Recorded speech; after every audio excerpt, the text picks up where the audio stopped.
Hello there, ladies and gentlemen. It's me, Kyle Aris here, the host of PMWL East, and I have with me Knight from B4 Esports joining me to talk about some of the stuff that's going to be going down. So first off, why don't you introduce yourself and your role within the team, friend? Hi guys, my name is Otávio, as known as Knight. I'm currently the coach and analyst of B4 Esports. So first things first, how did you get introduced to PUBG Mobile personally? Actually, my first experience playing PUBG Mobile was a friend invited me to start playing in 2018, and I play a lot of tournaments, and here we are. Perfect.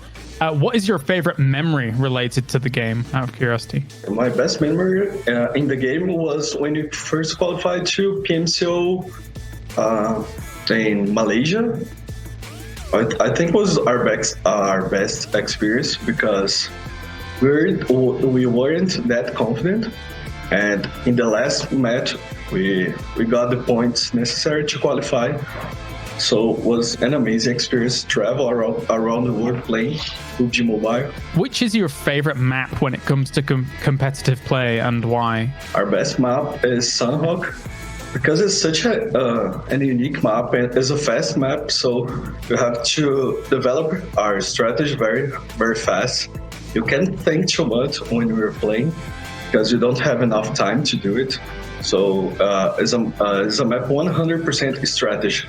You just have to think the best way to play around the ground, the environment, and do your best. How would you rate your team compared to the other PMWL participants coming up? We just start studying the other teams because we only know a few of them, but I think overall we're like 8 out of 10 compared to the other teams in the World League. What would you say is the team's favorite drop zone location across all maps? Just one choice.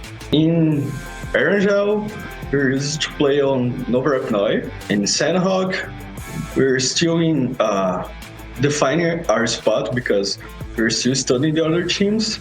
And in Vikendi, we're thinking about go Volnova. And finally, what is your personal preferred weapon loadout? My preferred weapon loadout is definitely M4 with compensator, angular grip, and muzzle extended. Well, thank you very much, Knight, and best of luck in the PMWL. Good luck, man. Thank you. Thank you for the interview.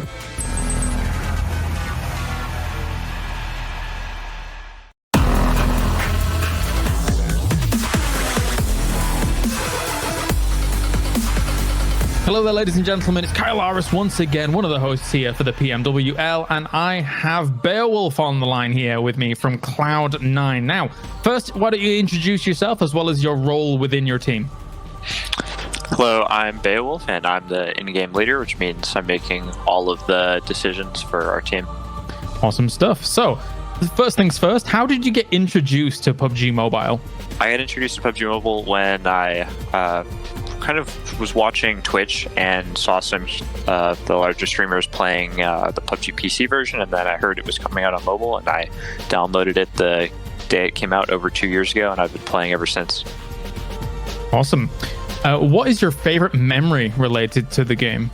My favorite memory is definitely winning the PMCO 2019 regionals for North America. I mean, it just felt amazing, and I'd never won such a big tournament before. Which map is your favorite when it comes to competitive play, and why? My favorite has slowly become Sanhok, mainly because people don't use cars, so I'm able to predict every team's movement really well, like especially in the North American teams and the lobbies that we play. We all kind of know each other and what we do, so I'm able to predict where those teams are going to move to, and it allows us to make really good rotations.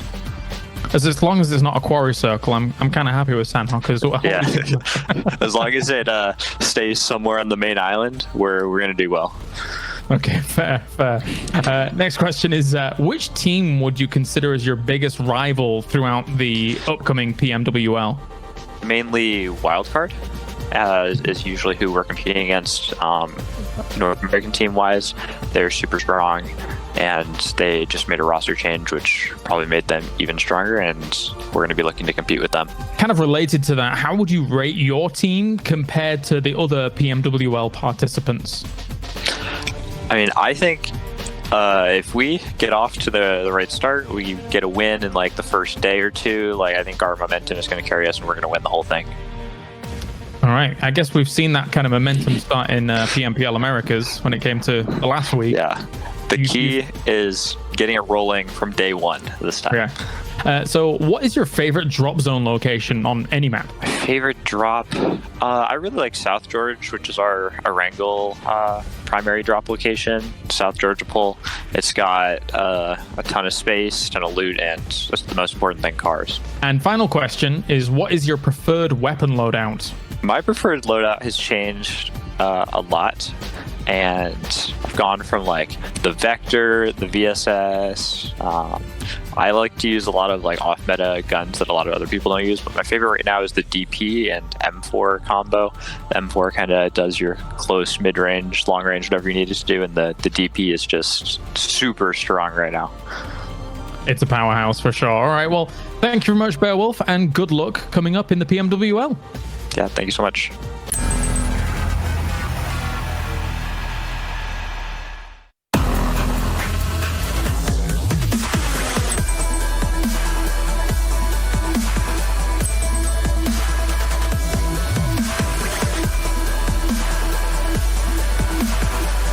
Damaging down goes George. That's a confirmation. Instantly switches to the 16. Really could be. Let's see if they go to the engagement. Seeing squared out. Oh, big shot.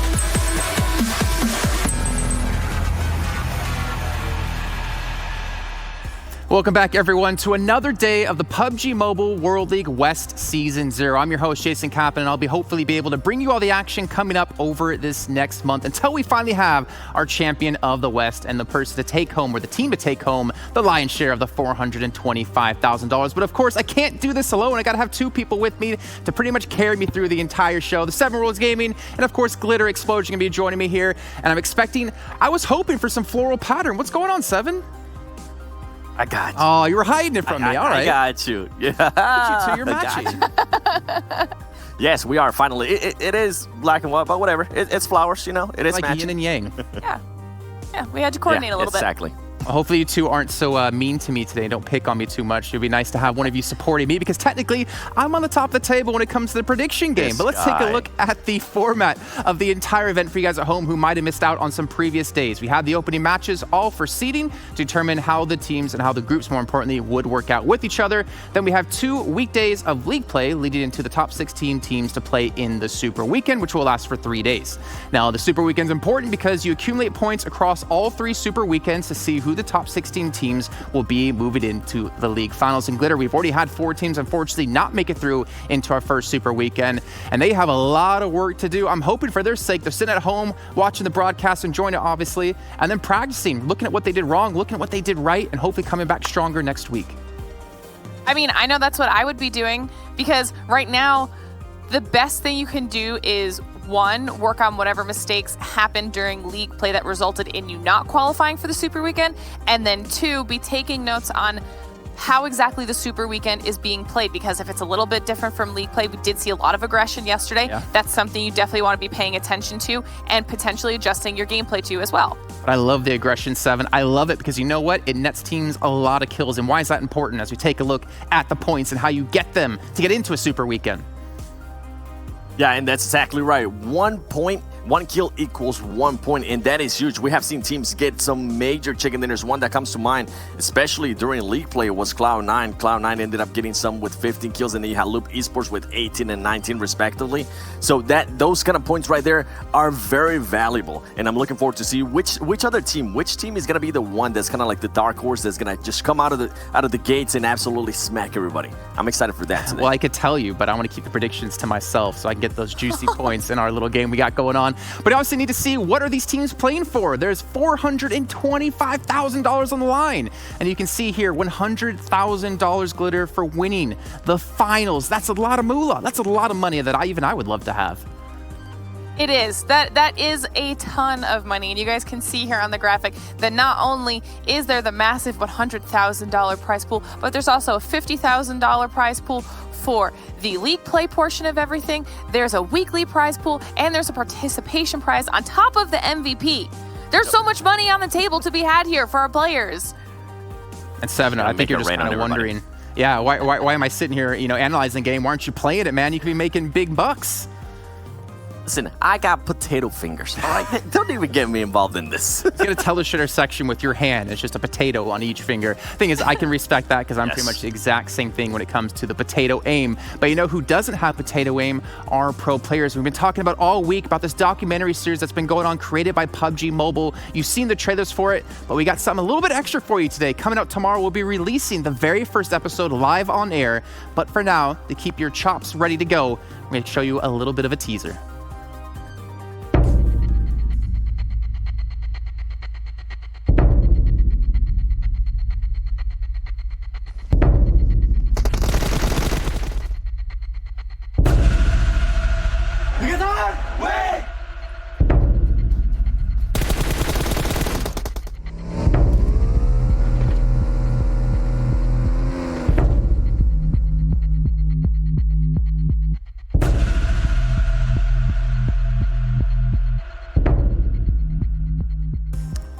I cannot wait until that first part comes out tomorrow. We get to watch it live on the air here. My favorite part about it, Glitter, though, is that you obviously get to watch the players play the game, right? You get to see them stream, but you don't get to see what goes on behind the scenes. And for me, that's what I want to see for these teams.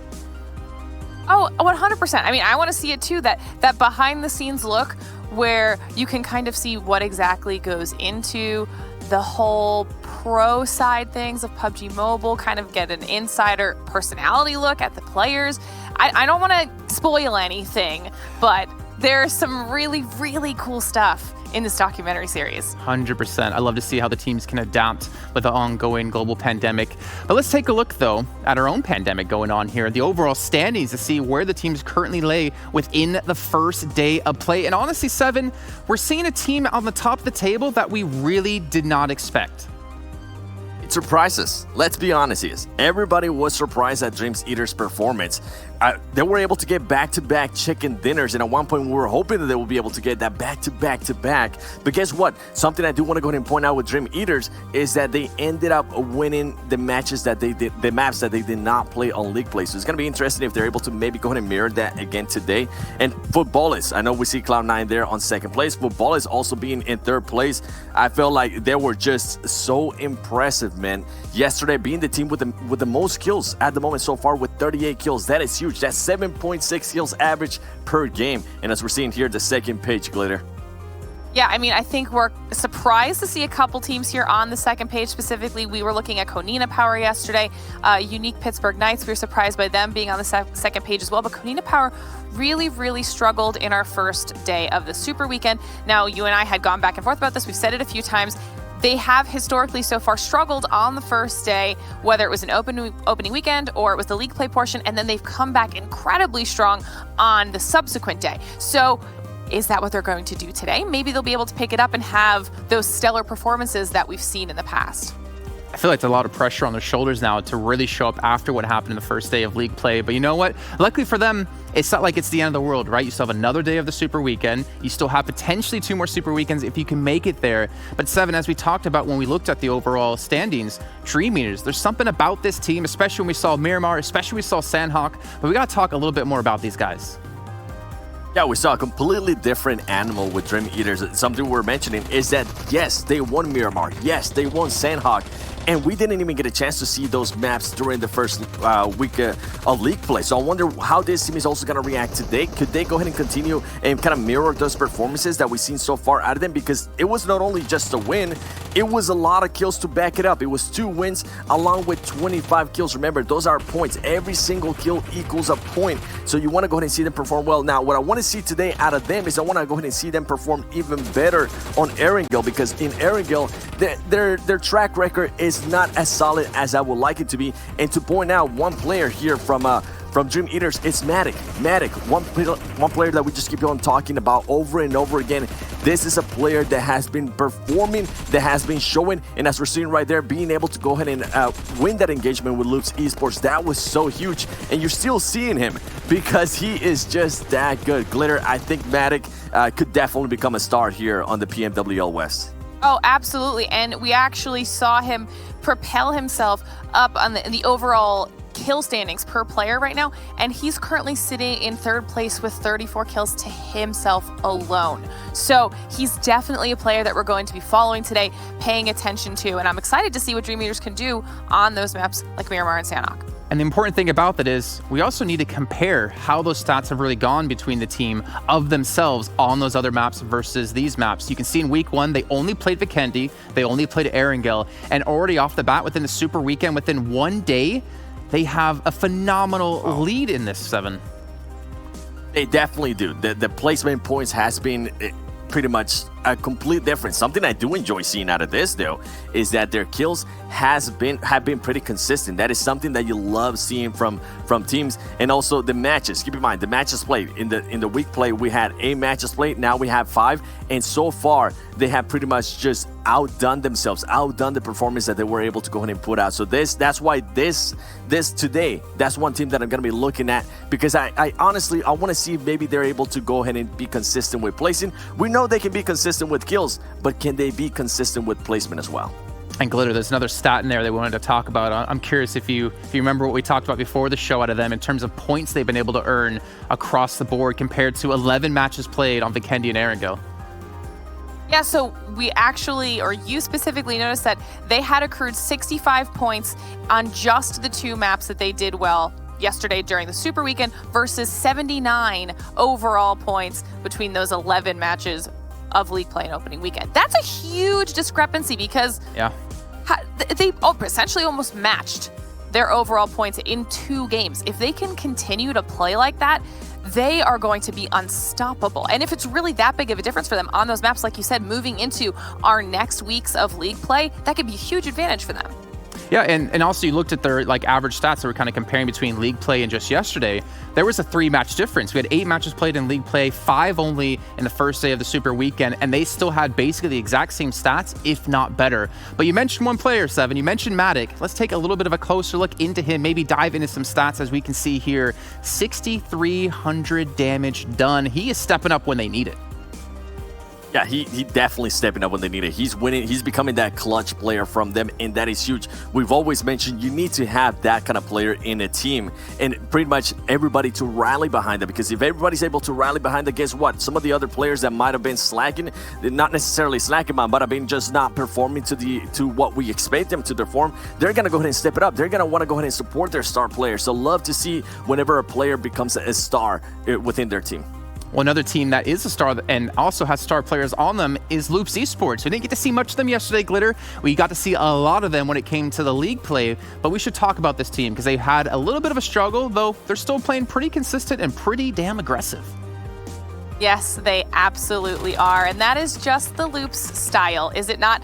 I mean, we had mentioned that they did incredibly well for themselves so far in the league play portion of this week, where they were one of the only teams that had hit triple digits in overall points for quite some time. Then we moved into the Super Weekend, and they did end up struggling a little bit. They got 7th, 3rd, 8th, 13th, and 14th, and I think the most disappointing placement out of all of those was actually the final Erangel map with 14th place, because they had already managed to rack up 7 kills by that point. So they had started finally kind of getting into a groove with their very, very stereotypical aggressive play that we've seen out of them at this point, and then they were unfortunately third-partied and they couldn't wrap that final game up. But nonetheless, the star player that we keep talking about, Carrillo, is crushing it. He has now been so consistent regardless of the team's performance, and I think that's also super important for us to touch on, Seven. Oh, definitely. And from seeing the stats there that you see on your bottom right screen, he has 39 kills and 37 knocks. So not only is he finishing the people that he knocks, he's also looking at other ways to go ahead and steal more kills and add more points to that tally for his team. And at one point, remember, we just saw a highlight from Dream Eaters going up against Matic. Guess what? Carrillo almost ended up 1v4 in Dream Eaters. And that's just so impressive considering Dream Eaters is currently sitting at the top of the leaderboard. And there's something really interesting you just mentioned about Carrillo, by the way, Seven, that he gets more kills than Nox. That's just been like an identity of Loops Esports, right? When we compared them to Cloud9 yesterday, they're a team who, beyond any other team that we've seen, seem to hunt out those kills. And we saw that reflected kind of in one of the games yesterday, right? We saw when they were playing passive, when they had the zone, when they're in one of those compounds, they kind of got pushed out and they eventually fell. But when they're the ones controlling the pace, they seem to be the team to beat. Yeah, this is definitely a team that needs to go ahead and be aggressive. As you mentioned, we saw them, it was Vikendi where they just hold off a compound and it didn't end up working their way. They weren't as aggressive as I'm used to seeing them. And then in the next match in Erangel, they were just destroying everybody as we're going to go ahead and be switching here towards Cloud9. Now, Cloud9 is another team that we wanted to go ahead and talk about because yesterday there are another team that ended up getting 2 chicken dinners. And they ended up getting 2 chicken dinners in Erangel only, with having bad placements on some of the other matches like Vikendi and Miramar. They ended up only getting 11th place, 1 kill, 10th place, 2 kills. So hopefully what I want to see from them, even if they do end up getting bad placement, I want them to step it up on the kills department. And at one point they ended up being 3rd place as well with 0 kills. So I know they have players like Adder, I know they have players like Uneven. And actually a quick little fun story for everybody watching at home. Cloud9 currently has 2 EU players and 2 NA players, with Uneven being born in France. I think that's pretty cool, and that's a interesting dynamic that they have in that team. But overall, I think they're performing so well, and as we're seeing some of the information there from Adder. Remember, Adder used to play for Team Unique in previous tournaments. This is a huge addition for Cloud9, and it's paying off here on the PMWL, and it's something I love to see. And I wouldn't be surprised if other teams in North America and just other teams pretty much all over the world start just mixing it up with players from different regions. I think it would be very interesting. 100%. And Glitter, there's also something I wanted to mention about Cloud9 that we actually brought up when we were watching one of the games, is whenever you see them into these final zones with 4 players alive, they just don't lose.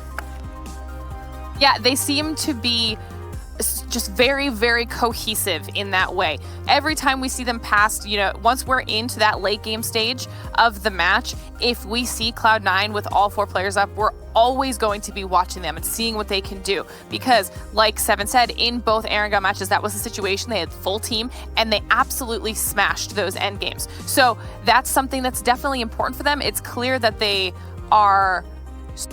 work so well together that they can function as that unit, that it's almost the point where if one of them is gone, it does hinder them a little bit. Is that something that they need to maybe work on if they're stuck with a 3-man up type situation, and then really nail down winning in those types of games, but also, like Seven said, focusing on some of those other maps as well? I mean, maybe that's why we need to see them get more kills, right? Maybe they're afraid to take fights early on because they do lose a player and then they don't feel as confident going into the very late stages of the game. But speaking of the game, let's take a look at the schedule so you guys at home can see what maps will be playing throughout the day. It's the exact replica of what we had yesterday, and it'll be the exact same thing tomorrow. We're starting off with Erangel, going to Vikendi, Miramar, Sanhok, and Erangel yet again. And it's so important for teams to have those strong Erangel maps for themselves, or to have it as a map that's completely in their pool that they feel super confident on. But then you have teams like Dream Eaters. The amount of points they're able to build up on just Miramar and Sanhok alone is ridiculous, Seven, that they don't even need to play that well on Erangel, funny enough.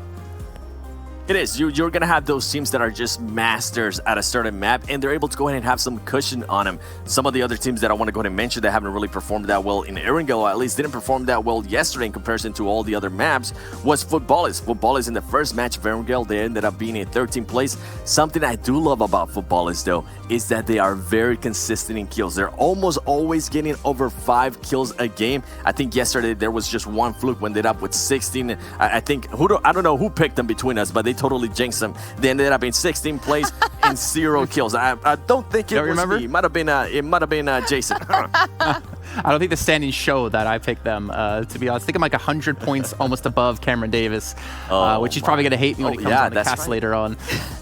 It's not my fault. I was born a star. It's not my problem, But, you know, we've had Glitter rise up in the You are doing ranks. very well, Jason. Thank you. I appreciate that, guys. I appreciate that. Well, obviously, we need to kind of get into our prediction game soon. We need to start to predict who will take the first game or who we at least see to do well. And honestly, it's kind of a lottery. It's kind of a little bit of a lucky draw, just like a lucky draw you guys can win at home. As long as you guys are watching within the game, within the Esports Center, you have a chance to win some sweet, sweet items. So make sure you're watching from there. Also watch, you got YouTube, you got Twitch, you got so many different ways to watch some PUBG Mobile action. But guys, we're getting in to our prediction game. Who's going to be the lucky one in game number 1? I'm going to be generous. I'll start off first for you guys, okay? I'll give you the chance to think about it a little bit longer. Okay. I could tell Seven was still trying to figure out what he wanted to go for. I'm going with Loops Esports on the basis that I think they're coming in today with something to prove. I feel like they're going to look to steamroll some teams and, more importantly, get me further up the leaderboard. Seven? Oh, God. I like how now you're talking about the leaderboard. Before, when I was in first place, none of that leaderboard there was no stuff leaderboard. mentioned. But now that Jason, now that Jason's in first place, oh yeah, our leaderboard. Don't worry, you guys will get a chance to see. And I think I'm actually gonna go ahead and follow with what you're saying.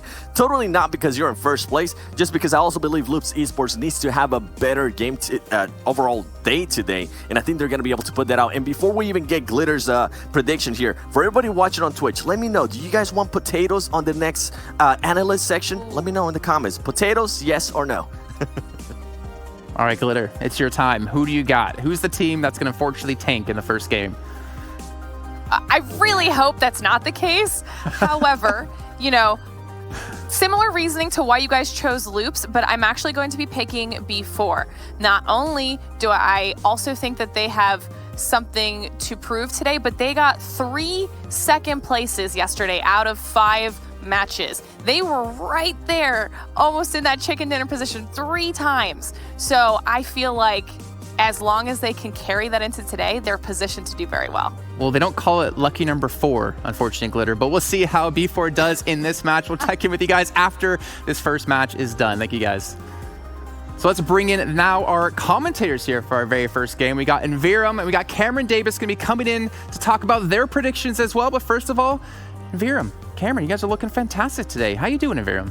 Oh, I'm doing well. My shirt's not quite as snazzy as Cameron's is, but you know, we're holding it down. We're doing our best. Hey, you look phenomenal today. Don't let them make you feel bad, okay? So Cameron Davis, going into your prediction. Yeah, you didn't have to. No. Going into your prediction here for match number 1. Who are you leaning towards, man? I'm just gonna go with Cloud9. Okay, they've been the most consistent if you want to look at both league play and the Super Weekend, and I am not in a position to overthink things at this point. Just Cloud9. I don't know if you heard me earlier on. I did say I'm about 100 points ahead of you. That's going to change though today. I have a feeling you're going to do well. And Viram, what about you, man? I went with Tempo Storm first yesterday and didn't have the most success with it. They finished well, but they didn't get a ton of kills. I'm going to give them a shot at redemption today. I'm going to go Tempo Storm again. They traditionally do pretty well on Erangel, and they traditionally start the day as well. Cloud9 did win this corresponding game yesterday, so Cameron may have an advantage there, but we'll see. Okay, well, gentlemen, why don't you take us into our first match of the day here, a super... Oh, no, we're actually going to be talking a little bit more then about the game. We talked about Dream Meters earlier on with the analysts. I actually want to hear your guys' opinions on this. We'll start off with you, Cameron Davis. They performed extremely well yesterday on Miramar and Sanhok. Do you think this team can carry that success over into these other maps and then be as dominant? It's definitely possible. Their wins were quite, not in necessarily like dominant fashion, but it was very confident fashion. The issue is we're only looking at one game on each of those 2 maps, and that's a very, very small sample size to have full confidence that they're going to be able to continue it on. However, I wouldn't be surprised if they were able to like fully step it up, because you talking about their performance on Vikendi versus those 2 maps is something that we should be continuing to look at. I wouldn't suggest to anyone place all their chips onto Dream Meters just yet. What about you, Envirum? Yeah, I was going to kind of lean in and agree with that here. I think the difference we're seeing between league play and now the Super Weekend, I think is going to be very, very interesting and indicative sort of how teams are going to approach everything as a whole, but we need one more day. I think on Sunday, you know, once we have 2 days of gameplay under our belts, we can really start to make some of these hard and fast decisions of what teams are really stepping up and what their full potential is going to look like. But I think for today, this is really going to be strike while the iron is hot kind of situation, especially for a team like Dream Eaters. If they can show up and continue to prove themselves today, I'm a believer. They're going to make a believer out of me. I want to see it. I'm hoping they can for their sake. I'm also hoping to see a lot of aggressive play yet again like we saw yesterday in day number 1. But gentlemen, take us into our first match as we kick off on Erangel. Thank you so much, Jason. Excited to start the day off once again on Erangel. It's the bread and butter of PUBG Mobile. It's the map we all know and love. And of course, it's the map that these teams have so much experience on. Cameron, this really just feels like this is sort of the default, and everything else is sort of like a condiment or a spice that you put on top. I mean, I don't know if I wasn't expecting to go the food route with that one, but I definitely see what you mean. It's certainly the basis for the entirety of the game, and I think that's sort of the inspiration for why a number of different maps like go in different directions. Sanhok being the smaller one, Vikendi being an interesting combination between Sanhok and Miramar. But going into Erangel, this plane path, I feel like we have yet to get. That's not true. The second game of Erangel yesterday had a pretty good plane path. But this one, once again, to start things off, garbage. This is going to be interesting for some of those teams. Looking at you, Cloud9, that likes to head up to Georgie. They're going to have a little bit of a hike. Wildcard as well. A couple of these other teams going to have a little bit of driving, which we saw yesterday. And we had sort of theories going into day number 1. Are teams going to play more passive? Are they going to play more aggressive? Like, what is the thought process going to be like? And I felt like we didn't even get a good answer off of it because earlier games in the day looked way different than games, even like map 1 Erangel looked way different than map 5 Erangel, which I thought was so interesting. Teams are still feeling out what the other ones are doing. I think the fact that we're not having the groups anymore is for the Super Weekend makes that very, very interesting in the sense that it's like, well, we have a better sense of where everybody's going to kind of go. This is a very friendly circle. It's going to benefit a lot of these teams, but I still think that, like I said, today is really going to be the day that as casters, as analysts, as fans, we're going to start to get a sense of what these Super Weekends are looking like moving forward over the next month. Yeah, I mean, the one interesting thing about that topic, though, that concept, is that it's not like these are the same 16 teams necessarily that are going to be in every single Super Weekend. So while I do expect to see a majority of them be in each and every one, after all, you only lose 4 out of 20, there still could be a little bit of a learning curve. Oh, speaking of learning curve, do not drop next to Wildcard. Spring is going to remind you that a shotgun can still kill you from that distance away. Oh my goodness. Wow. That's a way to start things off already. I mean, boots have just touched the ground and we have our first kill here. I think honestly, that just feels like a bit of a lack of respect. Like, you need to respect the fact that, if they see him, if you're the killers to start this off, like, you're going to be punished if you try and make plays like that. I mean, that just seems like, the hubris. How dare they? I don't know. That shouldn't happen at this level of play, in my opinion. When you have a plane path as bad as that one was, and a lot of the teams going in the same direction, I don't want to harp too hard on Uter killers, because with where they're going towards Razak, and we know that school is an area that people form up, apartments is an area that people form up around, and then to the east, just even Yasnaya, people going towards Yasnaya, they should have expected at least a little bit of congestion there. I hope that car, they can pull that one out. That one looks a little sketch. But either way, I don't want to harp on that too much. You're correct that when they saw Wildcard actually go into the compound, instead of grabbing a vehicle and going to the Severity, they wanted to loot up that compound first. They should have pulled away a little bit, and the attempt to grab that buggy was maybe a little bit of an overextension. But it was still a decent thought process there for Uter killers. Yeah, and they're another one of these teams that sort of, they made it into the Super Weekend, not in the most solid position overall, but have had some, some up and down kind of moments here. I mean, they're not coming into this as the bottom place team. They're 11th in the group so far. They had, a third place finish, a fourth place finish to start off the day. On the maps that they've been playing the most recently, they struggled a little bit on Miramar and Sanhok. But here on Erangel, they tend to do okay. So we'll see if they're going to be able to, recover that with only 3 players alive. Of course, we know that makes it so much more difficult. But I like the fact that we're looking at B4, because B4, we talked about Dream Eaters and how great Dream Eaters looked winning back-to-back chicken dinners, how amazing that was. But who was the other team that was right there with them. Glitter touched on this. They had 3 second-place finishes yesterday, including the 2 games up against Dream Eaters. It was the same 2 teams in those final games, and they had a second-place finish up against Cloud9 on Erangel to start the day. This is another one of these squads I'm looking for, especially with this circle, which is going to give them even more time to get that free Millie loot. I'm still a little salty about them because they perform so well up until I pick them. Oh yeah. So you know it's fine. It's okay. I'm the new guy.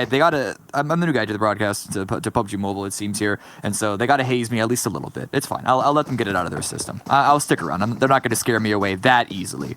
But Cloud9, the team that I did pick this time around, you called out that you were a little nervous about the rotation. They didn't go all the way to Georgia Bowl. They just went to Primorsk, which was wide open and free. They dropped very quickly. It was the closest place that anyone could have gotten to. And so their rotation timing should be good. And I'm actually a little surprised that we still don't see them moving just yet. They might be not showing full respect to the other teams that are going to have, I guess, an even greater priority into this circle. Because at this point, if I were in their position, I would have liked to be in a better spot on the circle. Yeah, I mean, rotating around Corey, you still have that whole western side. They have the entire western side of the circle at this point. They've got decent options. They could even head up, towards George still, outside of Gatka towards Everest. There's still some options here for them. But I agree. They're taking their sweet time here. I think that's because they know they're cognizant of who is dropping around and realize they have a pretty wide berth right now. Unless B4 wants to come up and flank west for whatever reason, they're really not going to be dealing with too many people here at this point. So I don't hate this decision the most. I think it's interesting though that Wildcard did make regardless of where this playing path, they made their Severny run. This is their jam, and they are sticking to it. And there's something to be said for a team that's going to stick to their guns. But PK. That's another team we haven't talked about a lot. Well, they haven't really given us a lot to talk about, if we're being honest. Like, even when they perform their best games, it's been off of 1 or 2 players being able to crawl into the circle and just sort of steal placements bit by bit. And we've seen a couple of hero plays by a couple of the players, especially during league play. But as a full squad, they haven't really seemed to be able to find that X factor, that extra spice and flavor that they need to really make it big. However, in this circle, at this time, they are not dead center, but they are pretty close. And they can watch while everyone else comes rotating in, which is only going to give them so much information and be able to map out the rest of the game and know exactly the best game plan during the phase 2 and 3 circle shifts. Yeah, and they're going to have to come up with a game plan because yesterday, not going so well for them. They only had a total of 8 kills over the 5 games. Their last 2 games, they did not net themselves a single kill. A single kill. Yeah. And another team that really needs to step up is Nova. Nova Esports, can you believe it? Coming in 16th place today. They placed 4 out of 5 games were 13th, 14th, 15th. Yeah. Like, they have just not been able to get it together so far.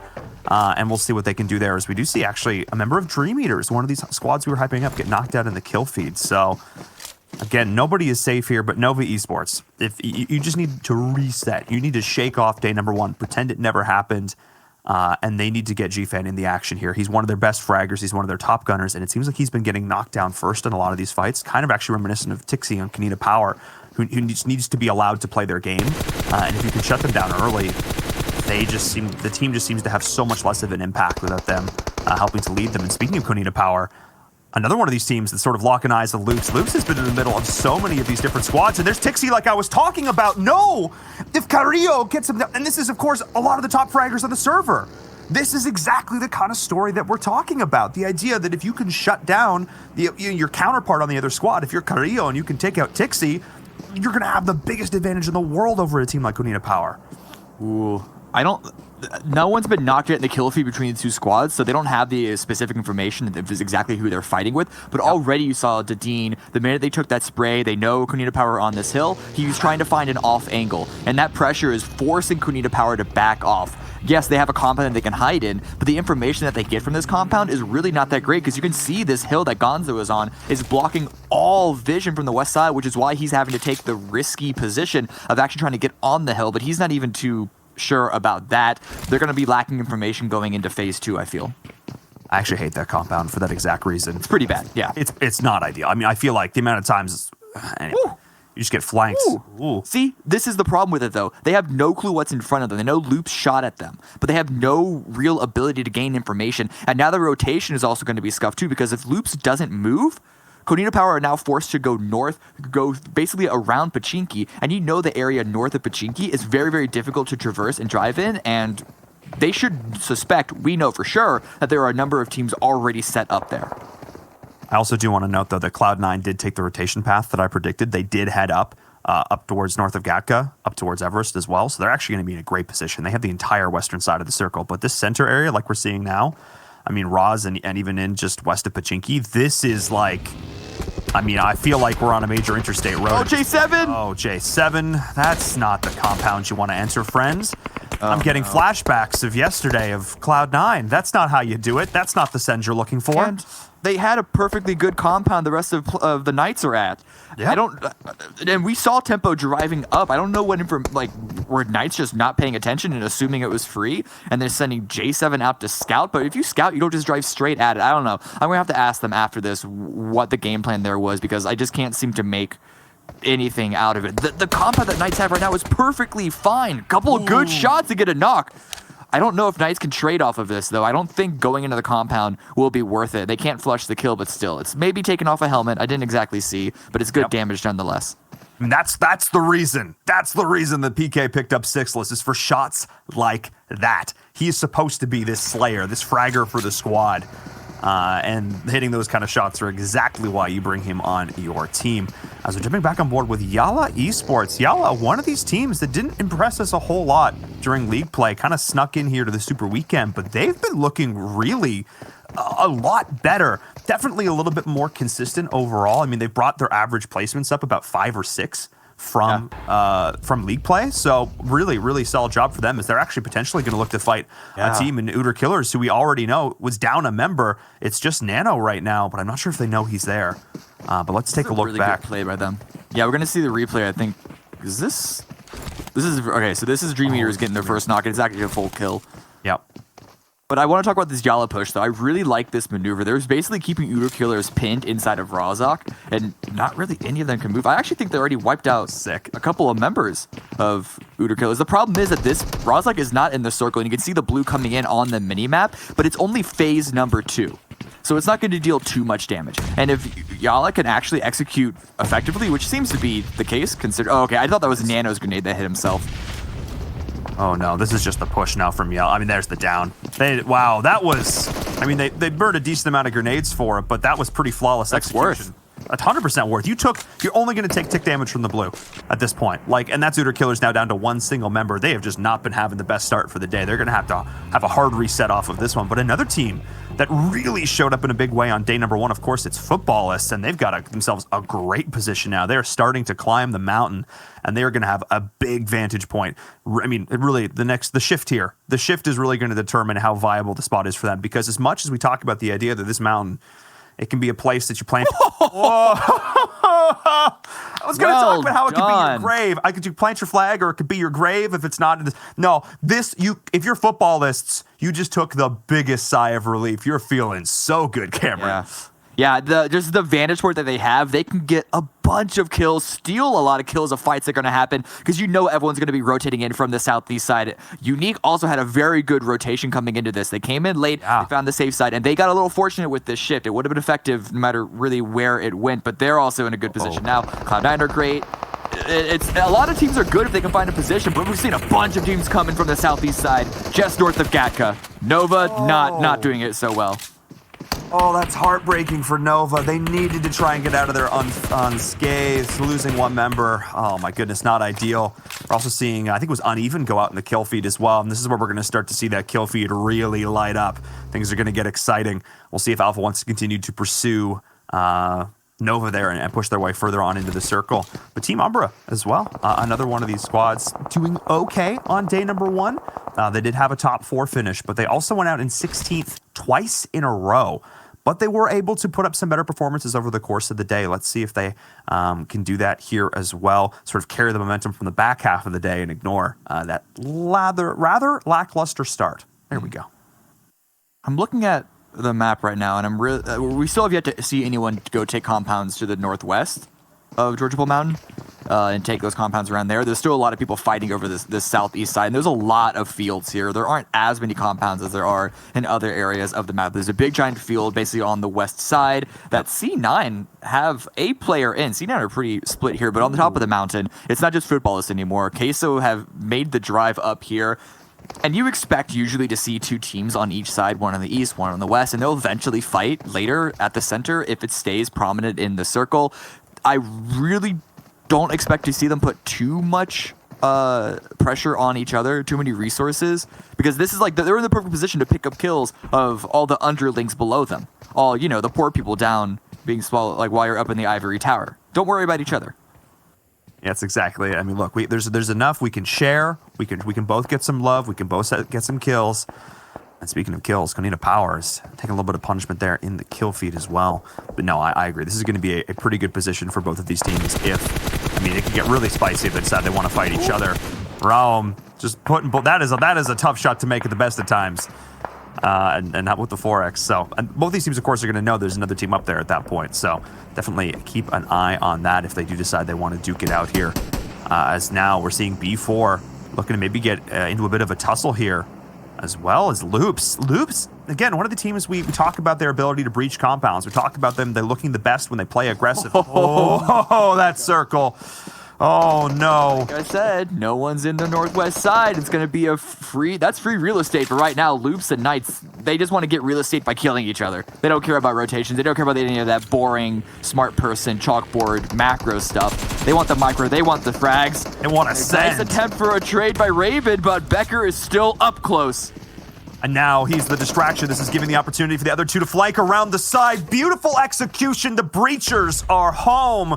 And this is Loops Esports doing what they do best. We talk about the chalkboard, the whiteboard. They should be writing a textbook on this one. And Pittsburgh Knights will be the victims here. They don't want to get knocked out first, but that's exactly what's going to happen. And that is Loops Esports looking so flawless. Like I said, doing what they do best. Well, they're going to have many more opportunities to breach, though, because remember, this is way away from them, but Nova breaching as well. Pedro getting the sprays down. Nova just can't find anything for themselves either. And is that them out, too? No, I still see AZ up. But, oh my goodness, Nova, they've just been, every single time they try and take a fight, they can never seem to get out of it clean. But B4 in a bit of a rough position. They've got this little bit of a rise. They've got some vehicles for covers, but they've got teams around them now just raining in grenades. And Mick did go down to start this off. And Unique, you talked about their rotation. They made this beautiful northern rotation up around the mountain that has put themselves in such a great position now. They've got this building. They've got a bit of the high ground, but Maxon's still able to land those shots. Annalise needs to be careful. I do like that hill, and it's going to be a lot more prominent for Unique later in the game, but right now they have to worry about not overextending with it and try and stay safe. And you can see them. They're not actually fully committing Lightning and Frozen on top of that hill. They're just sort of using a ridge to peek and put pressure, but they're not overcommitting. They're making sure that they stay alive, because if they get knocked, that doesn't do anything for them.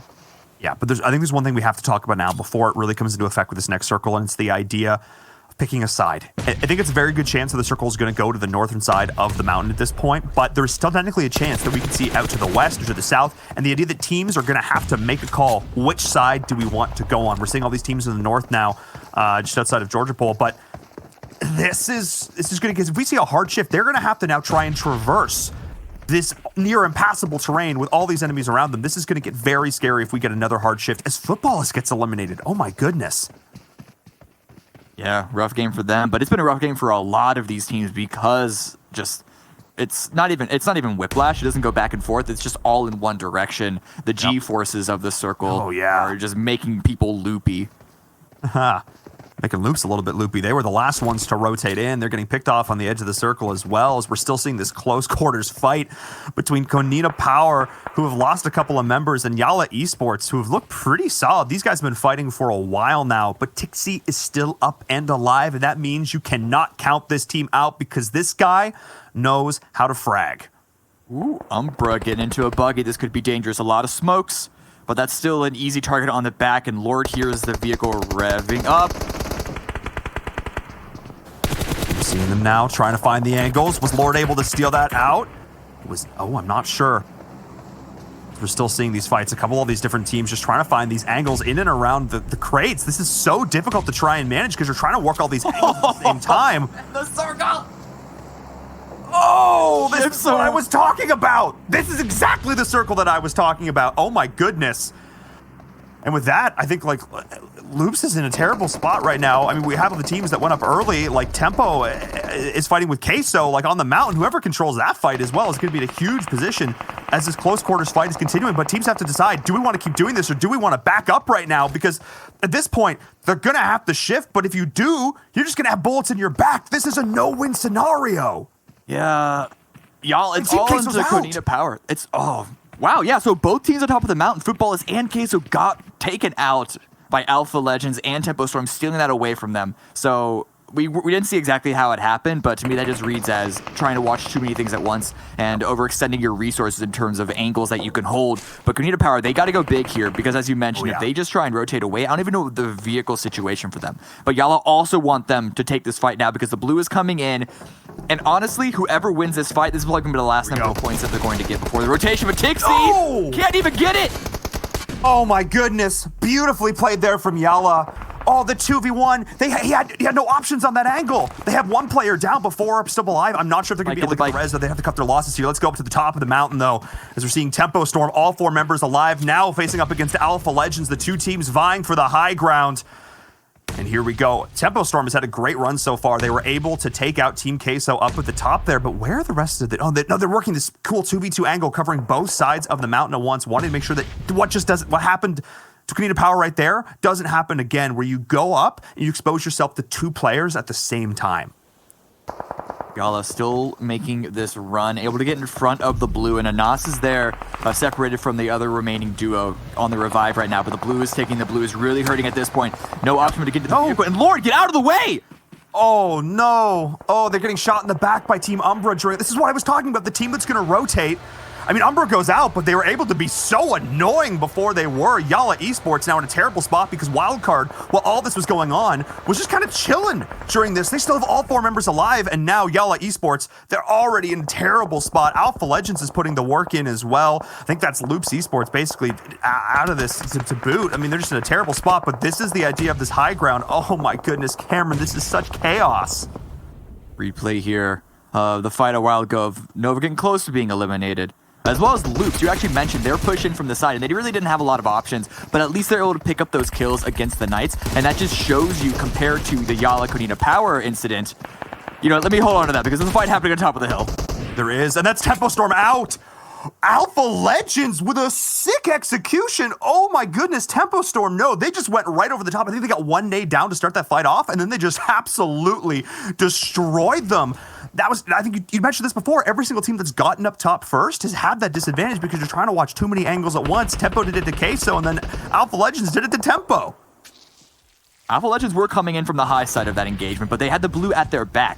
So, I don't know. I don't want to say that they necessarily had an advantage in that fight, but the execution on it is really what sold it for them. Oh, yeah. And they just took that away. 9 kills for them so far, and there was still a bunch for them to pick up because remember, they are still on the high ground. The circle this time wasn't a hard shift. It was somewhat center, a little bit towards the north. That at least one member of Cloud9 dead center. Yeah. I also do want to note, I keep seeing Loops popping up in the kill feed as like getting down, but they still have 2 members alive through all of this. I cannot believe how well Loops has been surviving this. Yala as well, another one of these super scrappy, resilient teams, but Anas, I don't think he realizes just how close he is to the enemy team. Oh my goodness. What a trap that was just set by a wild card. Pick a card, any card, it's your demise. What even is this? As now we're seeing Team Unique going toe-to-toe with Loops once again, who are in a bit of a rough spot. It's all about Dadine right now as Becker is getting eliminated. Beautiful grenades being thrown in from Unique. They had that solid rotation. We've complimented it a few times, but they've been able to manage this so well. But Alpha Legends up on the top of the hill, all 4 members alive. This is looking like their game right now, Cameron. Ooh, a lot of damage on the Cloud9. Can't quite get that knock, but immediately Kaito doesn't stick and commit. He says, hey, let's go take care of the people on the south. We have rats all around us, and we're the exterminators. They can't get a full knock just yet, but they're staying alive, and I like Remen off on the backside too. They're playing this as a 3-1 just to make sure that no one is sneaking up behind them because they're slowly having to climb down the mountain, and height advantage, even one lone player could spray down a lot of them if they're not prepared. Yeah, and they have eyes on Wildcard now. Rayman, being that scout, like you mentioned, has that info, and there's Loops finally out, but they did such a fantastic job surviving all the way to 5th place. That was so impressive, and it's not like it was snaking either. They were taking fights. And speaking of taking fights, taking the fight to Cloud9 right now is Alpha Legends, and really, this just feels like the raid boss at the end of the dungeon. This is Alpha Legends in such a great position right now. They have free reign, or I should say they should have free reign, except for the fact that they're just losing their battles up against Unique. Wait, no! Oh my goodness! And this is the go button. If you're Unique, you say, all right, we've got our downs, we've got our opportunity, let's go, let's make this happen. And Kato is basically the last man standing right now. I cannot believe it. They got all 3 members down on the side of Alpha Legends. What just happened, Cameron? This is now suddenly Unique's game. How did they do that?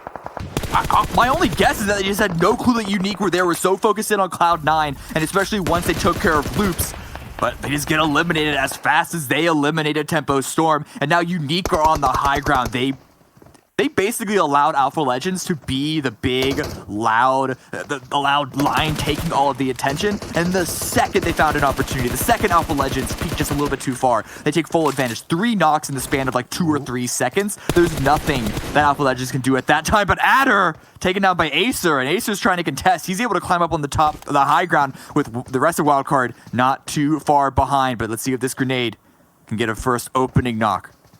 All 4 members of Wildcard still alive. Nice. A little bit of chip damage. Finds the angle. Ooh, Acer. 1 or 2 bullets there. That could have been the difference. But C9 is here, so we have all 3 teams up. 3 or 4 members on every single one of these squads. I cannot believe how good of a job they've been able to do of keeping all these team members alive as the blue is at their backs. If your team Unique, able to get the shots down on Bayo. Of course, the shot caller for C9. In a bad spot. He's the one sort of out there, but Unique is going to opt to just hard flank now. They've got to rotate towards this circle, which is favoring Wildcard so much right now, and they're just letting this play out. They're letting C9 and Unique go toe-to-toe. Wildcard are just going to play spoiler. Actually, C9 are quite safe at this point, because they're so far in the low ground. If either team peeks them, if Wildcard peek, Unique can shoot at them. If Unique peek, Wildcard can shoot at them. They're actually quite safe for a little bit. I've seen it play out successfully for the team in this position a couple of times before. I think they do end up losing Bayo and all that, though. So it is only 2 of them left standing, and that's 1 down for Unique. Good team shooting by Wildcard. Able to identify the members down. They are going to be able to get them back up, though. Lightning is there. But oh my goodness, Cameron, we have not seen a circle like... Oh! Ooh. That was the vehicle explosion. Yep. You got to blow up those vehicles when you're in that position. You absolutely have to, for that reason alone. That was something they just completely missed. At least there's 1 member remaining that from Cloud9 who can hope that Wildcard or Unique go out first. But actually, now that he's a solo player, it gets a lot more difficult. And he's sitting next to a vehicle that's not destroyed. Oh boy. 9 kills, 7 knockdowns. Team Unique has been looking so solid over the course of this game. They've been taking smart fights. And that's, I think, the big difference here. That this is the team as well. 5 kills for Wildcard. They didn't fight every single team they passed on the road. They were smart with the engagements that they took. They tried to take 4-on-4 fights where they could just identify who they're fighting, limit their angles, get the kills, and now both of these teams are in a really good spot. Pyra, though, could be the spanner in the works. But both of these teams have players that know he's down there. This could get interesting. Do they know he's down there? I'm not sure about that. So Unique should know that there's 1 player left because they only have 3 up and Wildcard can't have more than 4. Wildcard, if they weren't paying attention to the kill feed enough, because there's a lot of chaos that happens sometimes, if they didn't recognize that Unique lost a player, they might think that it's 4v4. Maybe. We don't know the information that they know. It's a lot, but Nemphis forced out in front. He gets taken out. Unique need to find something. Yeah, they need to try and get one back because Nemphis is getting he's just going down. That's just going to be it. And now a 4v2v1 situation for Wildcard. They just got this ridge line and they've been controlling it beautifully, hitting those shots. And that's another one going down, and they're just trying to survive through the blue, and now it's Pyra. Neither one of these teams wanted to make a stand here, and that is going to be it. Wildcard playing it slow and steady, but they win this race here in game number 1. That's the chicken dinner for Wildcard. Yeah, and actually, they played it, as you mentioned, very, very safe. Only 7 kills. We've seen teams win with a lot more than that. But you honestly can't knock how they played this game going around that mountain. And I actually really like how they played the moments leading up to that very end game. They actually set that trap against Yala that they took out eventually. Like, the minute they saw Yala push in, we saw the last two members of Wildcard who were rotating in actually curve and try and take a hill so they can establish control of that area, because there's not a lot of cover. It's mostly just a couple of ridges along that hill. Yep. And they just utilize that to the best of their advantage. Yeah, that was sick. That trap that they had, the smokes that were down, they let the two members run in, and then the two guys in the back popped up, and the two guys next to them popped up. It was like something comedic out of like an old school 80s movies, like In the Woods, and the bandits, so they're like, ha, take it. But either way, just really good play from them. They definitely deserve that win. Let's send it over to our analysts to have them break that down.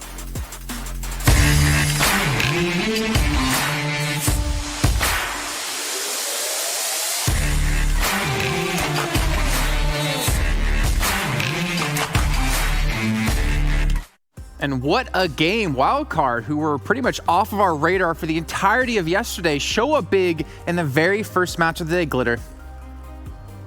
Yeah, big congratulations to Wildcard. They played that entire game flawlessly, honestly. They had great positioning, great rotations, used the mountain ridge to their advantage, and that was just clean. That was a clean first Erangel map. Yeah, let's take a look actually at the standings from the first map so you guys can see how many points were accumulated for all of these teams going into this one. And you can see Wildcard, not many kills, but they played for placement points and they got themselves 27-7. Yeah, I think that's solid from them. I think this is something they also needed. As we mentioned yesterday, they ended up in second. They ended up getting 2 second places with 10 kills and 9 kills. So being able to get that win here in Super Weekend, get that off your shoulders, this is going to be huge for them. Another team that we were been talking about, Alpha Legends. This is one team that I was mentioning yesterday. They're becoming kind of a gatekeeper team, and I was hoping they would kind of come out of that. And guess what? They did just that by being able to get 9 kills and 8 points respectively. That is good for them. And Team Umbra, one of the teams that we really haven't been able to talk about that much because they're always towards the bottom, being able to at least collect 6 points there, that is huge for them. As we go here, Glitter, to the second page. Yeah, no, that was very, very good for them. But I think some surprises here that we see on the second page is, in fact, Dream Eaters going out, early Footballists going out super, super early. Two teams that obviously did very well yesterday and were super aggressive, having a little bit of a rough start here on day 2 of Super Weekend. I think one thing that I'm enjoying seeing within the first page alone as well, guys, is the fact that you have Unique, Yala, Alpha Legends, Umbra, all making it through into the top 10 there. And that's teams who struggled 100% going into the first, even Wildcard technically, because they were on the second page in the overall standings. So it's really good to see teams who had the rough time yesterday really show up today when they're needed. And you can see here, Wildcard, you know, Glitter, they didn't really put up much damage. They didn't really put up much kills. But as you said, they played flawlessly, especially on the ridge of Mount Everest. It was just smart. They let a lot of other teams take some battles that they maybe necessarily didn't need to push, and this might have just been the play that Wildcard needed. Like we said, you know, they kind of, I don't want to use the word struggle, but they just started off very slowly yesterday. So they needed a solid win today. We saw there that they had 7 kills and knocks. They were able to convert on things very, very well, took minimal amounts of damage, and just really cleaned up those few final zones. 7 kills. That's an appropriate number of kills, if I'm not wrong here. There you go. Let's take a look at our do-to-do moments from our first game of the day.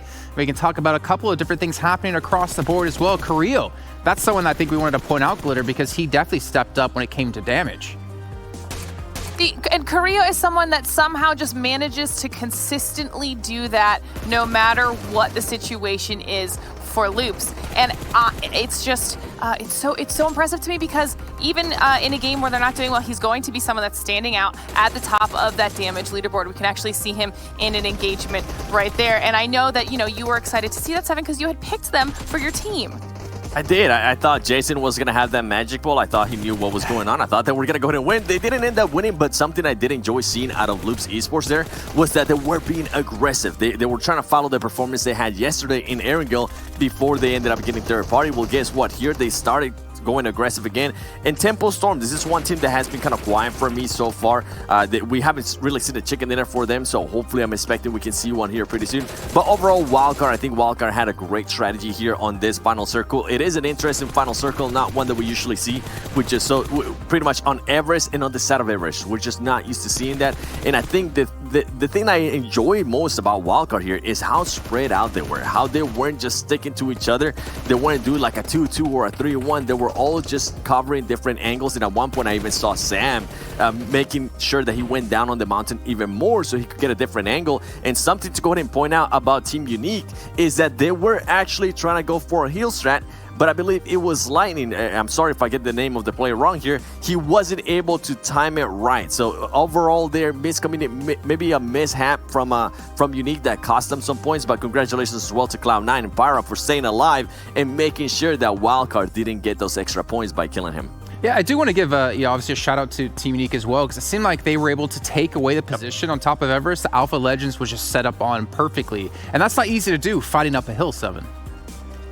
Oh, it's not. It's not. It's something we saw so well that they were doing was their smokes, making sure they moved up alongside the smokes and also covering their back, because remember, they had some players from Loops Esports behind them, and we know that Loops Esports can be deadly, so it was great to see, even though they're in a disadvantage, being able to step it up here. And remember, as we mentioned over and over again, they did have a bad day yesterday, so this is a great comeback from them. Well, we talk about damage they're able to do, able to take the mountain away from Alpha Legends. Take a look at our team damage overall across our first match of the day. And I'm really expecting Loops to be in here. I'm expecting to be up a decently high because they did make it decently far within the game. But to be honest, look at that, guys. That's quite a few teams, getting close to 1,000 damage or doing more than 1,000 damage, Glitter.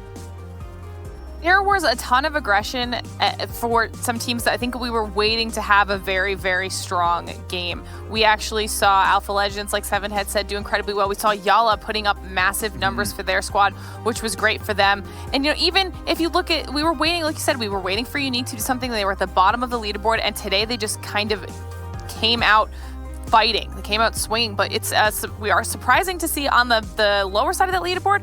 Like I said before, also, Konina was very low. Footballist was very low. Dream Eater's very low in those damage departments. And I believe with Dream Eaters, there's a reason why they're very low. They just haven't been consistent in Erangel. That's pretty much looking at the data, that's what it comes down to. I am going to be looking forward to seeing how they do in Miramar and then Sanhok, because that's when they ended up performing so well yesterday. And with something you were mentioning with Karina Power, I think we were expecting more out of them. So hopefully going into this next match, they can pick it up, because we know they're a team that can get wins. And not only that, they can also just frag out. Yeah, and speaking of that, really quickly before we head into a clip you wanted to break down, I wanted to talk about Kanina Power. 315 damage done. I feel like that's less than the average Tixie had in the opening weekend and for a decent portion of League Play 7. Oh, it definitely is. And I remember exactly what you were talking about. Remember, he was averaging 2 kills a game. Yeah. I would love to see what those stats are looking at now, because something we talked about, how consistent he was in seeding, and then how consistent he also was in league play. Well, guess what? Super weekend, if you're able to make it, is when you actually want to go ahead and be consistent. So hopefully maybe in the future there we'll be able to see those stats. Well, let's take a look at a clip you had for us. If I'm not mistaken, it's going to be about our boys, the team we chose, Loops Esports. It is. And this is one, it's not going to be a heartbreaking one. So we got that going for us. Now, here we go. Ladies and gentlemen, we got Loops Esports going up against Pittsburgh Knights. And Pittsburgh Knights currently set up pretty nice with Carnage, Sixless, and Raven. Now, one thing that I love and that we've been mentioning over and over again is how Loops Esports is able to be so aggressive. Look at that right there. Once they get a knock, I want you to look towards the back and see how everybody starts pushing forward. Look, even Becker gets into a car. This is how aggressive that team is. They're going to go ahead and just come and crash on this team. Guess what? Kowalski's going to get a different angle, and Carrillo and Dadden go for it too. They know that these are kills. They know these are points they're going to need at the end of the day, and they're just going to be super aggressive with it. Something I also love is how they waited for Becker to go ahead and come up. Becker maybe being a little bit too aggressive there with the car, being able to find some cover. This is good for them. And then Kowalski, once again, with another car, pushing forward with them. I love just seeing the communication and the teamwork they have here with each other, because they waited it out. And guess what? Once they get that knock, the whole team pushes forward. And then you have my boy Carnage there throwing a potato that didn't necessarily land on anybody, but he was able to kind of distract him a little bit longer, but this was just too much from him. And then look at this. You have one player here, another player here, and then I know you currently can't really see him, but there was another player right here. So overall for Loops there, that was perfect execution. Pop that champagne bottle, throw some confetti on it, and call it a day, because hopefully they can get a win here later today. Well, I'm hoping that's edible confetti because I think it gets in the champagne, and I don't know if I want to be having that happen to me. I'm not going to say what I was thinking off the top of my head. But anyways, guys, some new little additions to the game. We'll talk about it. Don't worry. After the break, 7 when we get to the next game, we'll mention. If you guys haven't been noticing, you haven't been playing, I got to first ask you, well, why haven't you? The new Royale Pass Season 14 has come out, and if you don't know about it, luckily for you, we have a little bit of a trailer for you of what's to come.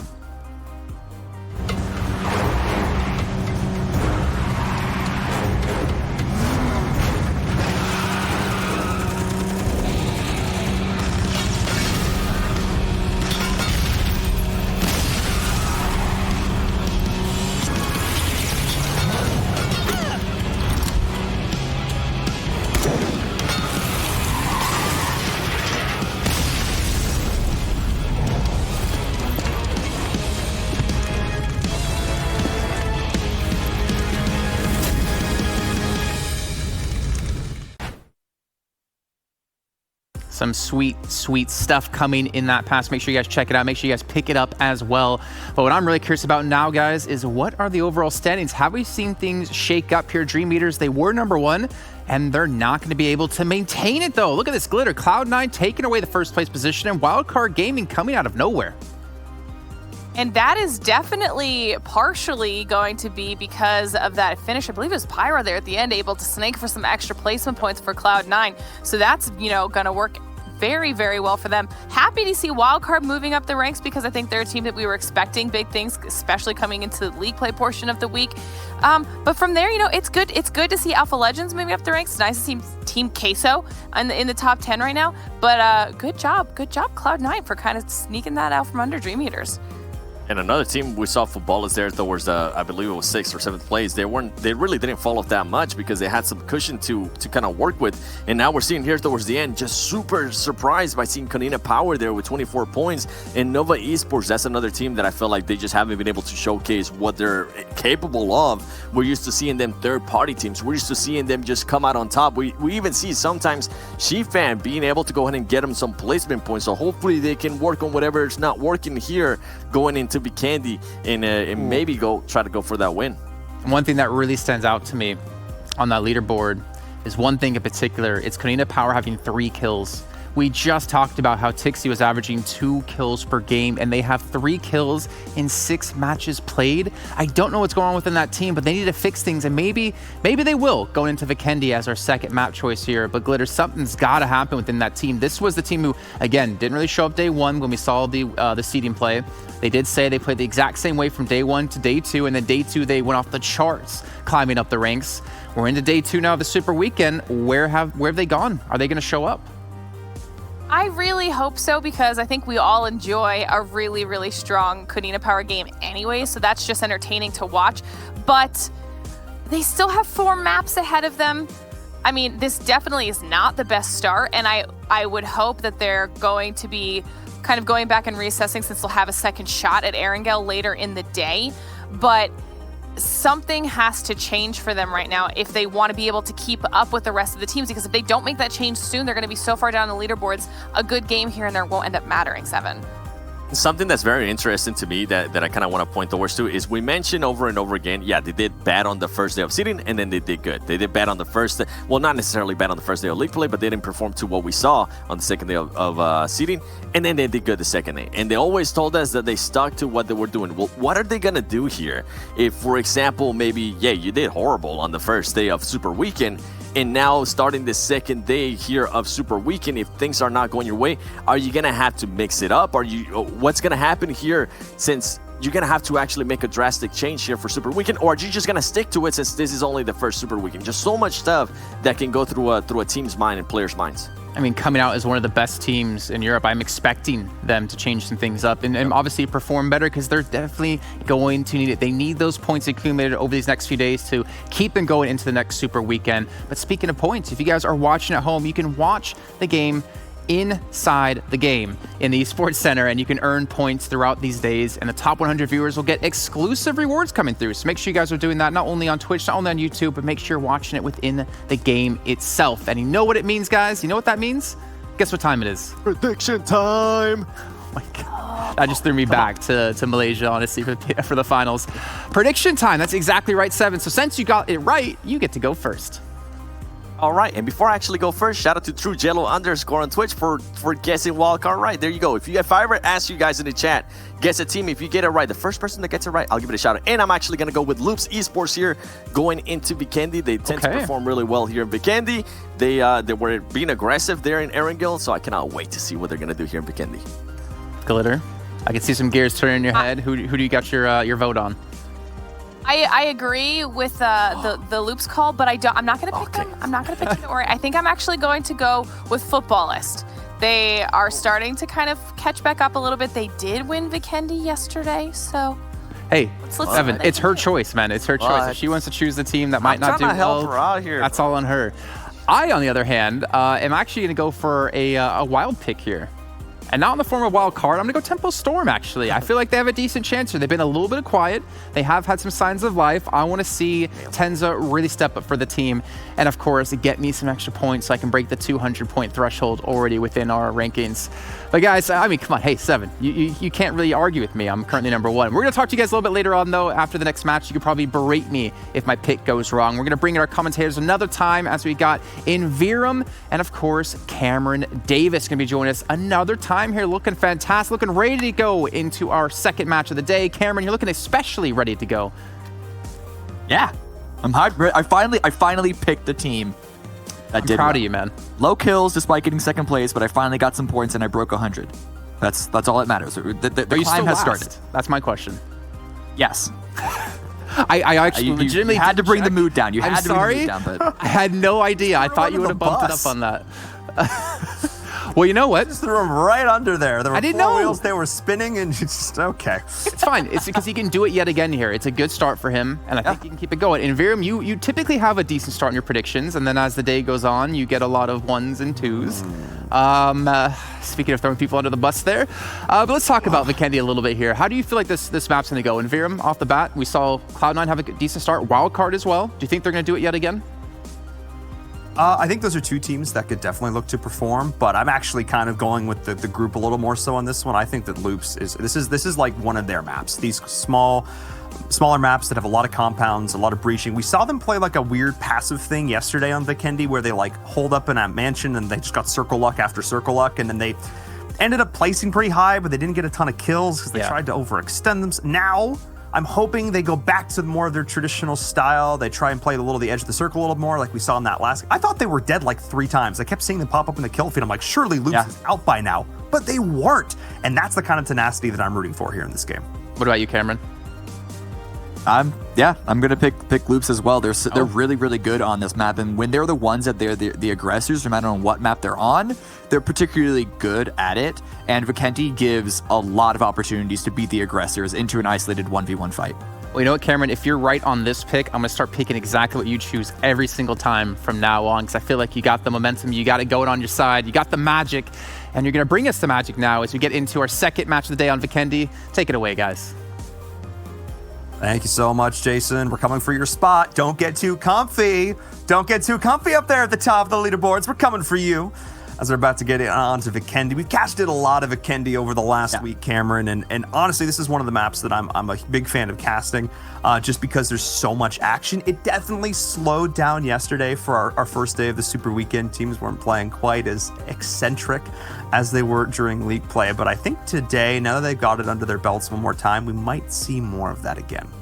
Yesterday was also a little weird because there was a couple of fights that happened throughout the early and the early mid game.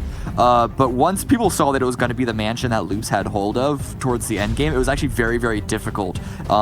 Because whenever there's a position like that where dead center is a compound that's a wide open field around it, it makes it a little tricky, and you need to be a lot more precise with your timings on when you push forward. Now, the second multiple teams all made it up to the walls, that's when Loops got a little bit of trouble and things started to ramp up once again. But this time around, if the circle, as long as it stays away from having one primary large compound dead center, then I think there's going to be more consistent action throughout the entire map.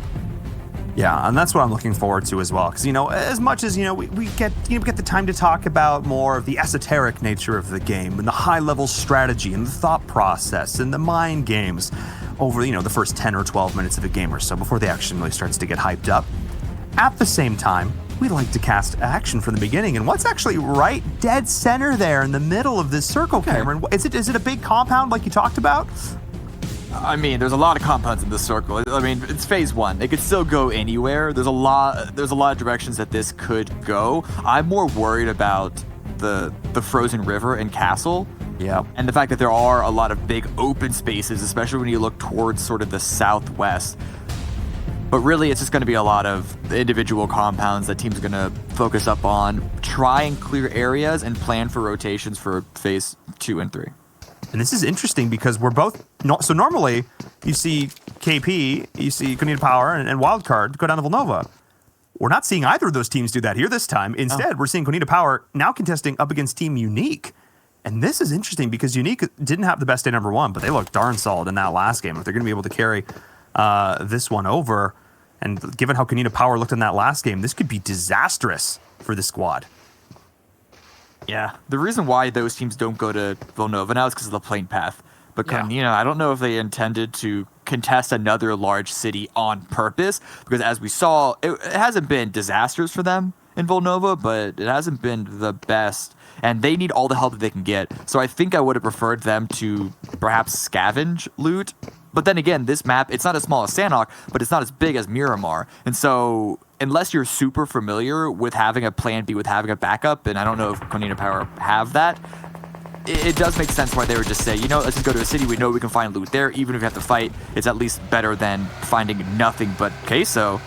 Gonna go for a little bit of shots. Yaila, he doesn't find anything either, but it is a little pressure onto Nova, who, we've talked about it, they need a lot of help. You need a lot of love today. If you're a Nova fan, give them some love in the chat. These boys need it. They didn't have the best start, all things considered. Last game didn't look so hot for them either. They're sort of channeling their inner Pittsburgh Knights and getting caught out on rotations. I think they're going to need to clean that up a little bit here. Teams are going for these full sends, and I'm not loving it quite so much when the teams at this point are so good at team. Like, if there's one guy who looks your way and they take some shots and you get through, like, that's okay. But at this point, the level of communication these teams have, they're able to just distill so much information down and get so many shots out from so many different players at the same time that your vehicle could go from alive to dead. You could go from alive to... Oh. Nobody saw that. Okay. You're fine. You're good. You're good. Good. But where are they going, though? They're just driving further and further south. And you see they're going through now Yala territory. If they make it through and they're able to make it to Winery, it looks like they're trying to go to, then they could find some loot. But they're going to be very, very slow on their rotation. They might be playing it too safe. And there's this idea, I think maybe right now, they've been doing what I just described. They've been playing too aggressive. They've been trying to go into the center of the circle and own it, but they've been getting caught out. Maybe this time they're just going to go to Winery, and then they're just going to edge creep their way in. Honestly, that might just be the play here. They're just going to play the edge of the circle all the way in. They're going to not get shot on crazy rotations. We'll see if a bit of a change of game plan here, because they need a change of game plan, frankly, Cameron. Yeah, it's just, and Nova not wanting to take a loot in the circle despite having to drive through half of it does sort of show why Konita Power also went towards that city to loot up. Because you never exactly know where a team is looting unless you've studied it extensively. And if you're a team that loots Nova, you don't necessarily need to study the exact details of all the teams on the north side, especially with a plane path like this. You just don't know where one team's map control begins and another one ends and what's free. And we're all going to pretend we didn't see that, Rom. Don't worry about it. Nobody saw that. Don't worry about it at all. Ooh, as we're seeing Dream Eaters start to go into it with Team Queso. Team Queso, who had a great position in that last game, lost a straight-up 4v4 to Tempo Storm, now down to 3 players to start this game, and this is the kind of fights that I love to see. It's just like, you've got some trees, you've got some rocks, how to utilize your cover, but Dream Eaters have a great angle on this because they've got 2 players on the flank. But, oh, wait. Oh, hang on. They're hearing this as well. Uh-oh. This could... Oh, Varsit, he needs... I hope he starts to hear the footsteps soon. It all depends on timing on who strikes when and where. Udo Killers, they are in the forest that we saw very prominent yesterday, and Varsit is aware of their existence. Oh my goodness, this could be the third party right now because I was complimenting Dream Eater's positioning because they had the 2-2, but If you see all of Voodoo Killers collapse, that's now a 4v2, and suddenly Dream Eaters is taking a fight on both positions. This is actually something we talked about yesterday on our Vikendi game camp. I was comp, I think it was Cloud9, and it was another team, it might have been Tempo Storm that was doing this, and you're like, oh, Paul, but it could be risky for them, and this is the risk we're talking about. If Voodoo Killers can capitalize, but Lutz is there with the shots, why am I even surprised? Another team is getting involved in this fight. Yeah, this is dead center of the circle, which is why there are so many teams here. And you can exit stage left. Look how hard it is to actually get full map control on this map. So many rocks, so many compounds, and even the forest areas are really dense compared to forests on Erangel. KSO need to find some place and just hole up, like in a tiny little hole. Stop extending at this point. Alpha, though, losing a player in the kill feed. Loop's going aggressive.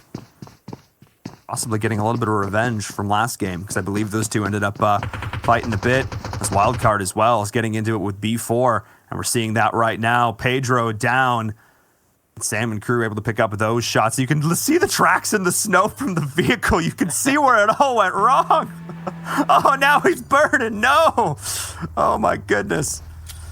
The fire didn't hit, I don't think. Smoke's still coming out from Levy, so Pedro definitely called out. I'm safe. Yeah, the fire didn't exactly hit on him, but I don't know if those smokes are going to help. Sam has such a good angle, and unless B4 want to use 4, 5, 6 smokes to make a tunnel to get him, it's not really going to be good. But B4, they've already lost one player in mix, so they might be forced to. They might find no other option but to use that utility to at least stay 3 up. But if they go for it and they lose a third...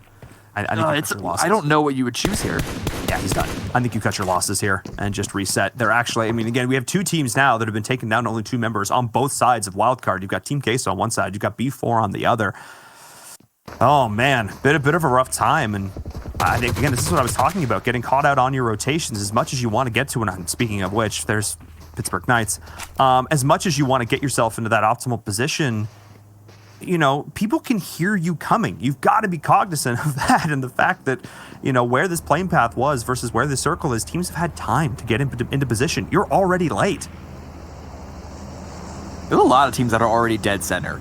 I think we're seeing more center congestion than we have previously on Vikendi or any other map, because we're almost halfway through Super Weekend, and teams are realizing that we got to go aggressive and actually fight for these positions. We can't just lie in. I mean, you can hope the circle comes your direction, but that's not the way to secure a victory. That's not the way to secure a win. You want to go big. You want to find the opportunities in the same way that Foots found an opportunity there to find a kill on a bit of an overextension of Queso, who, as we saw, down to 2 players. And yes, this is what they want at this point. Find a small compound, only 2 players. You can't hold a big one.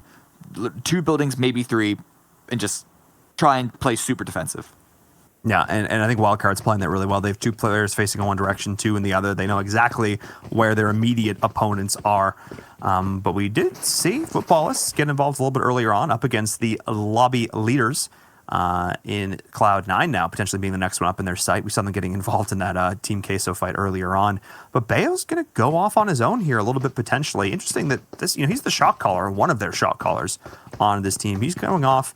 I'm going to try and spread out here, and you talked about it not 20 seconds ago, Cameron, the idea of taking a compound that you know you can control. Don't overexert yourself. Don't overextend yourself. That's important, especially on Vikendi.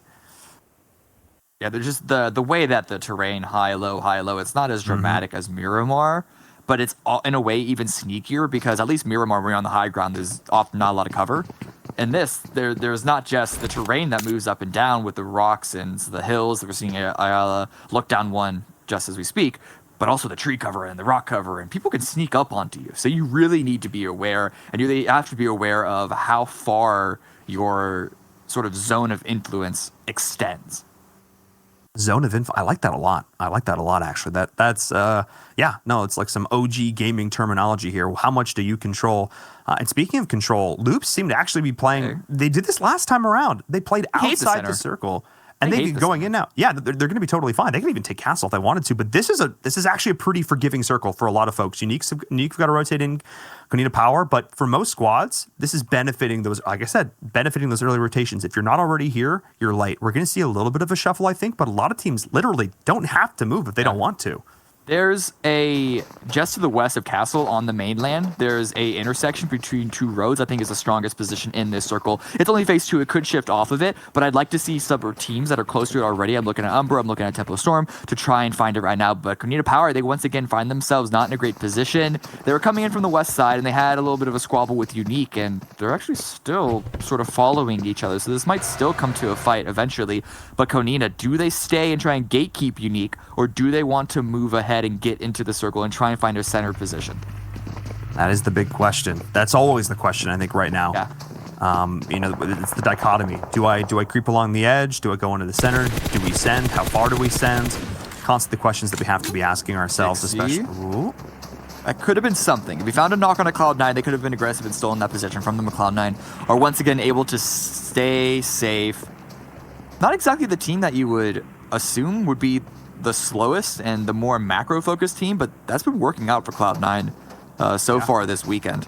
A lot. And I mean, I've seen people commenting on it in comment sections. Oh, I don't like how Cloud9 plays. They play too slow. But like, it's working for them. You can't knock it because it's working for them. And no, Tix, what did I talk about in the last? He can't catch a break.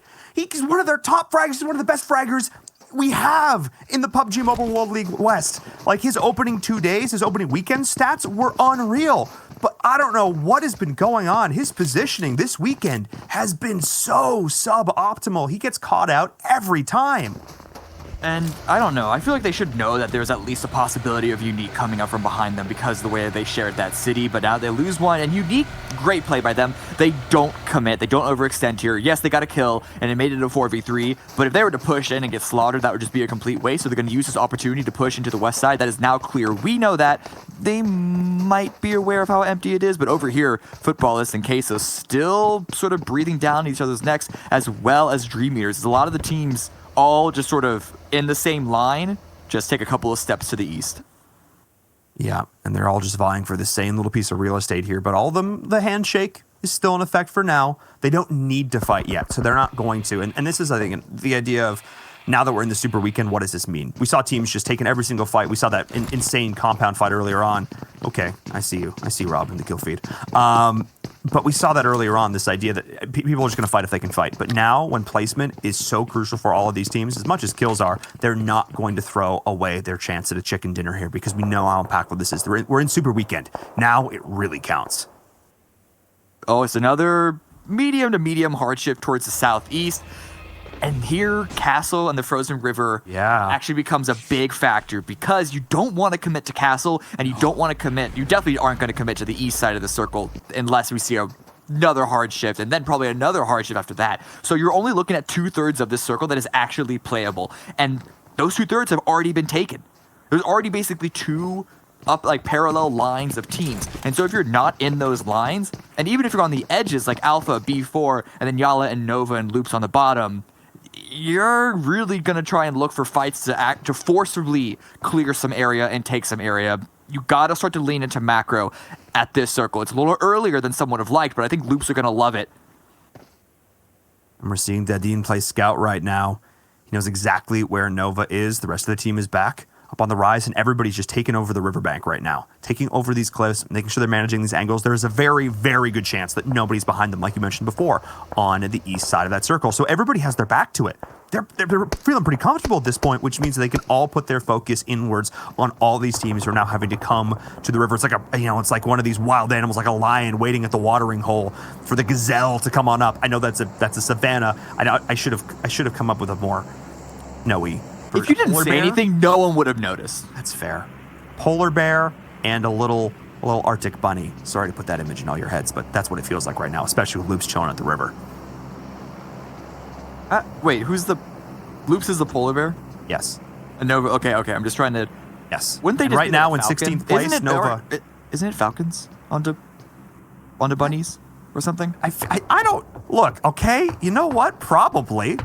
That sounds right. Etymologists in the chat, tell us why we're wrong. We're reading. Yeah. Talk to me about. They could be seals.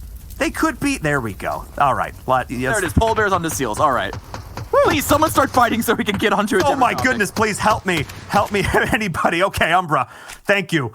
Oh my goodness, get me out. We've gone down the rabbit hole, team. This is what happens when there's not action. We have 16 teams alive. I'm a play-by-play, guys. I need action. feed me. The intersection that Umbro are holding down is, I think, the strongest part in this circle. It was the one that I called out in phase number 2 as well. And with this circle shift, it's still super strong. They're actually holding both sides of the road. We'll see if this becomes an overextension in phase 2 or like a 4 or 5 later on. But for right now, you can see how much pressure they're exerting. Footballers can't move at all. They've already used a bunch of smokes to get one of their players who, I don't know if he drove out to try and get a different position, but you see the burning car nonetheless. Yeah, this is huge, and they're just like squirming inside their single building right now. You can just see football. They're like a horde of angry ants. Just like, we don't want to be stuck in here right now. As we see, Tempo Storm is joining in on the action. Pittsburgh Knights are also coming on in up from the north, but this is going to be the big question. Where this circle goes is going to determine the fate of so many of these teams, because some are just going to get so punished for it. Oh, that was the circle! Okay. All right. Yep. It's just east, east, east. That's all. We're going to now Castle, now the Frozen River. At this point, some teams are going to have to go into Castle. But Loops and Umbro, who are both holding the choke points, and Nova as well, but I don't think Loops is going to let them get much pressure out. No. They're holding the choke points into Castle. They could stay here and try and gatekeep the best that they can. But if you're not on that sort of north-south road just to the west of Castle, you gotta find something. But the rotations are not as free as you would think because of the way that the river cuts things off. So we're gonna have to see. I want to see teams start to fight. I want to see B4 here start to go aggressive if they spot Redman from Alpha Legends out. Keep in mind, of course, B4 only have 2 players up, and Slicky is hearing them rotate. They're hunting. Wildcard is hunting right now. Oh my goodness, this is hilarious. They are actively moving away from the circle. They are shifting all the way up and around. They want to try and get to that overlook where Alpha Legends is sitting right now, and the whole team is running up, but they are so exposed right now. They just have to trust that their shots are there, and the blue is moving in. They have no vehicles. What is going on? They have no vehicles. The blue, it's not the worst at this point. It certainly hurts more than phase 1, 2. But I think they could be able to survive it, and I like the safe rotation. They're actually going for kills here. Immediately gets one, but re-knocked. Maxon already on the trade. Maxon, can he find the shots? No! Oh, the blue! Oh my goodness, no! Wildcard just got so lucky with that, because that was actually a 6 shot. The second he heard his teammate getting shot, Maxon jumps off, gets the turn, gets the spin, head on a swivel, finds the shots. It almost went clutch. It's still a 2v4, but they could have maybe taken one more with them, but still, the play from Wildcard is there, and now they've got vehicles to work with. Now they have their avenue into the circle. Okay.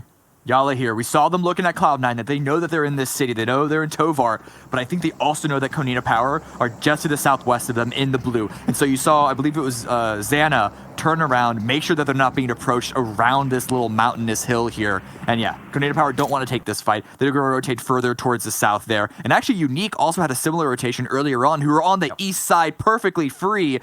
Now the circle is going to go towards so much of the river is in play, and yes, you can walk on it. It's not swimming, but you still don't want to be there. It's actually more dangerous than the water because you're just standing out in the open, nothing you can do. And Loops did take over the castle. I wonder if this was going to be the play. I wonder if this is going to be the call. And this is what they did in the last game we saw on Vikendi, and it didn't go necessarily so well for them. So we'll see. Wildcard also getting knocked by the blue here. It's a little, oh boy.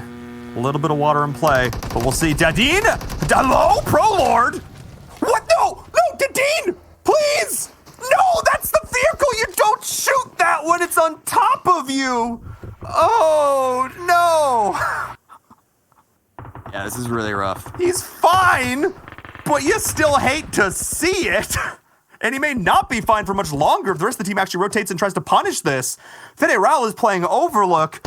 That could have cost Loop so hard as the rest of the team is going, now starting to fight. It is Dream Eaters and Team Queso. Team Queso, of course, loses those members early, and now Dream Eaters are going to capitalize on it. Ayala, the last man standing. We've seen this man when he throws grenades. He knows what he's all about, but in this time, he's just trying to survive as long as he can, healing up on the back of it. But Spring is here. Wildcard taking so long, trying to chase down those kills onto B4, put them into a terrible position, and now they're in shambles to boot. Slicky's like the last man standing. He's still out in the blue. It just feels like such a sloppy second game after a win from Wildcard. I don't even know what to think. It's not just them. It's a lot of teams are playing super, super late and super on the back foot. The minute you see this much river, this much water in play, you need to go more aggressive because we saw this shift. No one has... This is going to fit maybe 3 or 4 teams. And if you're late to the party right now, you should have been clearing area ahead of you sooner. Oh, Nova. Remember earlier on how I talked about this idea that you could just chill next to the cliffs because there's nobody going to be behind you? Did they miss the memo that Loops took over Castle? Did they not receive? Did they not receive that? I'm guessing not. Not the only ones. But look, so many people that are still out in the blue right now. A lot of them having to bail into water because there's no other option. And Uderkill is just trying to hide behind rocks. But this is when the blue is really starting to hurt. It actually just locked in for the next phase. And people are going to be running out of first aid kits really, really fast. I mean, this is looking good for Tempo Storm, but that's about it. Footballists as well. Yeah. Teams are going to have to rotate out of Castle, and that's just going to be a meat grinder. All of those teams, you can see how close they are together. Who can pick up these kills? There are so many points. It's a shooting gallery, fish in a barrel. And can't believe it. AZ actually was able to stay. Just look at your screen right now. Everybody is stacked on top of each other so much. And Nova, they've got to try and make a rotation here, but everybody is looking at them. Everybody is staring at them. The smoke's the only things keeping them up and in this. Let's see if the shots come through. They're actually able to get to some cover under the bridge. Oh my goodness, but HCL does still go down. They didn't make that out unscathed. It's not even in the circle though, so they're going to have to go big still, but yeah, Power have an angle, and they still have 2 up. They're going to have to push through Castle and actually push through Loops. Loops, we've seen them be a little weak when they're on the defensive side. But there's enough players, I think, on the roof to stay safe for it now. But I wonder their retreat. Federal opening something up, getting a good knock. Nice read, just sneaks up right in behind. Loops are still taking these fights, though. One member is down. Axer and Halls pushing on in. But Carrillo does have the high ground there up into the tower. It was Federal before. They have traded locations. They are taking these fights. They are playing aggressive like we know, but the 2 teams that could potentially contest them are also potentially going to fight each other. Zfan, the last one standing for Nova out on the flank. The team that takes the shot at him could give themselves away here. As Lord as well. Oh my goodness, so close. Axer not realizing they are this close, but this might be the opportunity for Loops to jump in. They hear the action. They want these kill points as well. Oh my goodness, this is just such chaos. What a circle. This is another situation for Loops that they want to find their kills now, because there's no guarantee they're going to be able to play into late game placement. They've already picked up 8. It's certainly a good start, and I think they have maybe 2 to 5 on the upside, but 4 up. Yes, they're wounded. Yes, they don't have a strong position in the circle, but they're playing aggressive and they're picking up the kills, and this is exactly why we keep picking them multiple games, especially on Vikendi. And Nano is just right there. Pyra as well, sending 2 on land and sending 2 in the water. I actually don't mind this decision at all here from them. They're just basically trying to hedge their bets, but wow, that's actually a great position there. Oh, and there's this scout they're talking about. They're going in the water to scout for the players, and the players on land are able to take the shots. That's actually amazing. This is like 500 IQ play from Loops, and they're just, what, on both sides of the water? I talked about fish in a barrel earlier, guys. It was a comment, not an instruction. Yeah, more easy kills than to pick up, but over here, the other one's fighting. Football is pushing in to Tempo Storm. The circle has pulled off of them, and I think Tempo Storm are actually had the advantage right now. HH24 still needs to get revived. Tense still needs to heal up, but Spec, he's going aggressive. He knows exactly where Foots are. Oh, the Molotov comes in. Oh no, it's their own volley. Oh no, now it's Lavazine. Oh my goodness, this is gonna be so close here. He's gotta try and find the shots over around the angle of the wall. The jump shot is going on. It's a 2v1 situation. Oh my goodness, and the fancy feet from Football, that's not quite enough there. Should have spent a little more time practicing your dribbling on that one. Not able to find the angle on that 2v1. As we're seeing Cloud9, only 1 player up and standing for them. But Pittsburgh Knights has made it in with all 4 members alive. Some very happy health bars as well here, Cameron. This is actually looking pretty good here for PK as well, especially considering C9 is now getting absolutely crushed by Loops. And here we go. Breaching a compound? Yes, please. Just another day. Yeah, this is what you sign up for. This is basically the only thing you need to do as Loops is to hold forward on your phone, on the joystick. Yes. And just be able to shoot, be able to fight. Because they're pushing in, they have the smokes to make it chaotic, and they know they have the man advantage over anyone else. In fact, they're stealing a vehicle. You know, this is ours now. You made this? I made this. is mine now. Have they taken those? They're also watching their back. They're not tunnel visioning. Tempo is full sending though into loops. I don't know if they know.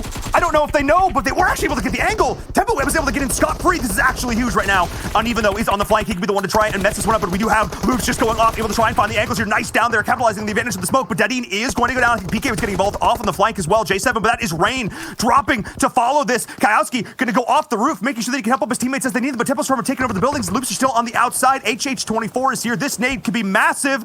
How does it go? And it finds Kayowski. HH24, you absolute beast. That was huge. This is bringing Tempo Storm back in this fight, Cameron. Federal got shot a little bit, but he's going for the revive. Dajin also going behind cover, and now that they know that somebody's in the building, a good Molotov. But HH24 is able to find an elevated angle, and the Molly didn't even make it inside anyway. You can see it burning in the middle of that smoke, and Tempo Storm still 3 up. But Loops, they still have 4. They're not out just yet, but now the circle has pulled away from them onto the Knights. Tempo know that they just need to wait for Loops to push in. But can Carrillo, can he land these mollies? Can he flush these final Tempo players out from their hiding hole? And Sixless picks up that final. The last player swimming out in the water.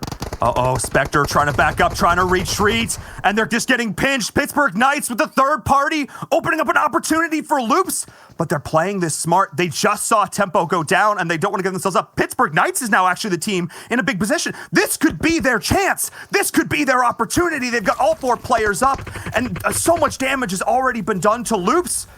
But there's still a member of Tempo Storm in the middle of this. I talked about the idea of a spanner in the works, and this could be it here. It could be Rain to mess all of this up. But Kayowski up on the high ground. They're going to have to start to rotate in. The blue is not their friend, and this is a great angle for PK. The smokes, Loops threw a bunch of smokes out just to try and make it less easy for the Knights, but they're not all super effective, and Raven's still able to find an angle above that hill. Tempo's out, Tempo is done. Dean, 12 kills for Loops, but J7 on the angle. That was huge. J7, that rock to the left was massive. Dadine actually went down to the blue. They weren't able to help him up, and this is going to be it. This is PK's game to win. Loops is in a terrible position. You have the best shot in the world, but it doesn't mean anything, and that's Pittsburgh Knights. The first win here for them, eliminating Loops, the chicken dinner. Solid play from PK. There we go, boys. Make some noise. 14 kills. This is the biggest we've ever seen the Knights go in the PMWL, unless I'm forgetting a game, but like for the most part, they haven't been this huge. But this time, they've used the chaotic circle to their advantage. They found themselves in a position with control of their area, and they just punished team after team rotating in. We didn't see a lot of it. We saw most of the fighting. We watched most of the fighting that happened down on the south side because there was a lot there as well. But you don't get 14 kills by accident. No, and I wasn't even really noticing them because I saw them like from the peripheral angles, and they still had all their health bars, and I went, they must be playing this kind of quietly because they're known, they're survivalists, the Knights, exactly. That's how they survive. That's how they get on through. I think up until this point, the most kills they gotten in a game was like 6. You know what I mean? I don't think I'm making that number up. It was not super impressive, but now with that win, with those kills, that's PK back on the board, and that's why I love PUBG Mobile. Because nobody is ever out. Everybody can always step up. You did not make it here by accident. You are playing in the World League West. You are here because you are an all-star, and finally PK is showing us now. That's the play I love to see. Let's send it back over to our analyst to break down that epic match.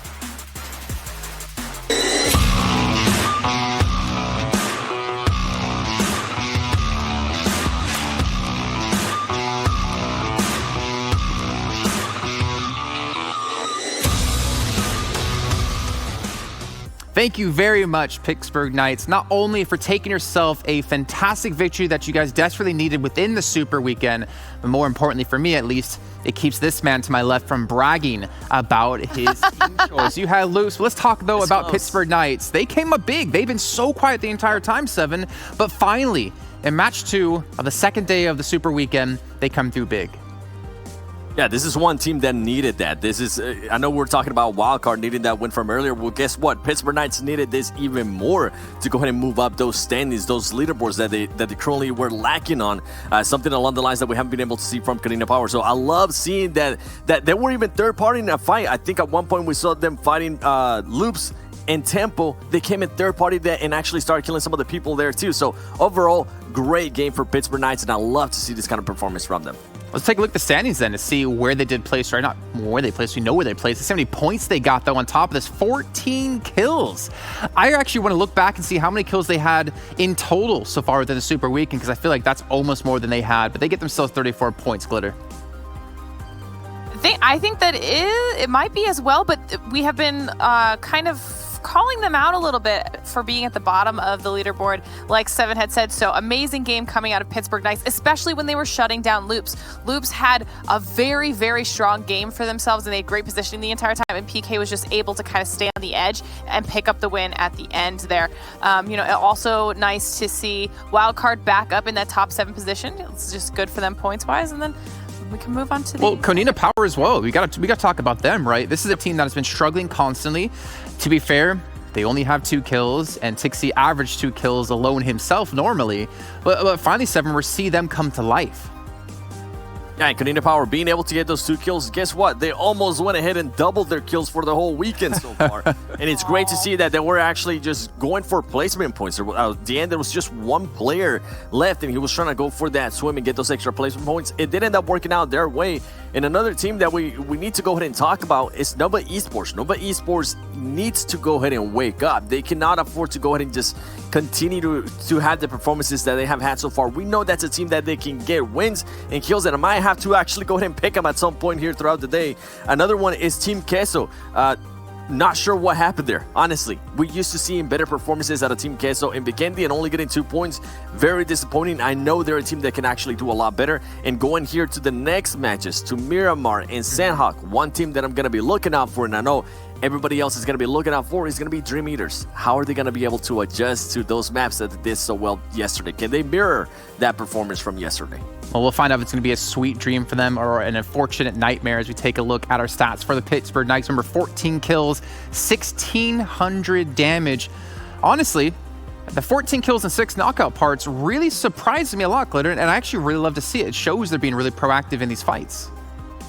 Yeah, and that problem, that's also going to, you know, kind of go back to what I was saying, is that they were doing a very good job third-partying in a lot of those fights. They stayed on the outside of the zone as much as possible, and at one point they just kind of let everybody brawl it out in the middle, and they just picked people off and dished damage out from the sides. If you see how little total healing they actually did, they did not take a lot of damage themselves, so their positioning was very, very strong, as was, you know, that illustrated in the kills and knockouts ratio.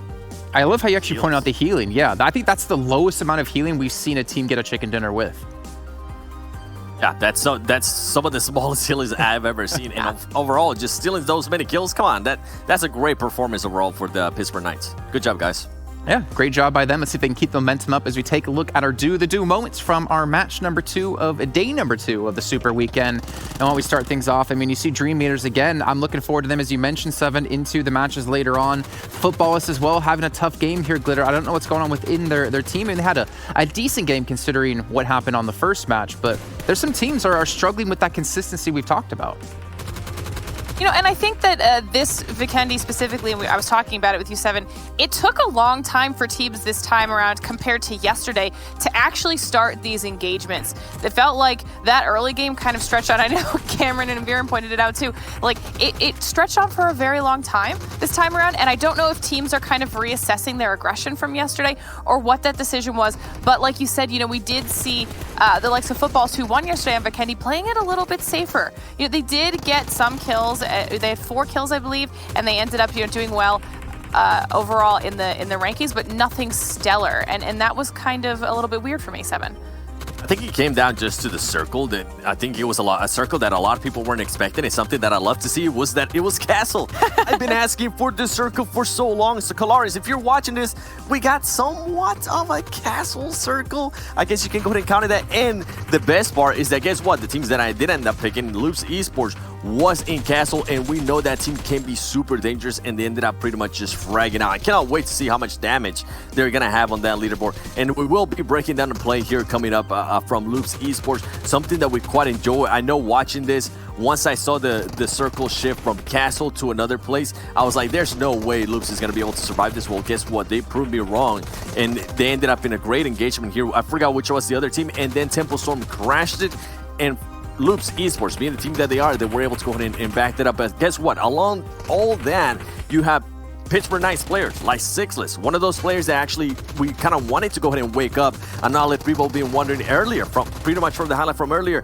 Sixless ended up just getting knocked by running out on the open. So it's good to see that those players, even though they have maybe a bad match, they're able to go ahead and come back and wake up and start getting those skills. And I want to go ahead and see more of that out of Sixless, out of Carnage, out of everybody currently in Pittsburgh Knights. We'll see if they can stay consistent. And you guys said you wanted to see the damage from the last match. Well, luck for you, a magic button of just a snap of the fingers will bring it right in. There we go, right there on the screen. You guys can see it at home. Let's take a look at these numbers as well, because Glitter, that's some big numbers coming in for Loops. Wait, are we at almost 2,500 right there? Is that a 2 or a 3? I can't. That's what I'm trying to look at. Okay, it's a 2. All right, there we go. There you go. Okay, oh, all right. Saver. But honestly, I mean, I'm not surprised that that's the damage Loops is putting out. They're more than capable of doing that. But look at Pittsburgh Knights, significantly less damage, 2 more kills. We talked about their awareness and positioning in that final zone. Worked out incredibly, incredibly well for them. Wow. And look at that. I know you ended up picking Footballers. They ended up with a lot of damage. They maybe weren't able to finish up a lot of the knocks they had. I wonder how many knocks they had, but they were at least able to get 4 kills there. I think that's really impressive there from Footballers. And I know you were telling me, Glitter, you might end up picking Footballers throughout the whole day today after having a chat with them on Twitch. Listen, to be fair, they did well on Vikendi yesterday. Then they got 3rd place going into Miramar. So if they can take, you know, their momentum from this and kind of push it forward into an even higher standing, I wouldn't be mad about it. So does that mean you're picking them next match? Okay, cool. One thing I wanted to mention is Tempo Storm there, by the way. They had, was it 1,800 damage and only 5 kills done. That shows they're being so aggressive looking for fights, but they weren't converting them into kills, though. That kind of worries me a little bit, Seven, because their points could have been so much higher because of that. Yeah, and towards the end, they ended up getting unlucky. They pretty much crashed onto a place that they thought they were only going to be having to deal with one team. And guess what? They ended up having to deal with Loops Esports when they were already hot, just going after everybody. So overall, one thing I do like about Tempo Storm that you even mentioned earlier, Jason, is that Tempo Storm seems to be kind of waking up as well. They seem to be getting some momentum behind them and some, in a way, consistency behind them. So that's one thing I'm going to be looking at for, mostly towards the last match in Erangel. Okay, well, that'll obviously be coming up a little bit later on tonight. Let's take a look at our top players, though, from the last match that we just had happen on Vikendi. And why does this doesn't even surprise me. 3 players from Loops Esports going to be taking the top 4 positions here, Glitter. Look at Kayowski's numbers. That man almost had 1K damage to himself. That is impressive. I know we've talked a lot about Carrillo already, but that game coming, like those numbers coming out of Kayowski are incredibly impressive, Seven. Yeah, and for me, actually, I know we see everybody surrounding the man. Raven, that is good numbers there from Raven as well. And it goes to show that Pittsburgh Knights was just stealing kills left and right. Look at that. He had 2 knocks, and he ended up with 5 kills, so he was super aware of what was going on. So congratulations, Raven, there being our top players. I look forward to maybe seeing you more in the future here on the top player section. 100%. I would love to see him back for more and, of course, get their team further up the rankings. Now, while we were watching this game, a certain play happened, and all 3 of us almost at the exact same time said, clip it. We're going to break this fight down. We have to talk about it. Seven, why don't you kind of introduce it to us and take it away?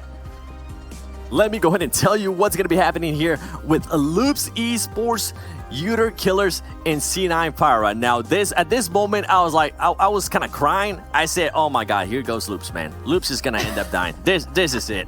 But they proved me so wrong here. They knew that there was people in the water.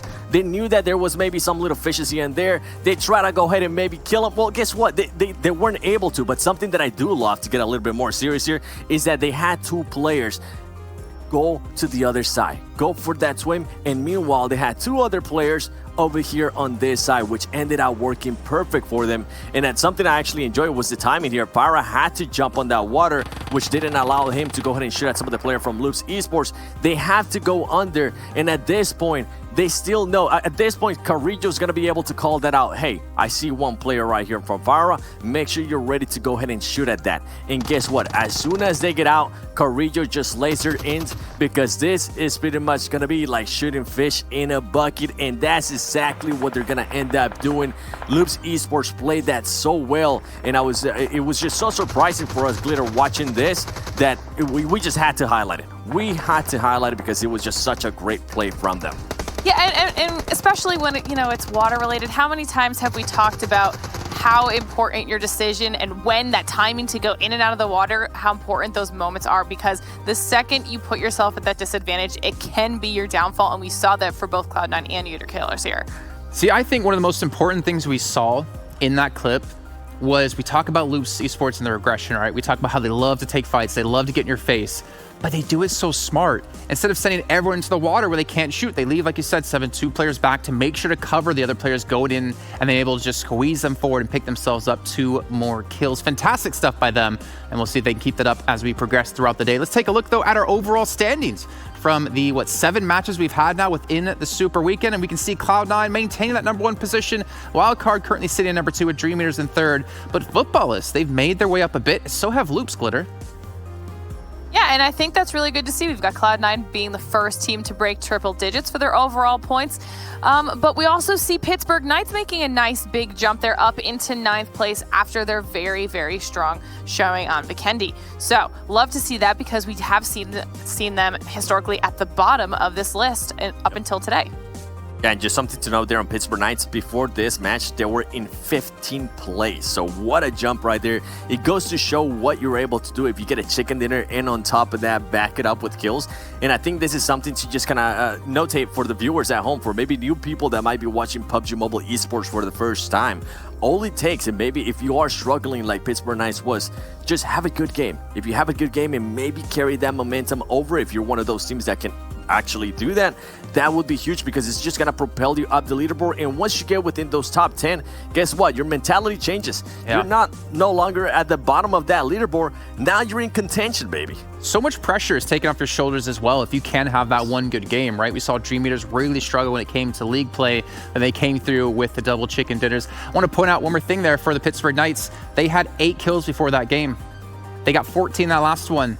They over doubled what they had in one game, and obviously shot up the rankings, as you mentioned before. But you can see here, we're going to have Miramar coming up next. That map, it kind of makes us want to think, Dream Eaters, are they going to be able to replicate the success they had before yesterday? I really don't know. I would love to see it, because for them, that then says these are 2 maps that we can dominate on. And if we can have really good points across those 2 maps every single time we play it, then they can easily stay within the top 5 of the overall rankings within Super Weekends, Glitter. Yeah, and I think, everyone's kind of going to be looking for them because of that outstanding game that they had coming into Miramar yesterday. But we also do need to remember that not only did Dream Eaters have a very strong game on Miramar, but so did B4. Dream Eaters and B4 both were 1st and 2nd in both our Miramar and Sanhok maps, which are the ones that we haven't played that much during league play. So there are definitely teams that are going to be vying for that top spot here, Seven.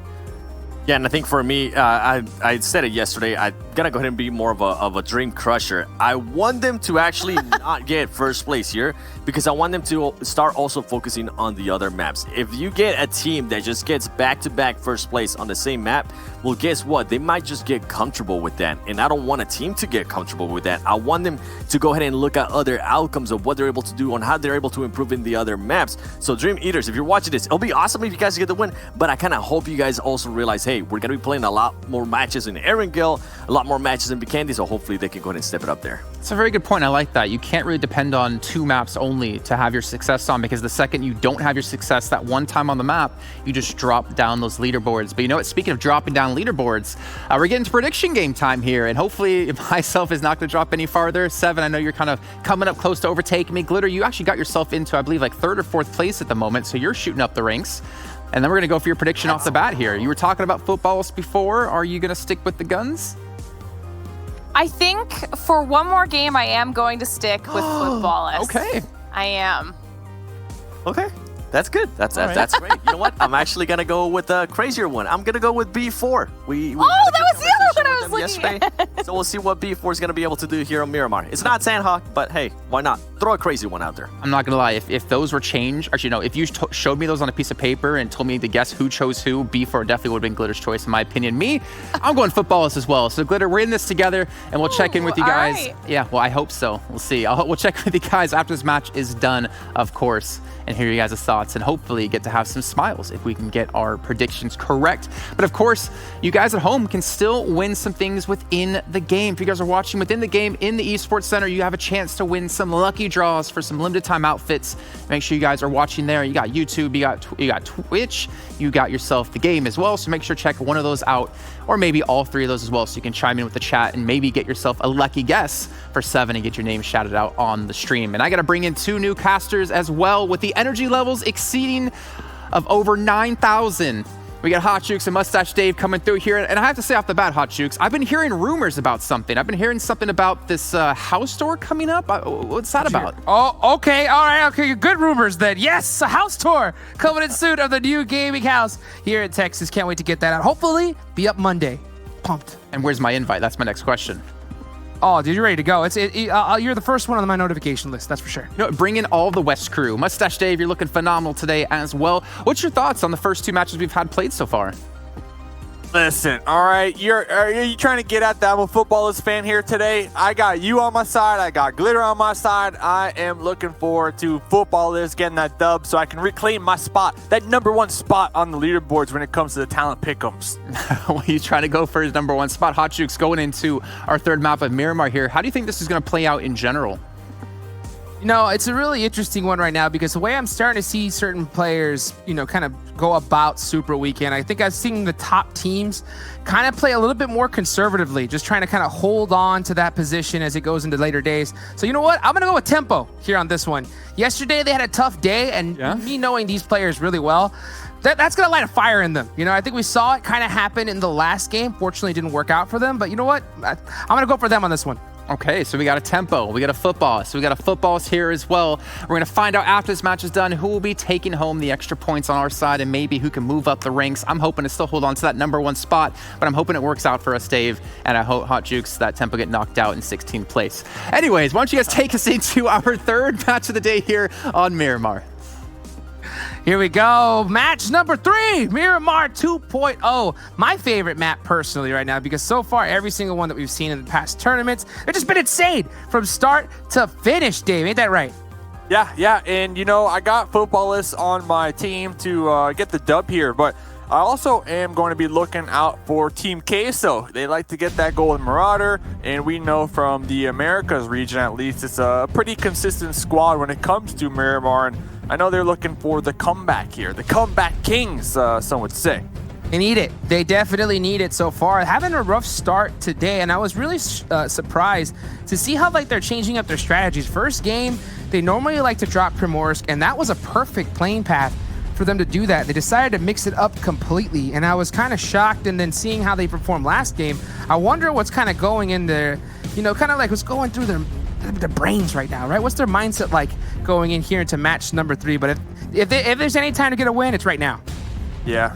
I mean, right now, you know, they're at that midway point in the Super Weekend, I would call it, and they're at that mid-pack on the actual overall leaderboards. They got about 50 total points, and they average around 7.1 per game. But, I mean, to put this into perspective, like top 3 right now, Cloud9, they average 15 points per game. So, yeah, if you want to make the comeback, you got to get those averages up just a little bit more. And, hey, Hot Jukes, the plane, we are going to be looking at it. Nova, going to go all the way up there to Camp Militar. Interesting. Oh, man, and that early drop's going to help them out quite a bit because they're going to be able to loot all that really quickly here. Starting to look down to the center of the map. Tempo Storm going to Picado.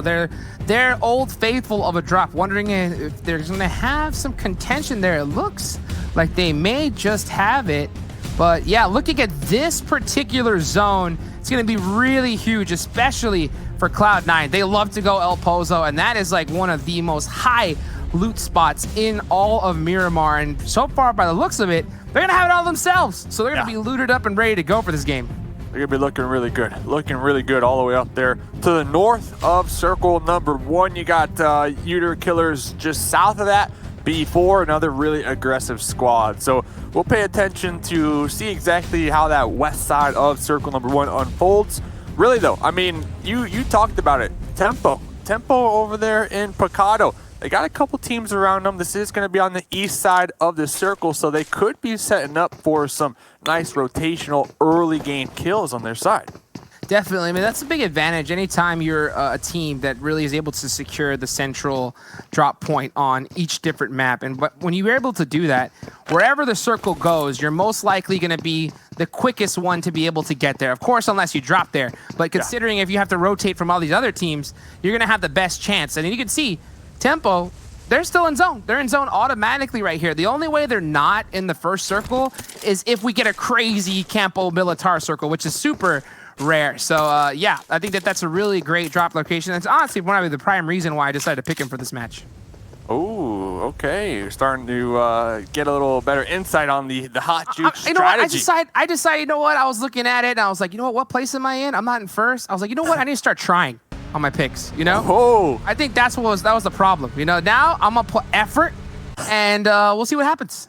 You're going to start trying. Hey, that's what you said the last game when we were watching. Like, I'm going to start trying. I'll say it every game. Talk about trying. Prez from Umbra trying to connect the shots on the Toffees from the Dream Eaters. Going to be driving on right by that one. Oh, and flipping the vehicle. Okay. Oh, what a turtle. He gets it. There we go. Save right there. That was really clutch right there for Dream Eaters. Now, we got to talk about Dream Eaters. I think that's definitely a team that we have to talk about because their performance yesterday was just monstrous, at least compared to how they've performed in the past. And we heard some great stats from the desk earlier on, and just comparing their overall past 11 games to those 2 games that they had.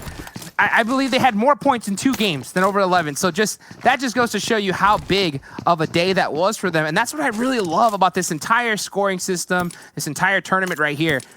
2-3 good games can change your entire stats on the leaderboards. We saw Cloud9 do that in the PMPL Americas. They were bottom 10 almost the whole tournament, and then in just the last couple of days, turned it on and was able to secure 3rd place, I believe. But man, it's just insanity when it comes to thinking about that.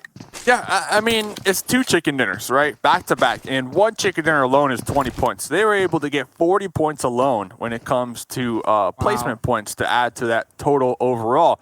Looking at kills, though, I mean, trust me, I understand. The game, it's all about surviving till the end and getting the chicken dinner.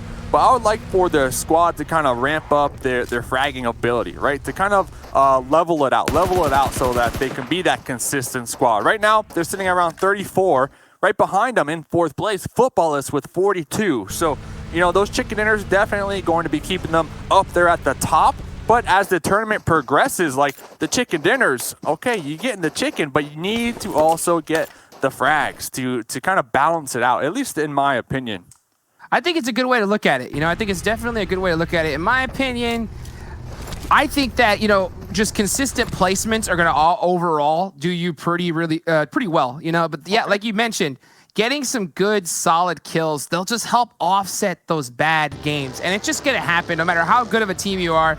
There's going to be certain games where you drop, guess what? The loot, it's just not there for some reason. You get the worst circles possible. You get gatekept by 3 or 4 of some of the best teams on the planet. You're going to get into those tough spots. And I think that in order to win a tournament like this, it's all about just trying to get into the top 6 position, you know? Yeah. If you're able to get top 6 and then hope that one game you get that good favorable circle, your team's all working as a unit, they're working right, and that's where you go for that chicken dinner with huge kills. You know, you want to use that opportunity to get those kills because just a solid chicken dinner 20 points is great, but man, if you're able to secure 32, you know, 34, that's another level right there.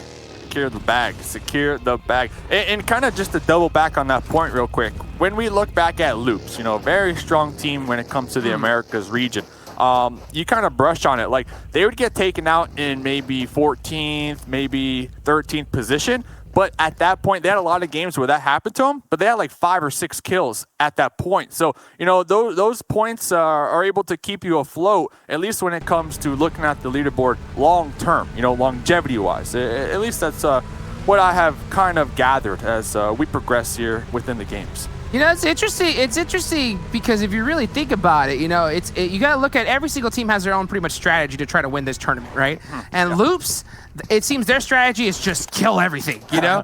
and a lot of times it's worked, to be honest. We've seen them do exactly that. And I was actually remember talking to 7WG just a little earlier, and we were kind of going back and forth on this. And it's really interesting because I want to see, like you saying how loops, right? How like, okay, like, man, like, wow, we're great shots. I was like, that's because they're the best fragging team right now, I think, in my believing. He's like, but man, they keep dying early. And I said, that's because I think they're the best fragging team right now, you know? Like, sometimes they just want to push so hard, and then they get caught out in third-party scenarios. And speaking of, you know, getting caught out. Yeah, Ulysses.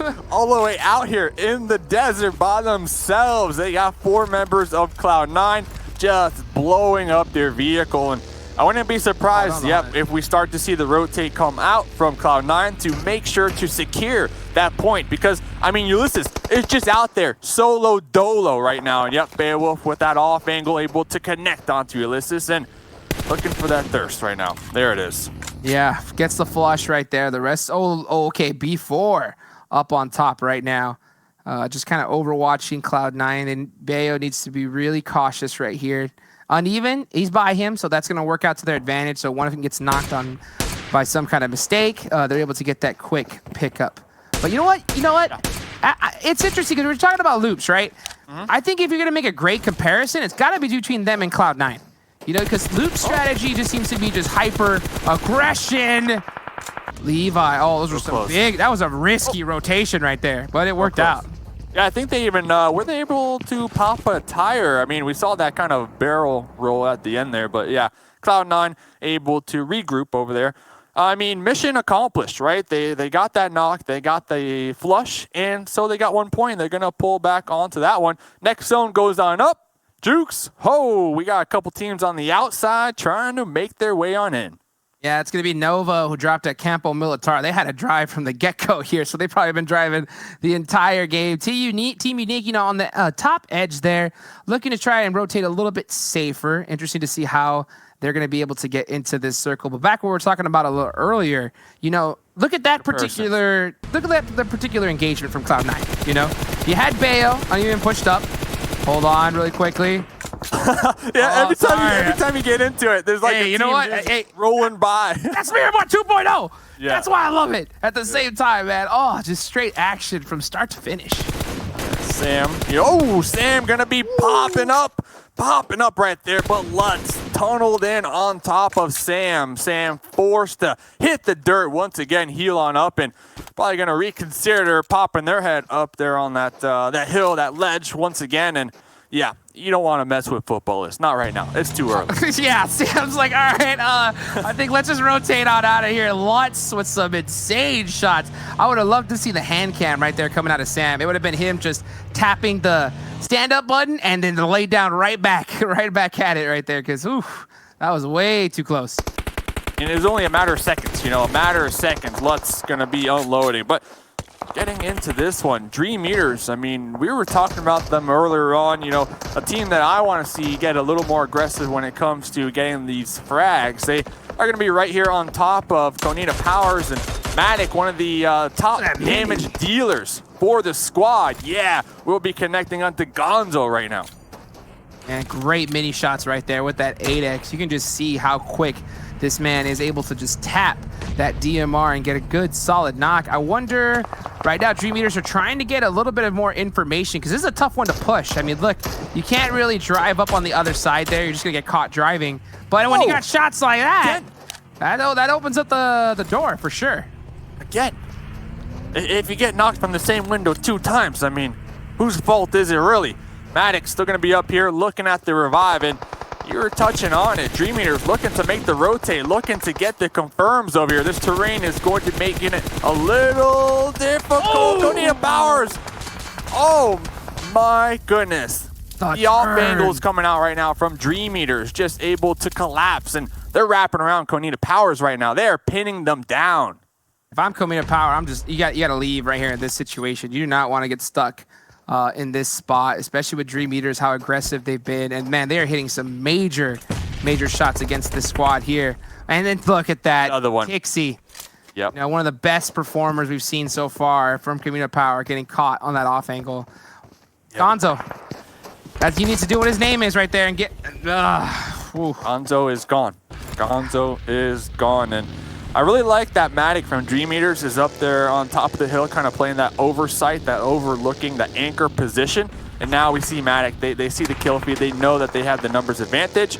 Going to be making the pull up, making the breach right now to try to get these confirms and some points, these early kill points in the bank. Yeah, those are the best time to really get into these kind of engagements, especially on Miramar, because it's a little bit difficult, I guess. And O's cooking that one. Cooking that one. That should be good. Oh, it is good, but not good enough. We'll be putting a little bit of damage onto Slicky right there. But look at this. Slicky's going to need to avoid being bombarded by not 1 but 2 grenades and make that 3.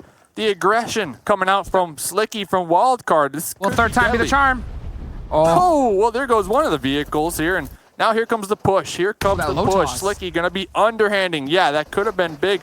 2 members of UDR going to be getting the wrap around over here. And Sam in the back line, in the tail of this one, will be playing that oversight onto Slicky. And yeah, the objective was to get the revive onto Spring, but it is not looking like that's going to happen. Dandro with the quick shots right there onto Slicky, catching him out. Right now, Uter Killers just using their numbers advantage and doing it at full force right now. It's just Sam. Yeah, Sam all along there's lonesome right now, and he's got nothing to do but just retreat. Sam, I am. I can survive. I can survive. Gonna be full on retreat mode right now. Yeah, you saw right there. He was about to run up that hill, and some bullets went really close to him. He's like, I gotta stick right where I'm at. And that's just Miramar, man. When you get stuck without a vehicle, and rotations here, they're just so difficult. Look at all this open space. Yeah. Ooh, Soke going for the long one onto Faker. Gonna be landing right on Faker's footsteps right there. Gonna be taking about 50% out. The second one attempting to get the clutch, not able to do so. Soke gonna be repositioning off of that one. Yeah, and I think that's a smart play right now, especially considering where your position is. There's no cover. You get knocked, you're gonna get thirsted right there. So happy to see him just kind of, say, hey, you know what? I'd rather stick with my team and get this fight later going. But yeah, Tempo and Team Queso. This is a really big one for both these teams right here.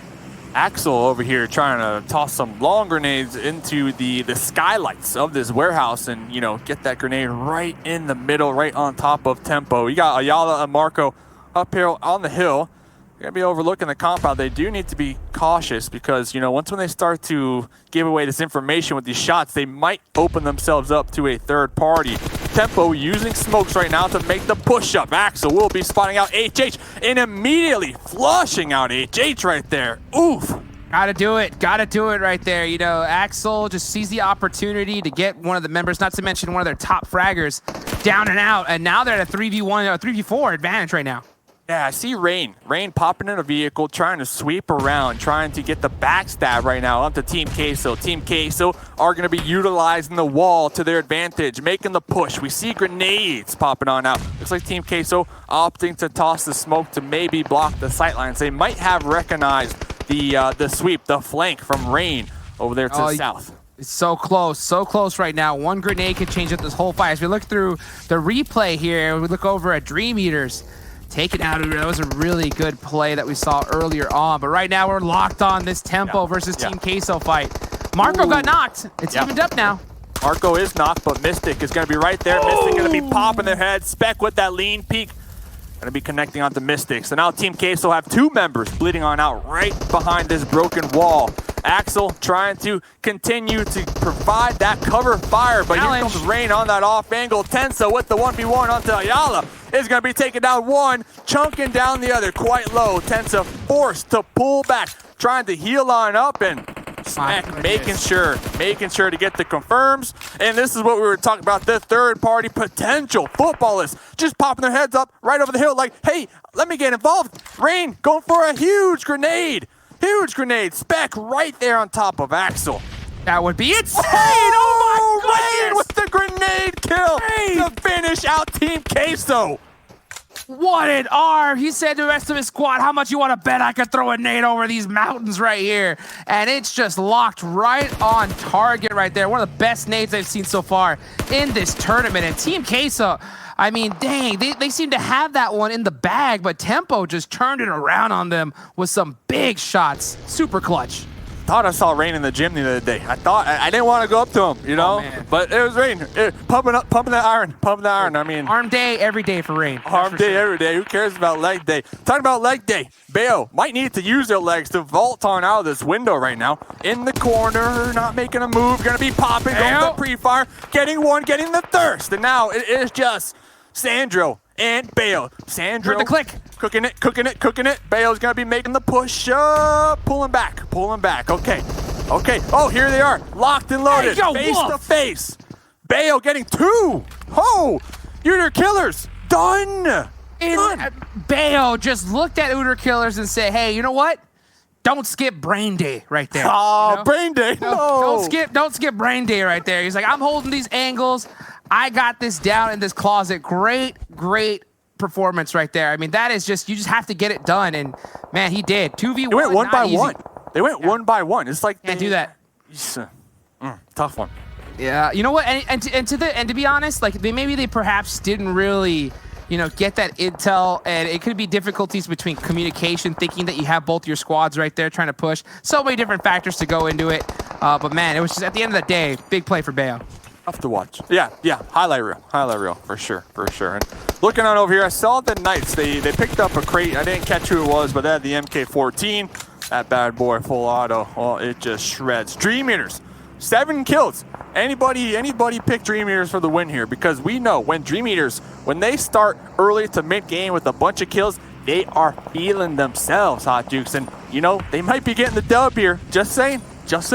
It could be absolutely their game. I believe Inverum ended up picking up Dream Eaters right here, so that could be some big points for him. It's still anybody's game, though, with this circle. I wonder where it's going to shift to, and it looks like it goes straight to Dream Eaters. B4, Cloud9, and Tempo. Yeah, and Dream Eaters across the street. Oh, could he get caught out right now? Maybe. For now, Umbra tossing out some grenades, trying to connect, trying to inflict as much damage as possible. Nova Esports right behind them, all in their own vehicles. They need to play this one very methodically right now. Yeah, Nova Esports needs to start having some big games right now, and you could just tell Halls, he knows exactly where they're at. Will this nade hit? As we wait for it to pop, it doesn't right there, and that's going to give away his position. Here comes HCL on his own, though. Oh, but Hall's dropped the buggy. Yeah, Hall's hearing the vehicle going to be making the pull back. The Scar spray. Missing a lot of these bullets, Hot Jukes. Oh, such a tough gun to control, especially if you don't have the right attachments to it right there. And yeah, Team Umbra, great opportunity. Unfortunately, not able to get that knock for Nova, but they're getting third party by B4 right now. That opens the door right there for Nova.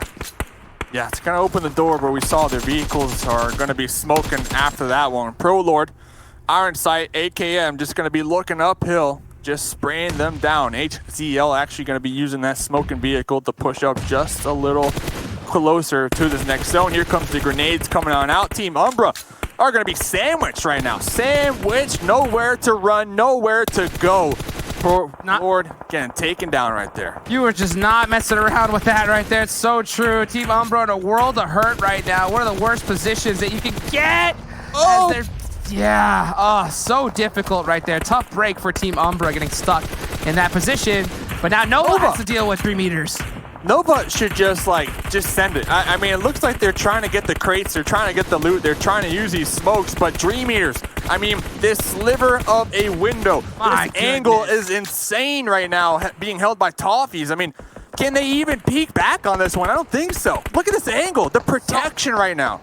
So tight. That's exactly what you need to be doing right there. And that's tough to even spot from this range. Yeah, so I mean, just to be able to just utilize that perfect, just threading the needle through that window, man, devastating for all these squads. Top 5 angles to hold right there. I mean, that has to be up there. Tempo, actually, still going to be alive. 5 kills. They do have a compound, you know, right to the south of them will be the Dream Eaters. So both of these teams will be on the southern, I want to say like the sloping half. You know, everybody else is up there on top of the mountains. Speaking of angles, right, you saw Tensa right there using them to his best advantage. And you know what? That's what I got to give to, like, when you start seeing players that play at this type of level, their peaks are just so tight, and they're able to just find different positions that not very many players can even think about, you know? And having so much cover right there. Like, look at this. Toppy's been hanging on the same spot, just laying it down right now onto Nova, and there's nothing they can do. They can't move from there. We got to note though, next circle did go on up, so both of these squads need to work their way on into the new zone. And Dream Eaters, they heard the shots from Tensa just moments ago. Dream Eaters going to be tossing a molly into the doorway, blocking the push from Tempo and Matic, trying to use this time, trying to catch some angles right now. They have to take out Tempo right now. They're all out of zone right now, so this is going to be a fight that will finish in bloodshed. And it could go either way right now. I don't see too many other teams that are going to be really looking down on this, the third party, so it's going to be pretty even. This is always a crazy spot to end a game, that's for sure. B4 all the way up here on top of the mountain. Gonna be looking down on all these teams. Here comes a grenade from Mixira, trying to get the finish on the Lavison. Lavison in the smokes and popping on over here. Unique, they got 3 up right now. Cloud9, they got 2 up, and then 2 up from Footballist. So we got 3 squads all on top of one another, just tossing grenades back and forth. 3 kills right now onto Cloud9. It can go either way right now as they're trying to open it up with, through the window. Not uneven with a huge nade. To the walls over here. Bale, gonna be the last remaining member for Cloud9. Gonna be using the smokes to sneak their way on into the next compound right next door, and now is on the outskirts, blue zone to their back. Here we go. It's starting to get really intense right now. 6 circle right now. You can see all these squads just kind of holding the edge. Not a lot of cover in the central area right now. Man, wherever this next circle goes, it's going to be huge for that team. Yeah, the grenades just coming back and forth, back and forth. I mean, Unique, they know that there's at least one more enemy in this area because of these smokes, of course. But Bayo, not opting to move. Doesn't really need to move. Is in the actual zone. Can kind of play this one out. Ooh, that grenade almost taken life right there. He tasted it, that's for sure right there. So he knows that they know exactly where he is. He's stuck in this position. Can't really move right now. It's just Bayo just trying to survive, do everything he can for his squad, currently sitting in first place right now. But at the end of the day, this is all he needs to do. You know, when you have a tough break, tough game, you just want to end up in that top 5, top 6 position. And that's what he's already secured. And yeah, top 5 is exactly what you got right there. It's okay. It's okay. You got B4. They're going to be overlooking that anyways. So Unique going to be making the push on out. So B4, they're looking on top of Unique. They're looking over Dream Eaters. I mean, Mixira is right on top of Dream Eaters. And yeah, that's why we're going to start to see the push right now. Looks like Mixira is calling for that backup. Yeah, B4 Esports right now on the hunt. It's going to be really clutch to see right here. I know Seven actually picked this squad to win this one right here. And they got big oversights. They got the zone. Honestly, this could get really scary considering could be a heal off. Pedro, a crate. So yeah, I mean, B4, they definitely have the zone. They have the high ground. I don't even know if squads can make their way on up there when the blue zone starts to push in, because that's just going to cut off the entrances. And Pedro in their own little grenade battle themselves. Pedro going to be tossing one grenade on top of Unique, and Unique doing the same thing, returning the favor right now. Levi going to be lean peeking right there, catching out Raven. You saw the Knights, they're in the background. They're in the tail end of this one, just trying to sneak their way on in, trying to get some placements, but they were quickly spotted, and here comes the smokes on the playfield. Now, nothing you can do when you got 2 big teams just staring right at you and you got to run out in the open. That's every professional player's worst nightmare right here. But speaking of nightmares, man, this B4 squad on top of this hill, they're just causing a whole bunch of them right now on the both Dream Eaters and Team Unique. Yeah, we only got 3 more teams remaining. It's going to be a 4v3v2. Dream Eaters with 2 down there. Nowhere to really go for them. I mean, they're pretty much pinched down, and I think they know that. I think they recognize the situation, so they might opt to pass off that med to one person, maybe med it out. You never know. Yeah, you know, that might be the right play right here. It's just kind of crazy just seeing these still grenades coming out from Team Unique on a B4. All it takes is one good one to pretty much change the entire dynamic of this fight. And, that one was really close. Yeah, on to Pedro. But this fight's going to be, it's inevitable. It's only a matter of time right here. Wow, these nades are getting really close. They're getting really close. But my thing is, like, how many do they have left, right? Like, how many grenades do both of these teams have left? Because they have been tossing out a lot of them. Pedro. And Ali's going to be taken down to the blue zone, and that's going to make this a 2v4. We see B4 going for that little 2-2 split going on right now. Lightning going to be popping their head on up. Going to be taking down a lot of damage on both of the enemies. Oh, here we go. Here comes the reset.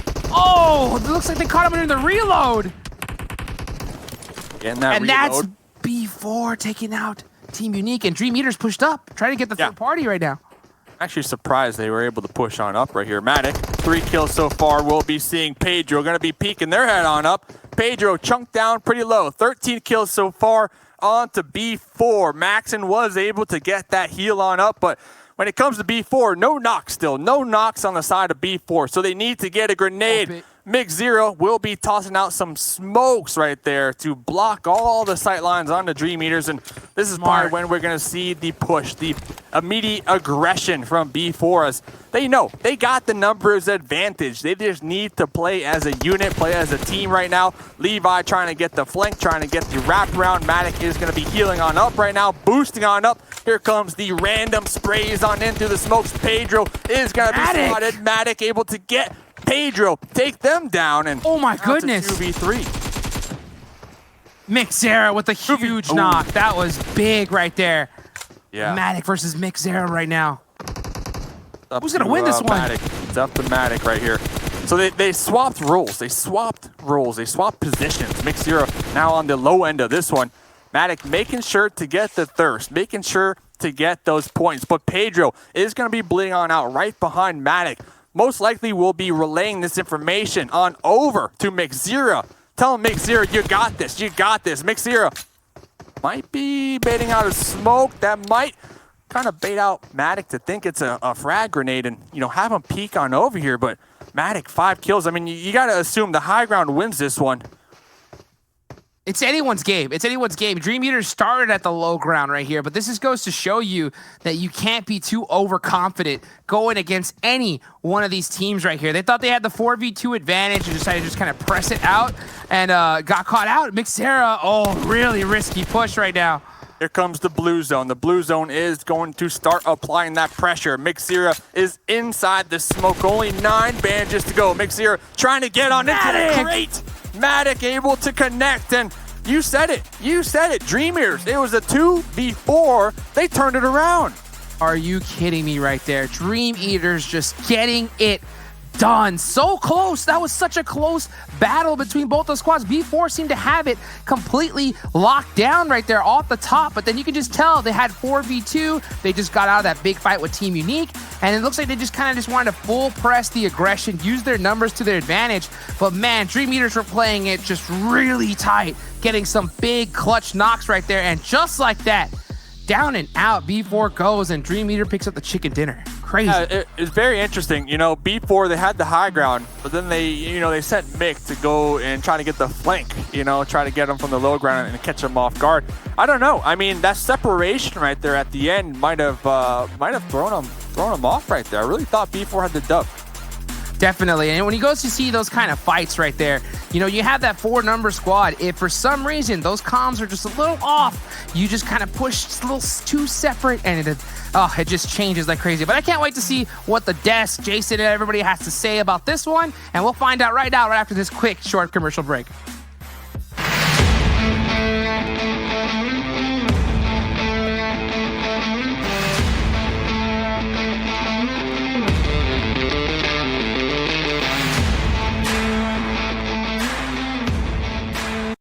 I love it, Hot Jukes. Jason and everyone else on the desk, the way it should be. What's up, Seven? What are you counting? You're missing 2 more numbers for your name. What's wrong? 1-4? No. That's 14. That's 14, baby. That's how many kills B4, the team that I chose, got in that last game. What a finale, though. Dream Eaters. Listen, Dream Eaters completely shut me up. I was saying I wanted to go ahead and be a Dream Crusher. Well, guess what? They said, you know what, Seven, sit down. You don't even know what you're talking about. And they got that 15-kill game win. They even improved their performance from yesterday in Miramar. That is so impressive. That's what we've been talking about, Glitter, right? We talked about this is 2 of the maps that they can play well, but can they be consistently placing well on those 2 in particular? And hey, they've done it yet again. We're going to find out if they can do it on Sanhok a little bit later on. But let's see how all the other teams did, because there's more teams than just one here. I mean, obviously, B4 Esports, you're talking about 28 points, but Glitter, we get Team Unique yet again. A number 3 placing out of them. They're starting to really pick up some steam today.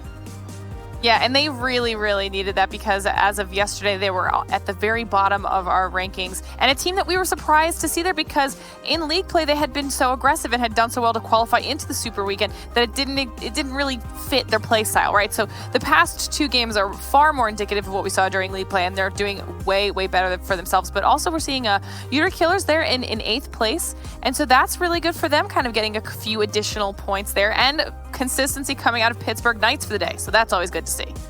Yeah, and from that one, just one more from that front page was Tempo Storm. Tempo Storm was able to win some key gunfights, and I know that's going to be some extra points there that my boy Hot Jukes is going to be able to add to his whole tally. And now as we're going here to the second page, Loops Esports in 15th place. That is so surprising considering that that's one of the strongest teams that we have seen so far today. Not sure exactly what happened there, and something that I'm starting to see more and more here is Team Queso being on this second page. I'm not sure what's going on today with Team Queso, but hopefully they can go ahead and pick it up. And last but not least, I know this is a team we've been kind of talking about the whole time, Kanina Power Glitter. Surprising to see what's going on there. This is the second day. We usually expect a great performance from them, and Glitter so far, they just haven't been able to show up. Listen, maybe it's because this is a 3-day weekend. So maybe they thrive under that pressure. Having 2 days left isn't enough pressure. They just need to wait until the 3rd day because I don't know what else it could possibly be.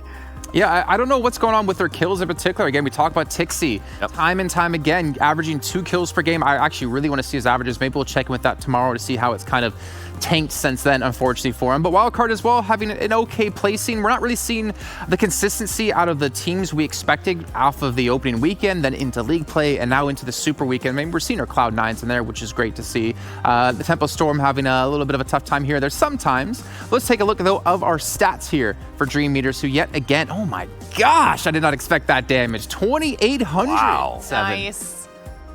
2,800 and only 800 heal. That is really impressive. That goes to show that they were just taking full advantage of whatever the match was giving them. And I wonder, out of all this, how much damage their top player was actually able to do. Matic was able to do. And 15 kills with 14 knocks, they were at least able to go in and steal an extra kill. And that finale, once again, I think they played that so well. I don't remember quite right, but I think it might have been like a 2v4 against B4. Yeah. And that was just super impressive from them to be able to go ahead and come out on top from that. It goes to show that, hey, Miramar might be becoming their map, so that it's great. It's great for them. Well, isn't the weird part about that is the fact that B4 originally had the high ground, and then somehow Dream Eaters like circled around them and eventually took that position away from them, Glitter? I mean, if anyone watched Star Wars out there, they know high ground is supreme. Yeah, as soon as that happened, I was very surprised by that rotation because initially Dream Eaters was on the bottom and they were letting Unique and B4 battle it out. They let B4 take out Unique, kind of do the heavy lifting there because they knew they only had 2 players left at their disposal. I think at that point, B4 was very, very confident in that 4v2 situation, and the fact that Dream Eaters was not only able to win, but literally turn everything on its head, that was a finish I was not prepared for, to be totally honest. Yeah, 100%. I think we'll actually see some of it in our do the do moments from that last match, and we can probably talk about it when we do get there as well. But still action pack across the board. Kanina Power, I mean, tagging along with them in the beginning. They do take a member down from Loops. Cloud9 even making some signs in there as well. But it's all about Dream Eater, and we have to talk about 7. Dream Eater, honestly, I think once we saw them win their first engagement, and I think this was that first engagement, we were just so shocked at how much more aggressive. That's pretty much what I want to go ahead and point out about here, Dream Eaters. They are so much more aggressive on Miramar than in any of the other maps, and maybe even Sanhok. I cannot wait to see what they can actually do in Sanhok. And this is one that we're actually going to be breaking down later on, as we saw Team Queso go ahead and fight against Tempo Storm. And Team Queso actually had the advantage, but they ended up completely potatoing that. So don't worry, we got you covered. We'll be able to show you guys that in a little bit. And Loops surprising. They ended up towards the bottom. And I know Jason and Glitter, this was one of your guys' picks. Football is not being able to go ahead and have the best performances here in Miramar, but at least adding 3 kills to their tally, Glitter.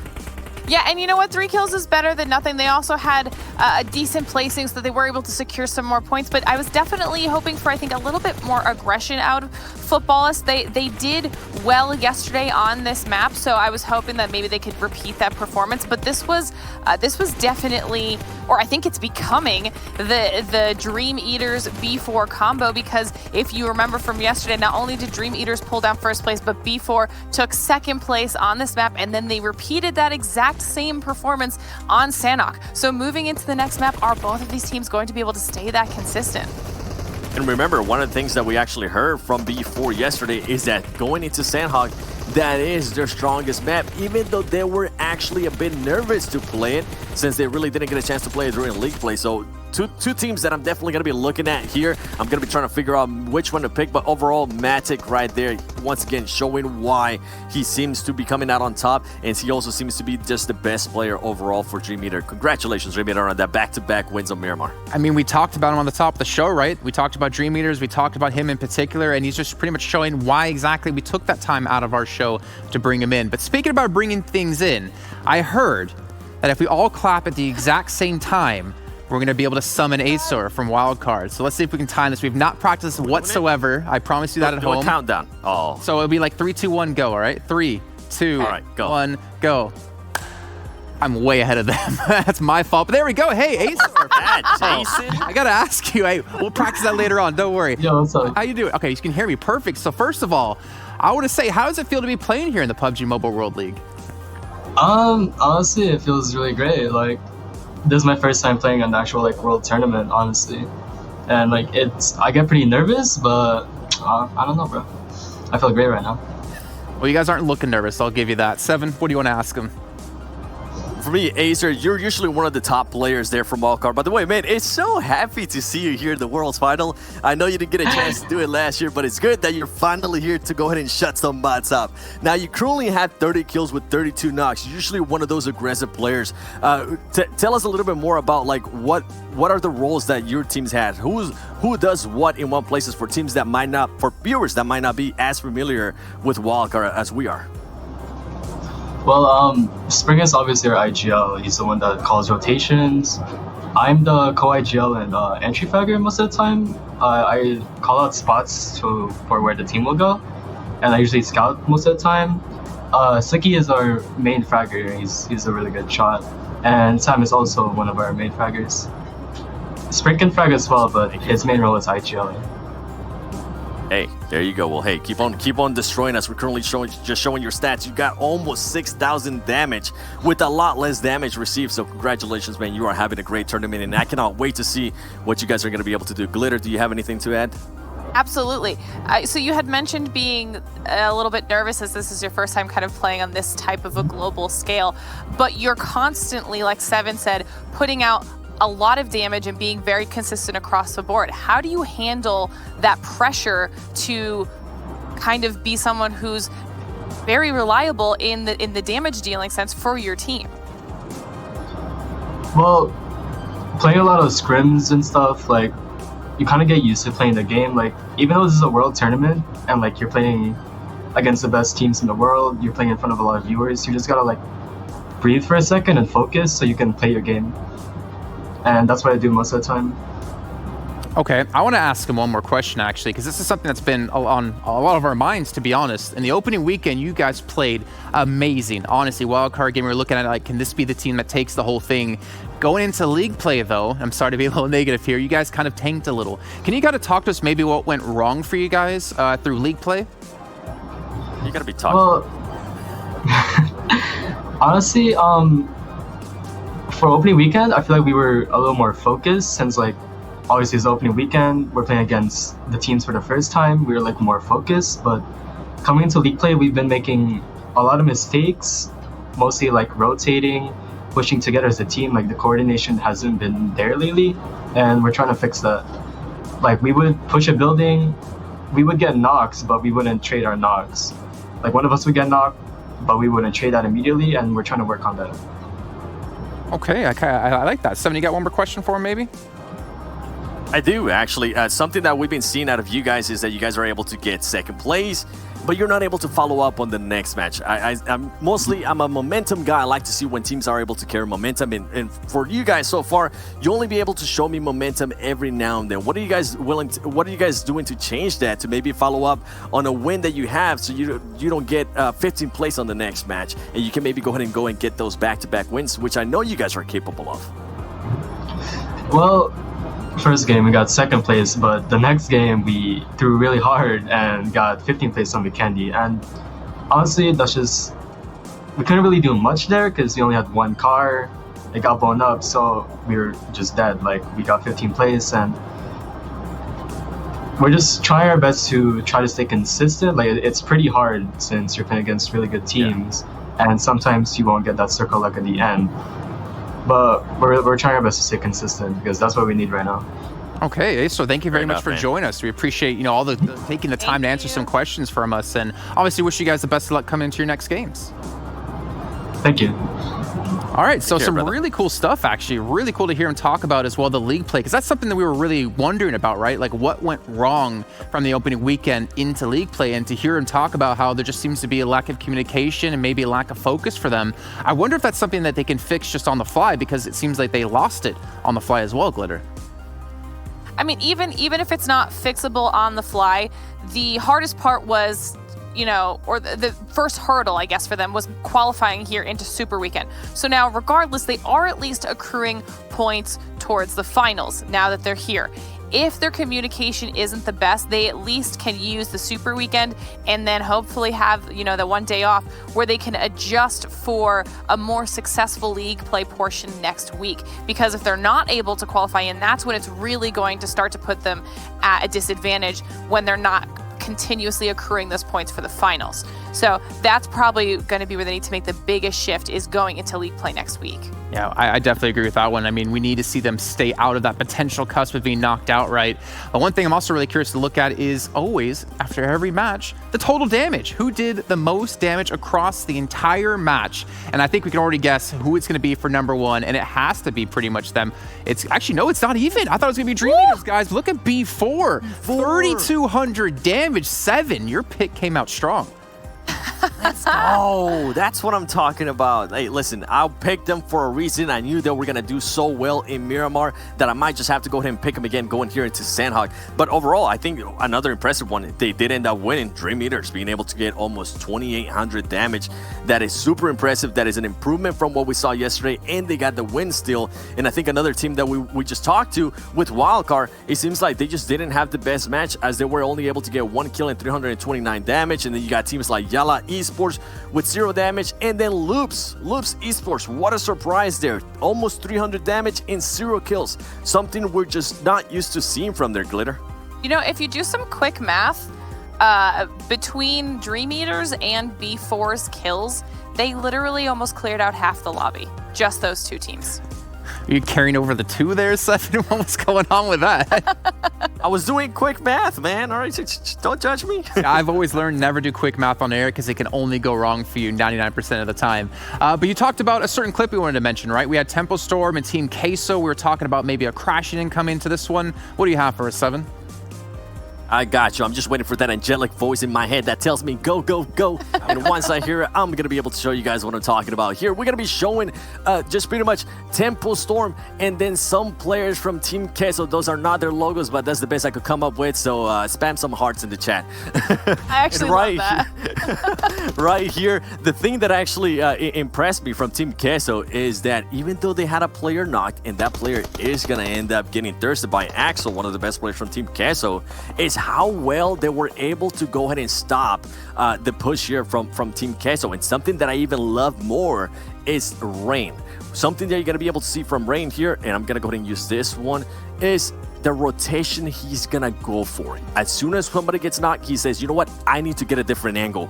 We're currently not in a good spot. This warehouse is gonna be very bad. And guess what? He was right, because as soon as that happened, all the Team Queso players came in rushing in. The execution wasn't quite to what I expect from Team Queso, and it kind of ended up being their downfall. They did end up throwing some Molotovs, which I love to see Molotovs. They did end up throwing some grenades back and forth. But guess what? At this point, Rain is already positioned on an off angle. He's going to be able to kind of just support them with some interesting sides. And you can see that. And you can see that perfectly because Team Queso was aware of that and they throw a smoke right there. Now, from this, I'm just going to go ahead and let it play a little bit more as they start just a back and forth and more of a mind game of who's going to do what. Waiting for who's going to knock the next player. And keep in mind, at this point, Team Queso knows that they had the advantage. And Spect, being the beast that he is, he's able to go ahead and knock somebody. I like that Ayala at this point. They kind of went for that 2-2 split. I'm not sure. I actually don't like that. I'm not sure if that was the best idea. I wish this team would go ahead and push up, especially since you already had something covering your angle from Rain here. So why not just go for it and see what you're going to be able to do. Mystic gets knocked right there. And one more thing that I like, remember Rain, the guy that was on the off angle, well, guess what? He's going to know that now, and he's going to go for that extra push. He knows that he can go ahead and help out his teammate Huge now. And then you got Tensa and Spec, some of the best players up close and personal. And look how quick the tables have turned. Now you got 3 players up from Tempo Storm and only 1 player up from Team Queso. And remember Rain, remember that player from Rain? Well, guess what? He is gonna go ahead and throw maybe one of the nuttiest, and I mean nuttiest hot potatoes I have seen out there. And I have to go ahead and show him the animation because that thing was hot. Axel didn't even know what was coming.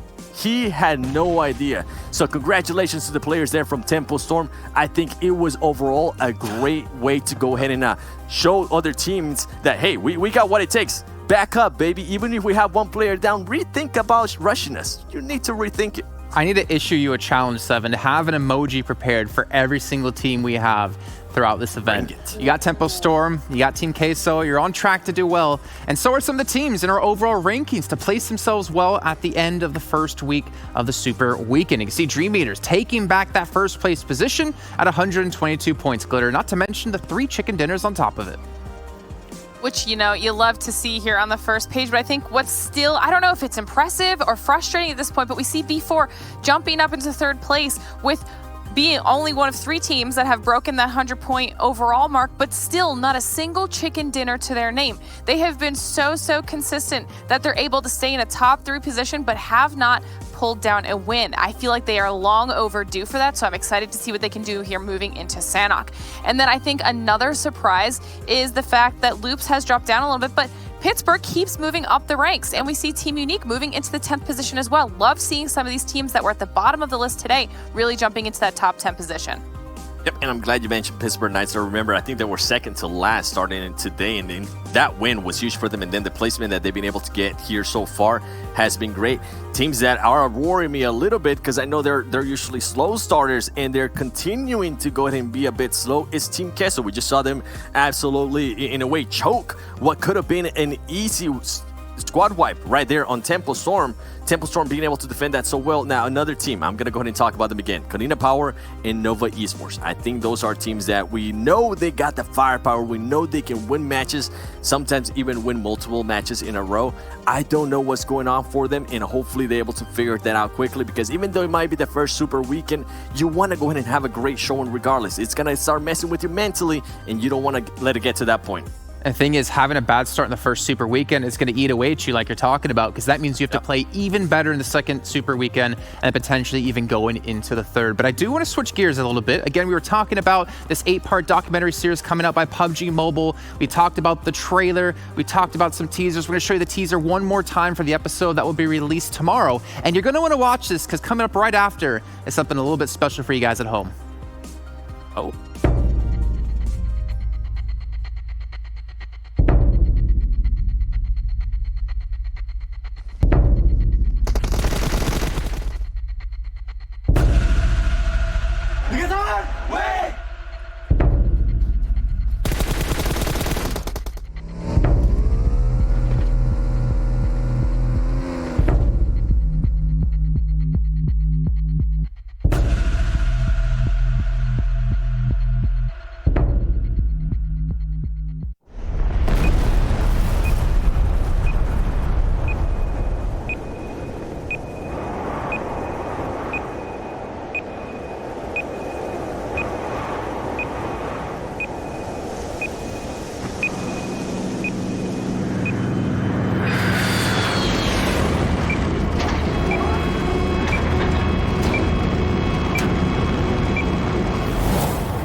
And Livik going to be coming to PUBG Mobile for you guys to play at home. Seven, I know you've had an extensive time to play this map. Can you tell us a very little bit about it? Can you give us a little bit of a tease? I definitely can. First of all, the matches only take about like 12 to 13 minutes. So if you're in a run, maybe you're at work, maybe you're going for a number 2, guess what? You're going to be able to put in a match real quick. And it's just an amazing map. I love it. Shout out to my squad, Pancake, One, Elmo, Gordo. Shout out to all of them because we've been absolutely destroying on Livik. I mean, I'd be happy to even survive 12 to 13 minutes. That's like even like way longer than I can get into this. I die within the first 5 minutes, unfortunately. But as you can see with our schedule, we got Sanhok coming up next. We're gonna get into predictions here, and I think the big talking point for us is, can Dream Eaters do it 2 days in a row? Can they win back-to-back chicken dinners on Miramar and then on to Sanhok here? I'm gonna go to you first, Glitter. Who's your team? Who do you got? I'm going with B4 this time. Okay, so do you regret not picking them last time, I guess? I mean, I knew they were going to have a strong showing last time, but they came in second on this map yesterday behind Dream Eaters. We spoke with Knight. He said this is a map that they like, so I'm going with B4 again. I did yesterday on this map as well. Now, the funny thing is, Seven, you were telling us while we were watching the match, you didn't even mean to pick B4 because you thought the next map was going to be Sanhok when we were on Miramar. Hey. Now my question is, will you pick them now that we're on Sanhok? I'm kind of torn. I'm kind of torn between Dream Eaters because they were able to go ahead and get that back-to-back win, which was really impressive to me. And B4, we know that they love Sanhok. So you know what? I'm going to stick to it. Do Brazil. I'm going to go with B4, baby. Yes. Okay, well, we're going to see if they can do that. Hopefully you stop catching up to me because you're getting really close to my #1 position at the moment. Reclaiming it for yourself. For me, I'm going Dream Eaters. Come on. Come on. They're going to do it again. We'll check with you guys after the next match and see what you guys have to say. And you'll probably both team up on me yet again like you always do. And of course, if you're watching from home, you can still win prizes. You can still earn prizes by watching within the game, within the Esports Center. Top 100 viewers will get themselves exclusive rewards. So make sure you guys are tuned in to collect all those lovely little points and to get your chance to win. But we also have to bring in our commentators one more time here. Well, not just one more time. We still have 2 more times left to go. Hot Jukes and Mustache Dave. And I got to go to you first of all, Dave. Livik, we're seeing it come in. What's your thoughts on the map? It looks pretty sick to me. Yeah. I mean, when I jump in, when I drop in Livik, I insta look for that monster truck. I mean, my squad mates, they probably reported me a bunch of times because I don't even, get into the fights. I'm just over there driving around, honking the horns and trying to get some runovers, honestly. That's got to be painful, I would think, and I'm definitely going to watch out for you on the battlegrounds. Hot Jukes, now going into Sanhok, we had Dream Eaters take themselves a chicken dinner up against B4 at the very end, switching positions on them. Do you think we're going to see Dream Eaters do it again?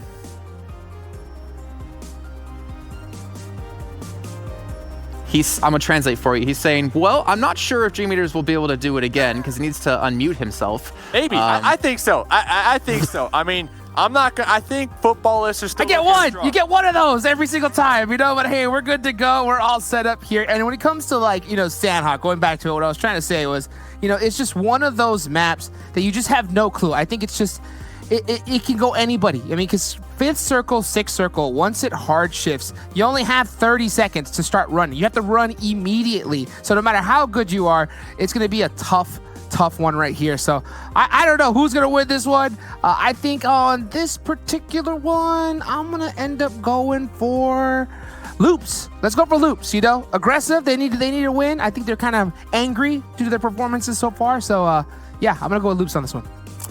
Okay, that's definitely not a team I expect you to say. Mustache Jeff, I think I heard you say Footballists. Is that true? Well, footballists, but second place Dream Eaters for sure. Okay, so you think football is going to be Dream Eaters in the end? You know what? We're going to hop straight into Sanhok here with our 2 lovely commentators. Why don't you guys take us into this?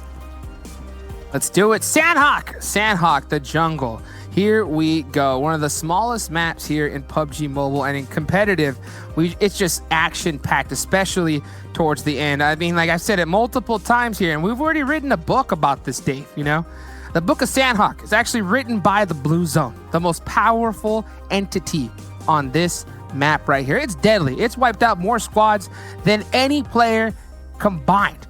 I'm telling you, it's too OP. Bestseller 2020 right there. Bestseller. So yeah, looking for it. Watching the replay and listening to the desk. B4 there, last game at the end. If I'm not mistaken, one of their members died to fall damage, and that really hurts. Yeah, it happened so quickly, and then of course we saw Pedro G get knocked, and that right away made it 2v2. Falling at the end right there. Hopefully that doesn't tilt them because we got 2 more games to go. But I mean, is it a shock, really? I mean, because to be honest with you, we've seen that a lot. We've seen that a lot. I know it happened to, I believe, Bayo in one of the earlier PMPL games that we did, and as well as another member, Russell. You know, it's just kind of, it's really interesting to see it. Miramar is just one of those places when you see these squads, they're just trying to get the tightest little angle possible. And if you just, you hit that joystick just a little too far to the left, and it's all over. Yeah, it's all over. And look at this one, though. Looking at this circle number 1, we got Footballists up there to the north. The Knights still in their parachutes, and Loops. We're going to be checking in with Loops right across the way. Team Queso. So Loops are able to take boot camp right now. Yep. Oh, dude, so strong. Such a strong drop location in this map because it's so central. Tons of loot as well. So they're going to be really spot. Okay. Look at that iron sight AK trying to get the quick knock onto Nems from Unique. Not able to hit the mark, though. Yeah, Footballists, they have a 2-2. They got 2 of them up in high 10. Parkour? 2 of them. Oh, don't fall. Don't fall to your death. Oh! Okay. Close. So they're going to be able to get on out of harm's way, group up with their squad mates, and hopefully get some meds. Yeah, you're going to need to get some arthritis medicine for, Raven's knees after that one right there. Just jumping down, trying to get to safety to the rest of his squad.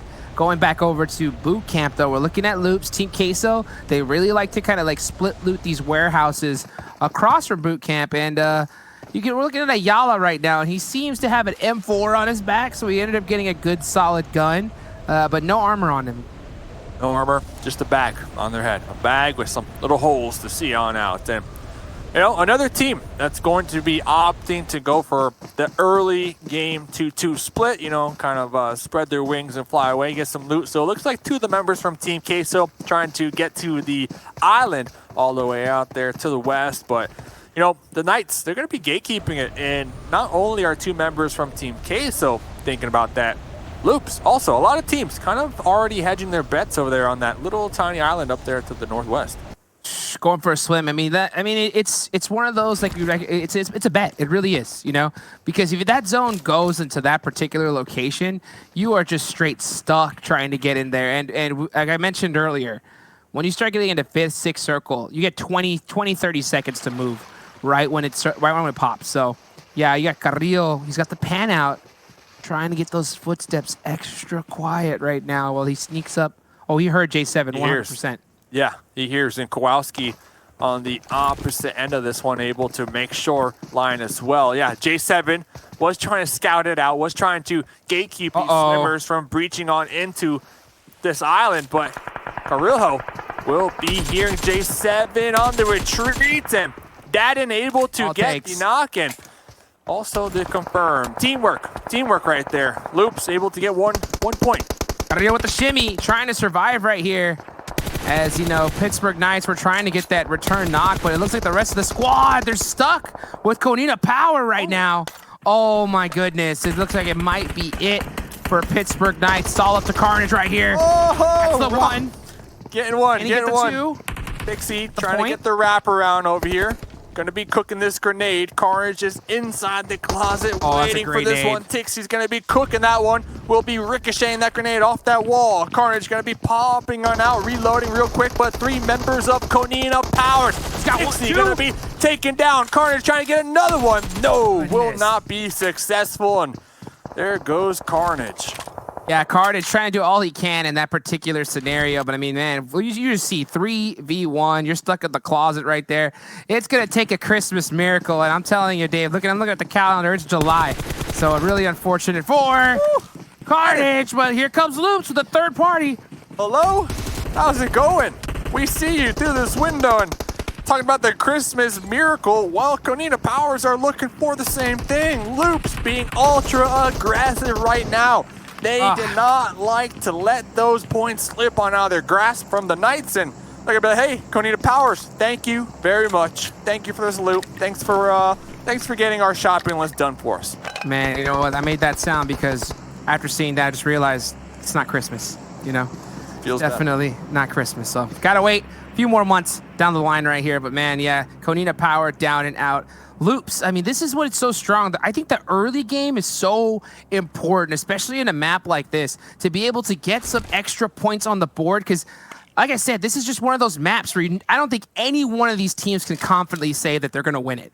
Considering that where these zones go and the amount of time that you have to go ahead and rotate in and how good all these squads are, I mean, it's a high risk game. So I think that getting some early kills are going to help kind of offset that. And I think this is something that you were mentioning earlier, you know? So it's really interesting to see here as we go into this replay, Dave. Slow-mo right there. Oh, looking good. We got the technology. Kowalski able to get one. Rob was just camping outside and, you know, ringing the doorbell, you know, playing ding dong ditch out there. And yeah, the instant replay right there. Sixless knew where Rob was, but Rob just able to get some better shots off right there. And yep, get the confirm. Bada bing, bada boom. All over. I mean, that's what's there's a certain term that a lot of these players use, and if you're new to the game, it's just called pre-firing, you know? And that's just basically, you hear the footsteps, you know they're gonna come through a certain spot, so might as well start putting those bullets into that area before you even see them. And a lot of these pro players, that's what honestly really separates them from a lot of different, you know, different ranges of talent on the roster. That pre-fire, baby, that pre-fired. Looking over here, Lavison might have been using some of that pre-fire. Hearing that motorcycle pull on up, will be taking down HZL and still going to be up here. 1 kill so far.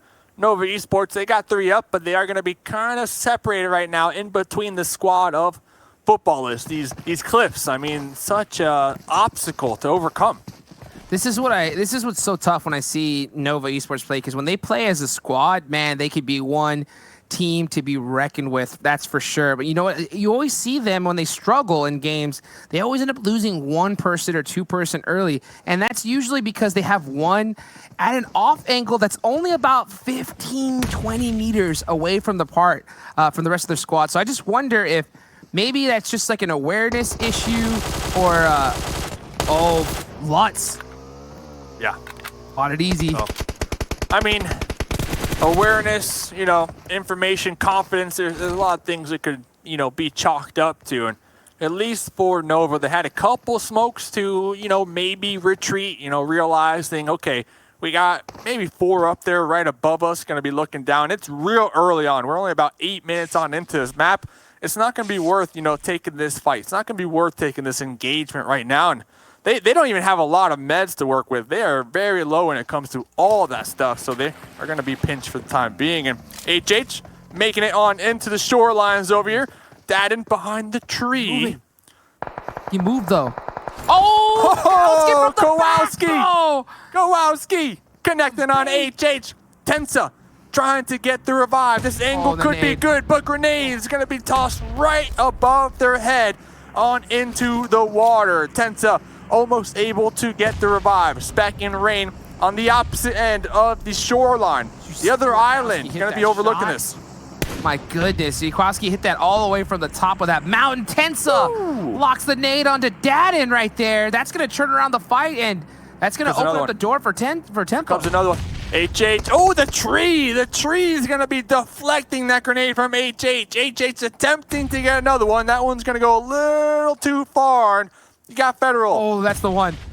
Right over. So close. I mean, yeah, these grenades so close to each other. Meanwhile, HH tossing these grenades. Tensa trying to get a flank right now. This could be big. Yeah, he's trying to get an off angle and trying to just buy some time for the rest of that Tempo squad to be able to get across the bridge and help them out right now. And that's really all they're looking to do. Now, with that, Loops, I think they're often just possibly just reset this, because I don't think they have the best angles for this particular upcoming fight. Just reset. We'll have to pay attention to the kill feed. That might pop off here very shortly, but definitely an area we would like to check out. Frozen from Unique gonna be working their way on top of the bridge. Might be able to look right on top of B4. It's gonna be dropping down. Ooh, the animation gonna be stopping them. Swapping on over to the Uzi. Frozen really by themselves right now, while Annalise is gonna be pre-firing on the bridge. Frozen going for that drop shot, but will be connected on by Mixzera. and the Uzi to save the day. Unique, only 2 up right now. Only 2 up. Same thing with B4. Man, that was a really interesting play for like Team Unique right there. They just try to hold both off angles, and they just sent that 1v2, I believe, and that's a 1v3 it was right there. And Maxon's still alive.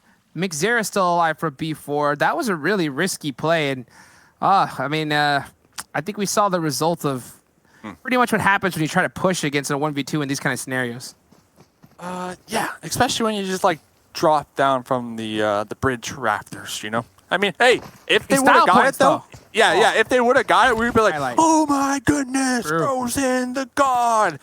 So it's kind of, you know, it's hard to decide. But hey, you got heart. You got heart. And talking about players with heart, HA is going to be right there on the coast. Remember, their team is going to be overlooking them from the back end of this one. And Dream Eaters, hey, who is it? Jason? Jason's going to be... So. Yep, thinking that Dream Eaters can get another dub here. Can they be the back-to-back chicken winners? Because they got back-to-back yesterday. Now they're trying to get back-to-back here today. Well, I mean, that would cause a glitch, I believe, in the Matrix right here when you have that kind of consistency at this high level of play. But, man, you can see he wants it. He's got that M7 3X. That's a tough gun to control, especially from that distance. But, man, these guys have so much skill under their belt, so much time put in the training room. And they're just seeing them show it off right now. Showing off over here. You got Team Queso over there across the way inside the compound. It's all prone right now on the wooden floor. You know, making sure it's nice and clean. Everybody, we're just going to be waiting to see where this next zone will take us. And, yeah, it's going to be like that for the time being. Cloud9 over here. 4 up. They're sneaking up right behind 2 members from Tempo. Ooh, they are really sneaky. Look at this. Yeah, that's the one thing I got to really give to Cloud9. I think that's why they're having so far the most success in this tournament is they just play so either aggressive or passive considering the situation right here. So you can see right now they're just looking to get more intel, not opting to just run around in the open and just trying to play it safe. Look at that. The second those shots came out, though, here comes Bale with the Uzi in hand. Yeah, Bale, Adder, both going to be making the push on up. Uzis in hand. Rain and Spec quickly turning their attention right now. They got 4 members of Cloud9 right behind them. Adar looking to cook some grenades, looking to get some knocks. Rain doing the same exact thing. Baywolf right on the outskirts of the compound with Spec. Spec going to be vaulting on out, trying to wrap around, trying to use that broken wall. Spec will be spotting out Bale, but Bale is going to be taking down Spec. Let's see what Rain can do in this situation. Rain going to be peeling back just a little bit. Is going to be getting third party, though. Rain just wants to get on out here, but you got 4 members of Cloud9 hot on the trail and uneven will be taking down Rain, and look at that, Loops from across the way getting the steal. Loops taking that extra points right there. I was wondering, I thought HH24 from that angle was going to be able to hit some big shots, but little did I forget, there's Loops right on top of him. He can't do nothing. He has to just sit right there, and that's exactly what he's doing right now, just kind of holding that rock. That's his best friend as he's trying to get some more points for this Tempo squad. I mean, I know when I was a kid, I had a pet rock, not gonna lie. I asked my mom for a pet, she gave me a rock. All right, let's just be real. So yeah, HH gonna be over there petting that rock, making sure it doesn't run away. Loops, 6 kills right now to themselves. This rock, it's also really good because it blocks the sight lines from Cloud9 as well. Look at that. Yep, it blocks it. Oh, that's the best rock NA right there. That's HH's best friend right now, especially when you got 2 monsters like Loops and Cloud9 completely surrounding you. Man, he is not moving a muscle. Doesn't want to make one sound. Yeah, and now, you know, to make matters worse, to make you a little more nervous, you're going to hear these shots right above your head, right above your head. But maybe Loops, maybe they forgot, you know, maybe they forgot about the push from earlier on. Because remember, Loops, they were in a grenade battle with both Tencel and HH maybe a couple minutes ago. Oh, yeah, and you can just see Loops, like they're always moving, always on the move right here. But this is what kind of scares me. Carrillo, you know, he's so much gun skill, so aggressive, and I think that sometimes that can just lead to overconfidence and putting yourself in weird spots where you can get knocked and thirsted really quickly. So I would like to see him stay a little bit closer with this squad. Well, hey, what the heck do I know? We go over to Dream Eaters and Footballist. Listen, you know a lot. You know a lot, man. Just know that. Look at this, though. Dream Eaters, Miku all the way up there on top of the rocks. You got Slicky looking on him. You got a member from Footballist looking on him. Kind of the same situation that we saw HH in. You're just going to be prone right now. Just prone, making sure you don't peek and making sure you don't get knocked out. Footballist, 2 kills right now. We still got 14 teams alive. I mean, we've had a lot of action, but only 2 teams completely wiped out. Yeah, and that's just because this zone has just been centering out every single time. But as we've seen constantly in Sanhok, once you start hitting zone number 4, zone number 5, look at this as it's finally hard shifts. It looks like I happen to just jinx it a little bit to the south, but I didn't jinx it for Cloud9, as that is probably the best possible circle that they could have gotten. Cloud9, big chillin'. Big chillin' down there to the south. I mean, this is definitely looking like their game with this new circle. You know, looking at squads who isn't their game, Wildcard over here in high 10, they got Yala right on behind them. Looks like Wildcard, they're going to have some decisions to be made here. Yeah, this is going to be really interesting right now because look at the clock. 14 seconds. That's it. That's it. Like literally the second that zone pops, you have to start running instantly. But how do you just go and start running when you got so many monster teams just trying to run right beside you? You think that they would, make a little bit of a truce to say, hey guys, let's just get in the zone. We can fight each other later on. But they want to get those points really quick. So the second they see that pixel that's just out of place, quick flicks, getting some knocks, and it's just, we're about to see some insane action right now. Not only that, I mean, this is one of the most disgusting spots if you are a squad trying to make your way on into the zone, because, I mean, teams can set up such a trap right into this valley. You're working your way uphill. There is no cover right there, and you got a couple members from Football that's going to be looking right down. I mean, those cliffs are deadly, so we'll see if they can survive. Yeah, you just saw right there Tempo Storm going out in 14th place. HH, the Rock was his friend, but maybe it wasn't his best friend as he ended up getting caught out right here. But we're looking over to Nova. This is going to get crazy. This is going to get really insane, especially come next circle. We're going to see teams start dropping like crazy as Team Queso pushing on Ayala. Yeah, Team Queso, Ayala, going to be cooking this grenade, trying to inflict some damage onto Yala. Yala going to be right behind that little edge right there. The last remaining member from Dream Eaters on top of the cliffs was just recently spotted and thirsted. Mystic. Lavison from Footballist will be spotting out Mystic. Yeah, this is like Death Valley. I mean, these squads, they need to work their way on uphill. It's up to Axel. Not only does Axel have to attempt to get 2 revives, but the blue zone is right on top of them as well. So they might opt to just leave it. This is where you just gotta have to do that quick math in your head right now to figure out if you're able to pick up a teammate, especially now that we're about to hit zone number 5. This zone just starts chunking down players. So it looks like Team Queso did opt to go for that revive. I wonder if it's gonna pay off for him. Got Team Umbra, Vindex trying to make their way on into the zone. Unique Lightning gonna be spotting them. Unique Lightning attempting to get another one. Pro Lord right behind this tree in the smokes. Blue zone gonna be choking them out. Grenade not cooked long enough. Lightning trying to make the peek on into the window, trying to get the thirst, but the buggy gonna be denying that. Lavison's position. We got a hawk in the sky, fellas, looking down on all of this. Just gonna be raining down bullets right now. Talk about a position. Death right there. You just saw him on the top with some big angles right now. And look at the clock. Only 2 seconds left. The zone is closing again. Team Queso, they're stuck way up top. Looks like they're just going to have to leave all their heals off to one player. As Umbra, all these teams have to get this fight done now so they can move into the next zone. Lightning doing a little bit of that pre-fire action like we were talking about earlier on. Going to be pre-firing on right through that window. Vindex is going to be back up, going for that jump shot right there. Lightning pulling back just a little bit, but remember, we're in the blue zone. We are in the heat of the battle. We are in the thick of it.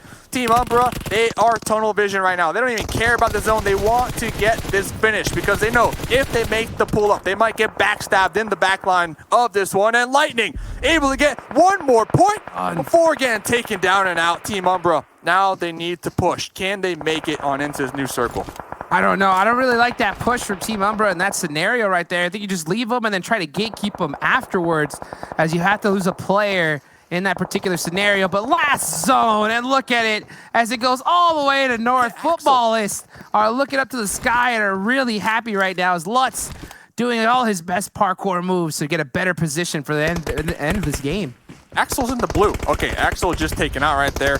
7th place position. So was trying to heal on up. Umbra, Pro Lord, yeah, we're going to start to see them get chunked out as well. Alpha Legends, they got 2 kills. They are still going to be alive.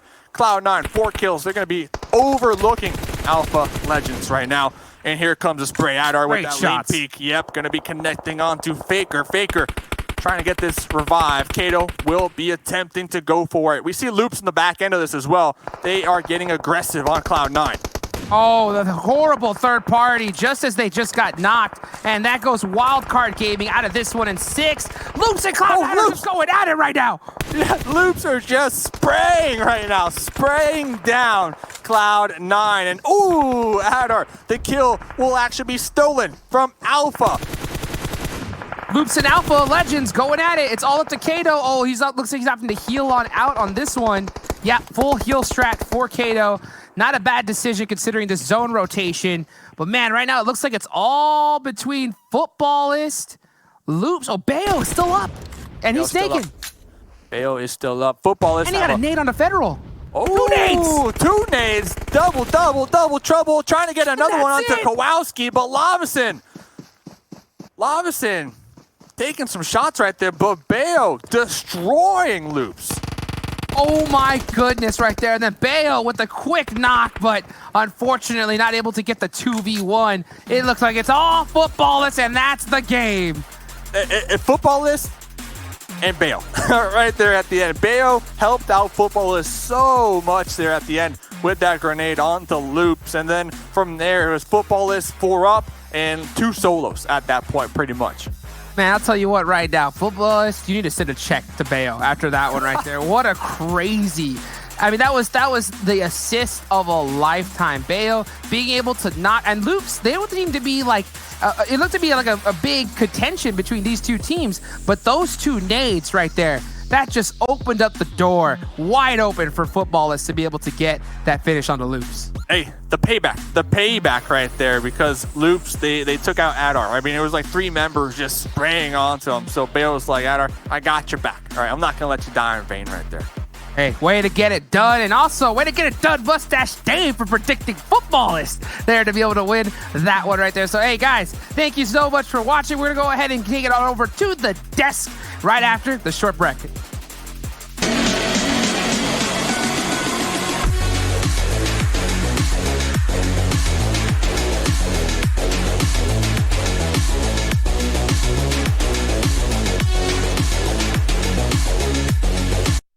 And who would have thought Footballists, after having such a rough start today, come out with their very own chicken dinner? We got to start to break this one down here. 7, a team that I don't really even think that I definitely didn't have on my radar to potentially pick up Sanhok, but they came out strong.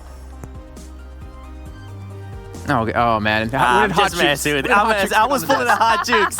I was pulling the hot jukes there. But yeah, Footballers, man. Imagine picking Footballers back to back and not picking them when they actually win. Glitter. It does hurt a little bit, I'm not gonna lie.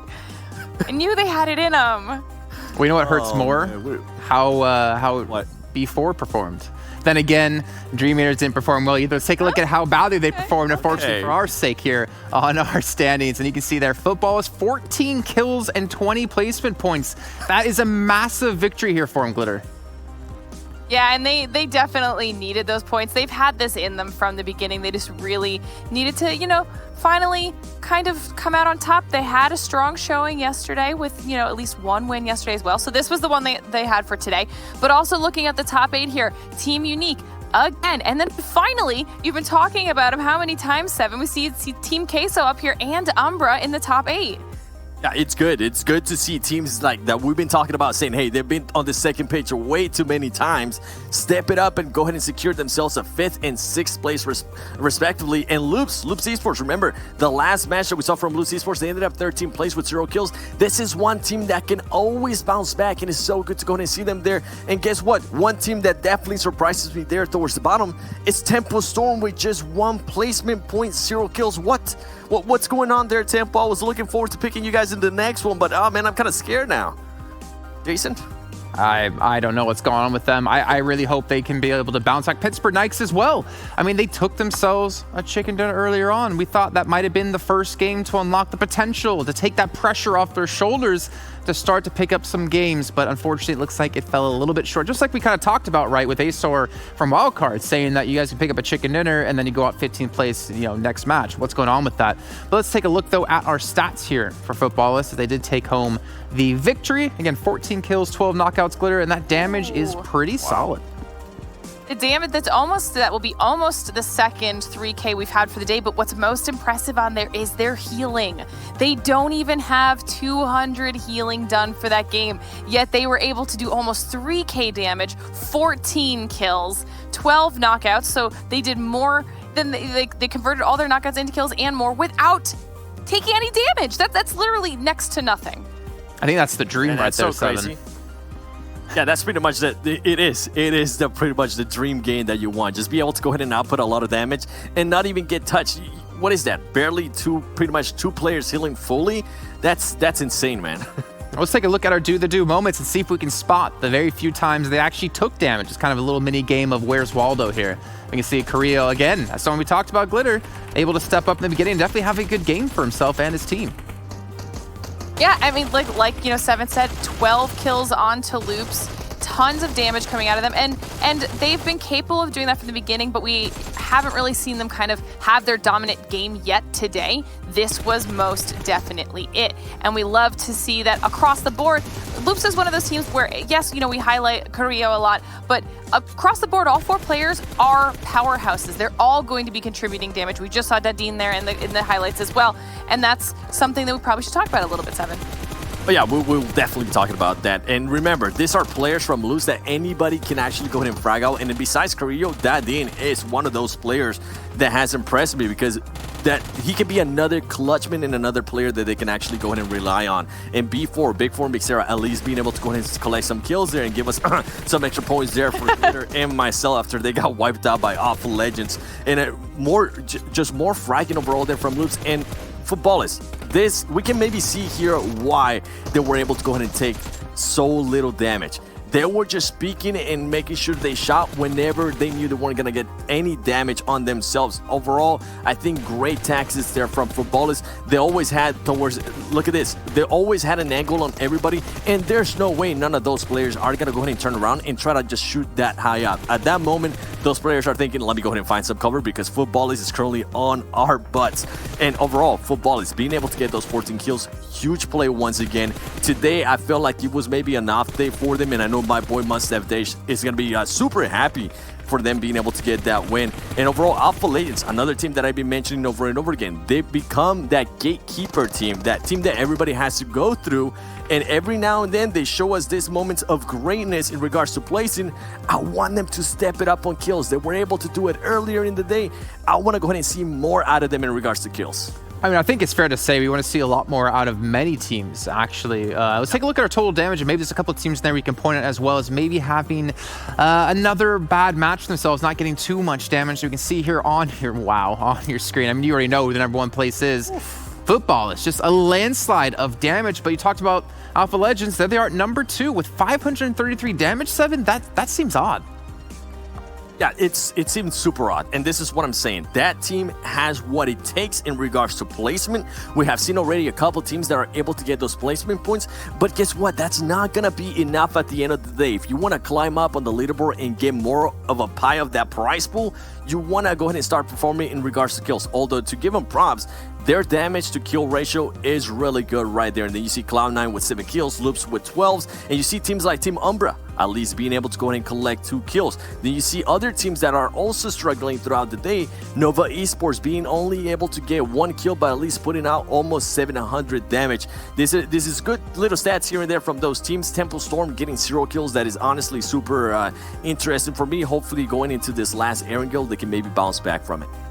I think it's been tough times for a lot of the teams out there, and we're not really sure exactly what's going on. We talked to Astor when he said going from the opening weekend where they played flawlessly, then going into league play, there's a breakdown of communication. And I wonder if we're having that happen for a lot more teams out there, Glitter. Obviously, there's no pressure on you in the seeding matches, right? But then you go into league play. You need to get top 16. You want to play in the Super Weekend. Now that you're in the Super Weekend, you need to have good results going into the next week so you don't have to play catch-up the entire time. I wonder what struggles all these teams are really having. I mean, I'm sure that has to be part of it. You know, we've noted a couple times, I believe it was yesterday, the casters were talking about how Dream Eaters in those end zone situations against B4 seemed like they had almost flawless communication in the split pushes that they were doing and kind of sandwiching these teams. And then on the flip side of that, we see some of the teams that we're expecting to do well maybe falling apart a little bit. And I don't know if that's a combination of, you know, a communication mishap, if it's like we've touched on a few times, it's because they don't have as much time this past week specifically on Miramar and Sanhok, because, you know, that these are some maps that they haven't played on the whole time. There's definitely some extra factors, the difference in play style from league play into this. I don't know, but whatever it is, this is like the only time these teams really have to figure it out, because after this week is done, they don't have much time from there to keep ironing out these small details, right? Like, this is your one shot, and you need to do well from here.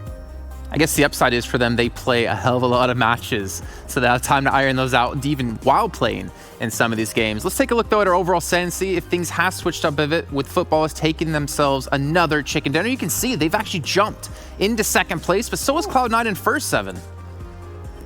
Football is making the jump from 5th place to 2nd place. I know Football is currently watching on Twitch, so shout out to them, because I'm pretty sure they're going to be partying in the chat right now. But overall, Cloud9, 133 points. That has been so far one of the most consistent teams that of the day. Remember, yesterday they were able to go ahead and get 2 chicken dinners, but then they had placings in 11th place and 10th place with not really that many kills. Today they have kind of avoided that. They've been able to go ahead and maintain a top 5 finish throughout, and that's really impressive. And as we're going here to the second page, guess what? One team that needs to wake up, it's Nova Esports. Usually going into Erangel, Nova Esports has shown me that they can win. Not sure exactly what's going on there. I might have to have a talk there with CFan and figure out a little bit more what's currently going on, because in 16th place with 30 points only in 9 kills after playing this many matches, that's oh man, that's only 1 kill per match. That's not what you expect out of a team like that.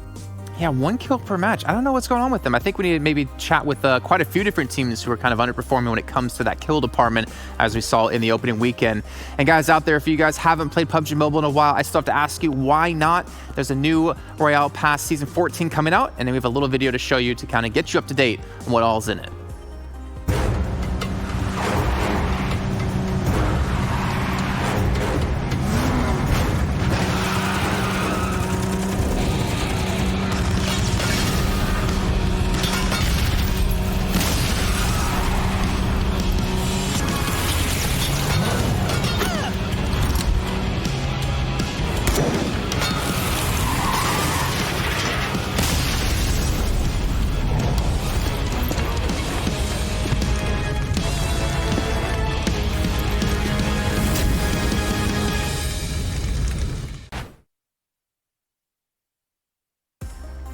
You know, I'm really hoping next time when they have me come in to do voice acting for it, I get to say something else other than, oh.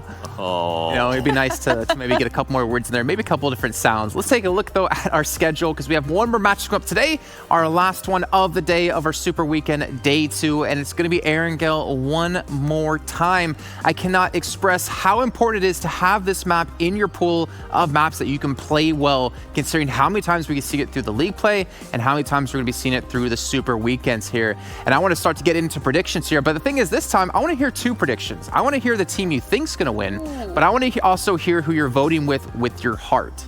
So let's get the brain vote and the heart vote. The brain vote's the only one that's going to matter. And well, since you said it, 7, how about you go first? Oh man, I was gonna say the only thing you're gonna be saying in the next voice acting gig that you get is gonna be "revive me, Revive me. That's the I say that enough as it is. I got the practice. Now, the team that I'm actually going to be picking here, I'm going to go ahead and play it safe. I'm going to go ahead and see what they actually are able to do. I'm going to go with Loops. I feel like I pick up there in the beginning of the day, and I want Loops to go ahead and do well. Now, if I was just picking without any points on the line or anything like that, I would actually want Nova to have a good match here to go ahead and end off the second day of Super Weekend, because going into the third day, man, being last place, whether it's the first Super Weekend, the second Super Weekend, or the third Super Weekend, you never want to be last place.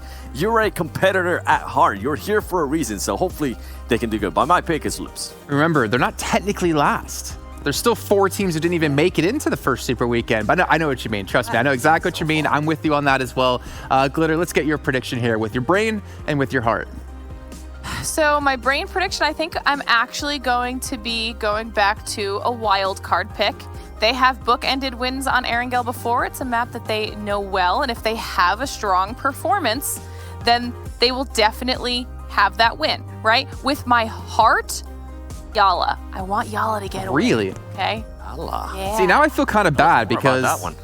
yeah, that one kind of came out of the blue, but so did Nova for me. See, the thing is, maybe I'm more of a jerk then because I'm picking 2 teams I think are actually likely to win at the moment. That's not meant to be mean towards you guys. My brain, Cloud9. They got me the chicken dinner last night. I feel like they've had some decent showings throughout today. I think they can do it. But my heart's going wild card, funny enough. I think they have a chance here. I want to see if they can close it out. They got themselves a chicken dinner. They broke that curse. I want to see if they can do it yet again here today. And the thing is, since it is a 3 days of Super Weekend, we could see teams play extra aggressive here. We could see them get extra crazy. My question to you is, Seven. Another prediction. We're add another one to the mix here. No points involved. Who's the first team going out? Bring it, baby. Who's the first team going out? Wait. Who's the first team going out? Oh, damn. Why you gotta be that rough? Yo. Yeah, that's rough, right? That one first. I can't. Are you guys breaking? Can anybody else hear them? I can't hear anything. Okay. Right, yeah. I'm gonna go wrong in your prediction listen, anyways. I'm gonna go with Yala Esports. I'm gonna just be a little bit toxic with what what Glitter was saying. Yala Esports might go out first. Real quick, Glitter, who do you got? Loops. Oh, all right. I respect that. I like it. I'm actually going to go Team Queso. I'm going to switch things up. They've been having a rough time. I wish they could do better than they have been, but we'll see what's going to happen. We're going to have to lose you guys for now. We're going to see Loops get knocked out as the first team, and then Glitter is going to get an extra 50 points added to her tally in the overall standings. And to get a home, if you guys are feeling lucky, there's still the lucky draw going on for you guys. As long as you're watching within the game, within the Esports Center, you have a chance to win a limited time outfit. But you know what time it is. It's time to bring our commentators back in for one more match tonight. You know who it's going to be. It's got to be Hot Jukes. It's got to be Mustache Dave. Let's get them here on the screen so we can chat a little bit and hear their thoughts. Mr. Dave, Mr. Mustache Dave himself, how happy are you seeing footballists win the last game? Footballists are I going to haven't heard get that a in dub. so They long, I are miss going it. to get a dub. Jason, I'm coming for that first place spot. I told you to watch out for me today, man. I mean, yeah, you're definitely on track to do so. Hot Chicks now going into the final game. We got to hear from Acer. I'm actually curious if you guys had any thoughts about what he was talking about. Again, I mentioned before, they feel like they have like a miscommunication going on within the team when they make the pushes happen from the opening weekend till the league play. Do you have any thoughts in particular? Yeah, definitely. I think you look at it, whenever you decide to pick up a new teammate, especially prior to World League, that you're gonna mess with your synergy a little bit right there, because everybody has different call outs, things like that. So when you kind of make that big of a change, especially here in Endgame, it totally makes sense to see why he's struggling with communication right now. I think you forgot to unmute yourself again, Hot Jukes. We couldn't hear you there. No, yeah, okay, all right. You know, I'm just messing. There you go. No, I ain't gonna lie. I did glance down a little bit at it just in case, you know, but yeah. You get one. You get one, and you had your one, right? You Only don't get one. 2 in a day. All right, so Dave, coming into this last game, we're talking about predictions now as we have about 60 seconds till we hop into the game here. Are you sticking with Footballists again? Yeah. I mean, they got the momentum from last game. Currently, they have 59 kills. They have the most kills in the entirety of the lobby. Now I'm looking for one more dub to overtake that first place spot. They have, I think, more points and kills than like our 10th and below or 11th and below placed teams. Hot Jukes, who's your prediction, and why is it Cloud9 to join me? I'm going Yala Esports. What? Wait, everybody's really? hating on them. I go for the underdogs, baby. I want to see it happen. It's their time to shine. Come on, Yala. Do it for me for the one time. All right. Well, you know what? I think y'all are going to be looking to make you proud, Hot Jukes. Why don't you guys take us into our last game here of Super Weekend Day 2. All right, here we go. The final final match here of day 2 of the Super Weekend, Erangel. Now, this is the map, at least in my opinion, that this is where we find out where the best squads are, because it's an even playing field right here. They all know this map. This is the one. They're all veterans when it comes to Erangel, so there's no excuses if you happen to take an L on this one in particular. But we're gonna go ahead. We're dropping into it. You can see the playing path going right from the south of Military. It looks like it's gonna go towards Milta. Really interested to see where these teams are looking to drop, especially considering all these northern teams, to get to their spot, they have to go ahead and just find a vehicle. Yeah, we saw, what was it, game 1 today. Cloud9 actually went to Primorsk. With this flight plan, they might opt to do the same thing. And I gotta say, they're kind of bullying out Team Queso, because that's Team Queso's spot, at least when we look back at the Americas region. Look at that. Right now, we're gonna see Cloud9 gonna be the first squad to drop on out, so it does seem as if they might be heading in that direction. Yeah, you know, when I first saw that in the first match, I was really surprised to see Team Queso just give up Prim in general, you know, especially considering how often that seemed to be their spot throughout the scrims, throughout the Pro League. But yeah, Cloud9, with this kind of playing path, you know, they like to loot that northern location by George Pool, and it looks like they're just going to go ahead, take Prim, get some loot really quick, and possibly get some vehicles to head north. You're talking about underdogs. You're going for Yala. Yala, come on.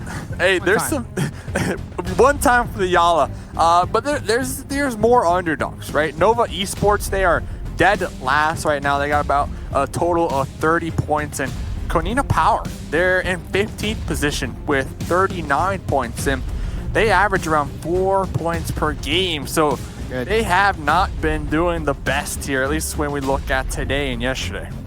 Yeah, you know, and that's pretty much a pretty big shock to me, considering how well we saw them perform in the Pro League and previous tournaments. You know, Nova, I thought they were, if I were to compare Nova to any team prior to this, it would be Loops, because they're super aggressive. They press as a unit, and they usually get it done. But it just seems here early on, I think if they're having struggle in that early game, always losing one person and 2 people, and after you have that kind of loss, man, I mean, it's just kind of tough to come back from.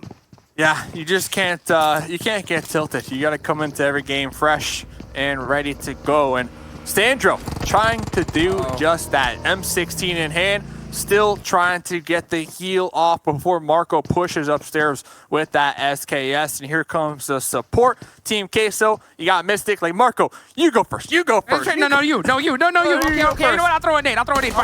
Fine. No problem. Oh, quick jump shots. All right. Grenades gonna be cool. Oh, it's a smoke. Oh, that's probably the best thing for Team Queso. Now they're just all 3 of them pushing on up, just firing on into that smoke. One of them, Axel, actually going to be knocked in the process right there, but not thirsted. And Team Queso, just like that, able to get the whole team together and get this point real early on.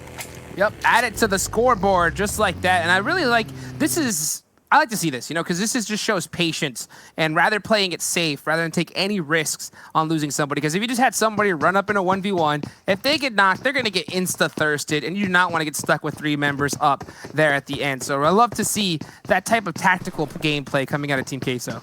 And it's funny, too. Axel, the 3rd member to pull up, he's like, fine, I'll go first. And when first up there was knocked, but like you said, they had the numbers to their advantage, so they were able to kind of cycle them out and not allow Axel to be thirsted. So very good demonstration of communication for sure.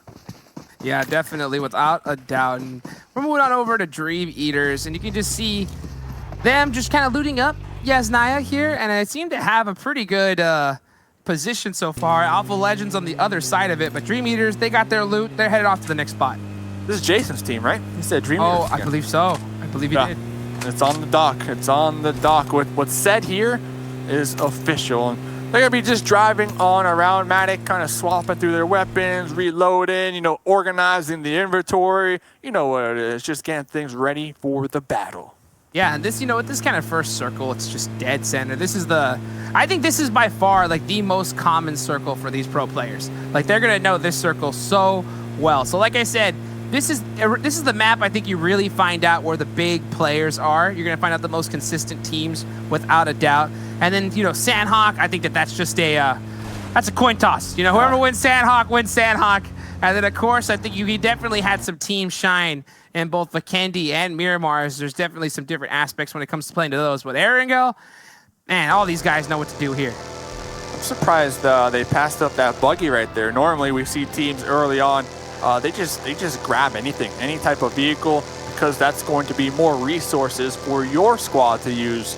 And, you know, in theory, you're going to be denying resources for your enemies. But we'll see. Looks like they're going to be in somewhat of a centralized position for the time being. Loops coming up, pulling on up to Potato Hill. This is a spot that they are very comfortable playing from. Oh, yeah. They know that, like I said, we've seen them play this particular area many times, and they can definitely do it really well. And this is really good considering that it's dead center of zone. So no matter where it goes, they're going to be able to rotate really quickly. But I think they left that buggy purely due to superstition, you know? Superstition. Sometimes you feel like, you know what, this is not a lucky buggy. You know, like these guys have been playing for a long time. They got that kind of fit, that sixth sense going on, you know? And they see that buggy, they're like, something's off about it. So they just decided to leave it right there. You know, great plays from Loops. So we'll see. Yeah, superstition. Totally, I agree. Looking around. So Loops, like a car show right here with the boots, with them buggies when they're parked. Look at that. Fashion show. You know, the gold dresses going on right now. Nova Esports, they're in 16th position. They're going to be pulling on up to his compound. Unfortunate for them, Loops are going to be overwatching this. Oh, man. Yeah, Loops, I mean, this is why they picked the spot, right? They're able to kind of get a really good intel on all the rest of the teams.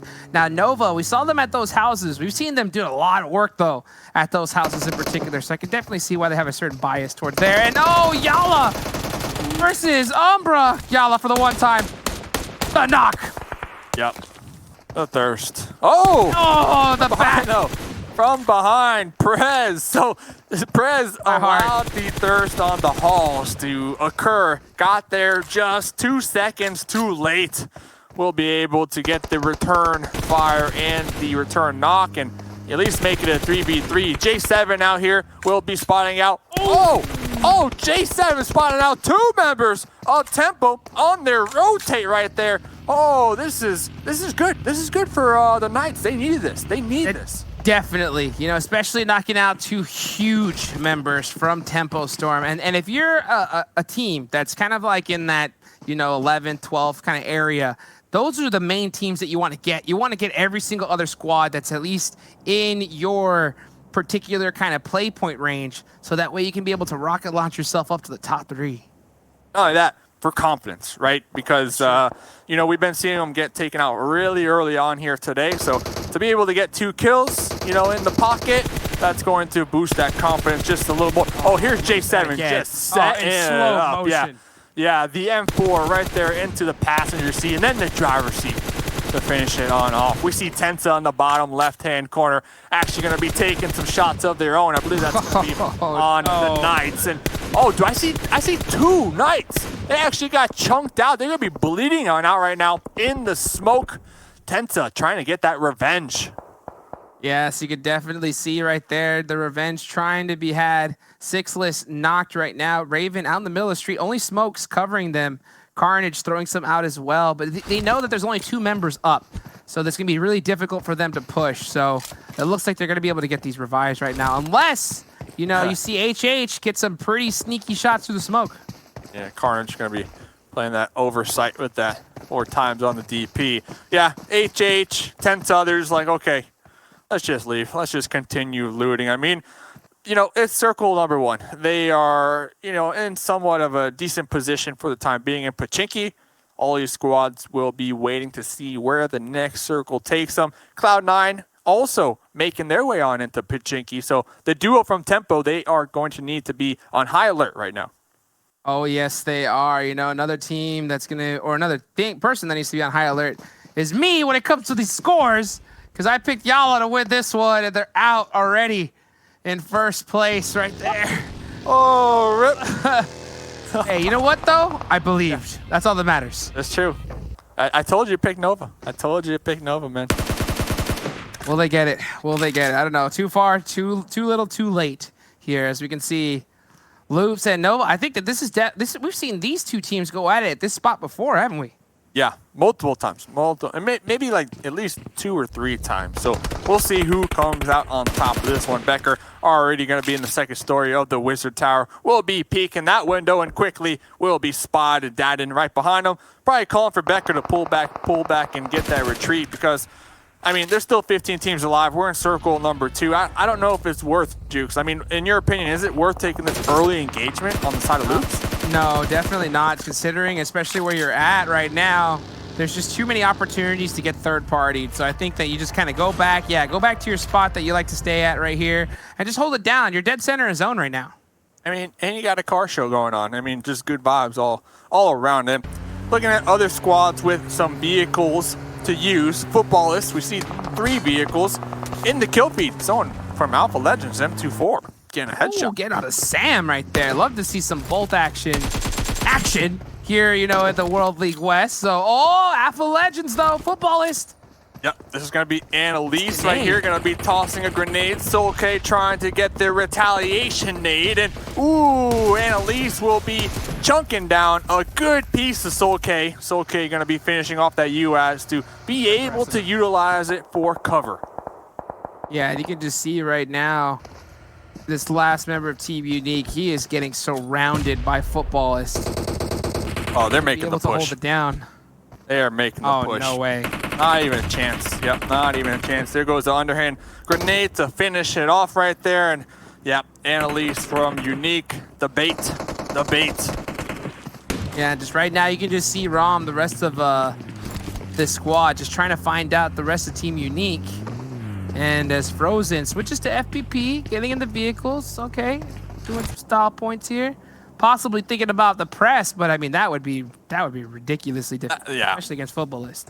Yeah, and not only that, look at the terrain. It's just like wide open, just a wide open path. I mean, just imagine Unique getting in their vehicles, boosting it, trying to make the push. I mean, Footballists are gonna have wide open shots on this one, and they got DPs. So yeah, just relax, you know. Yeah. You lost one, okay, we get it, but don't lose the whole squad. Definitely right now, because if they were driving towards them, you know that they'd be screaming at the top of their lungs right there, because they're going to need nothing but adrenaline if they're looking to win that kind of fight. But yeah, right now, still early in the game, you know, zone number 2 about to close right now, circle's about to pop, and every team right now is pretty centered out, so I'm interested to see, you know, where this next zone goes. Will it be nice to all these teams, or will it be rough? Oh, and it's a rough one. Hard shift onto Shelter right here. Tensa, PK, C9, all these squads got to hit that rotation. Memphis. I mean, Unique, they know loops are in this area at least, and looks like they're going to be trying to bait out some shots or at least find a safe rotate on into this hard shift like we said, but Memphis is going to be finding out firsthand there's nowhere to go, and right on the other side of the hill, couple members from Team Queso, a couple members from Nova, right in the area. Yeah, it looks like Footballists is looking to press the issue right now against Team Unique, as all they're trying to do is drive away. But yeah, you can see their entire squad right now is just separating, getting all the angles they can, trying to finish out Team Unique right here. Oh, Lutz! Oh, look, that was so close. It was a close one. It was a close one. You got 2 members from Unique currently stuck in this building right here. Frozen and Lightning both receiving some decent damage from these grenades. Lutz going to be attempting to get another one on into that tiny little window. Lutz, this is like the 3rd grenade. Lutz is trying to connect right here on these 2 members from Unique. Frozen tossing out some smokes, and there's the 4th grenade. How many grenades does Lutz have? Man, he's been picking them all up, and here comes the rest of the squad looking to just try to get this done, but they need to get done quickly right here, especially considering that this is a new zone. They're going to have plenty of teams driving by. Frozen. Party opportunities will so thirsted. The thirst onto Soulk. Oh, how things are falling apart right now on the side of Footballists. They need to hurry up and get these kills, get these confirms, because like you said, third party is immediate in the distance, and Lutz going to be making the push. Frozen, the trades. Rarum versus Lightning right now. Both of them trying to get the resets, but Lightning slided through the window. Footballist winning that one. Wow. What an angle right there. That third member just came perfectly and was able to just kind of thread the needle through the window and get that finish. Really clutch considering that right now with this next zone, a lot of teams are rotating. Glad to see them finish out that fight pretty quickly. Yeah, they needed it. They needed to clean that one up because B4 and Farm are actually starting to take some shots onto them. So looking on over here, you know, the Knights, we saw them earlier on versus Tempo. They got 2 kills onto Tempo. They were able to get the revives and get the resets going on right now. Ulysses from Udar Killers, 3 up for the squad, looking to make the push, looking to get aggressive. Let's check in with this replay. Oh yeah, and you can see right now, we didn't get to catch this right here between Loops and Nova. Easy fell, did some ball damage right there. Not sure exactly what happened, but Frozen, that was the nade that pretty much opened up this fight, was able to get two nades right there that were really clutch. But yeah, last member of Team Unique just getting caught right in the ear from the window. Yeah, it happens. It happens. And Alpha Legends currently residing in this compound. Faker repositioning the Dacia. Beautiful skin. I mean, we were talking about car shows earlier on. This one is, yeah, that one's nice looking, not gonna lie. So it's 24 karat gold right there. 24 karat gold. Yuta right there on the outskirts of this one, overlooking that compound. Kunita Powers, Tixie currently doing some scouting of their own, will be spotted, losing a couple health points in the process. Yeah, you can just see all these teams are just trying to rotate to get into this circle number 4 right now, and it did hard shift back to the other side of the map. So right now, Cloud9, Dream Eaters, Team Queso, all these squads are in this one, but B4, Nova, all of the, yeah, look at this right here. Look at all these teams holding on this area. Yeah, the yo-yo. With the run over. The yo-yo right now from the zone, not going to be helping out anybody. B4 Max, and oh, they were trying to get on out of harm's way, trying to retreat back to their squad mates over there. Umbra is going to be right on the opposite end of the road in this nice little dip. They should be able to get the revive on the press. Oh yeah, Team Umbra, what we like to call OP dip. They are holding this spot down right now from the rest of these teams. And they see, they got eyes. They got eyes on the B4. They have a good idea where Dream Eaters is.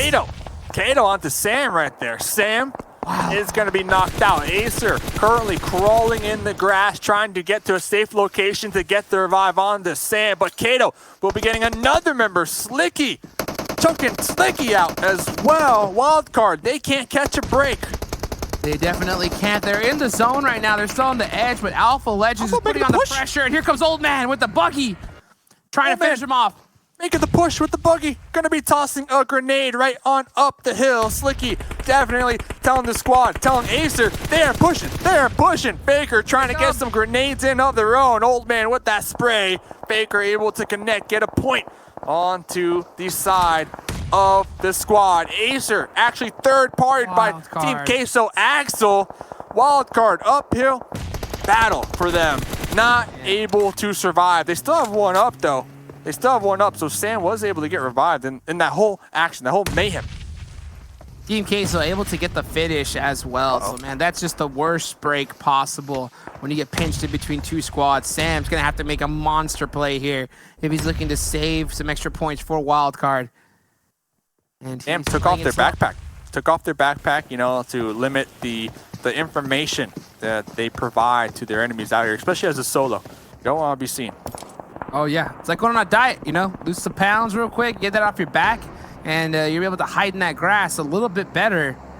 But, you know, Sam, he's still got the pan on him as well, so interesting to see from him as he's just trying to snake his way to a new angle and possibly catch Alpha Legends by surprise. But look at Chateau in the back. Yeah. With that extra coverage right there. That's going to be, I think, the difference maker. Yeah, definitely. Because, you know, Sam hears at least 2 or 3 members from Alpha Legends right in front of him, but might not hear that 4th over there. And, you know, the objective right now for Sam is just to survive and remain undetected. Next zone goes on up. Just a couple of moments ago, Footballists were eliminated from this game. And looking around here, looks like we're going to be checking in with the Knights. Yeah, you can just see them right here. This is probably one of my favorite spots on this map, right here by Shelter. So rotational right here. The zone did hard shift away from it, so they are going to have to get into zone, but there's a lot of different good driving paths to be able to get into it. Cloud9 still 4 up. Still 4 up. Looking to get a dub here in the final game. Adar doing some scouting, jumping around, trying to see if they can spot out a couple enemies out here in the distance. Rob, currently behind the tree, will be spotting out Cloud9. Look at the way they press. Look how Cloud9 rotates here. Still, no matter what, so careful. They go, they push 2, and then they have the other 2 push behind them, and they just move in little by little right here because they don't just full send it to a spot and hope for the best. They want to make sure that they have all the information possible before they take their next location. Oh, they're in the kill feed. Old Man was taken down by Sam, but Sam quickly flicked on and thirsted. Pyro out here, trying to separate from the squad, going to be going for some information. Rob going to be unloading some bullets on the Pyro and connecting with the M4. That's going to alert Cloud9. Okay, we got some enemies right here on the edge of the zone. Looked like just a couple of moments ago, Cloud9 were starting to get into an engagement with Tempo out there, but quickly forced to pull back. They are holding this edges circle, so they're already in here. That's all they're trying to do right now is just hold down the fort the best they can.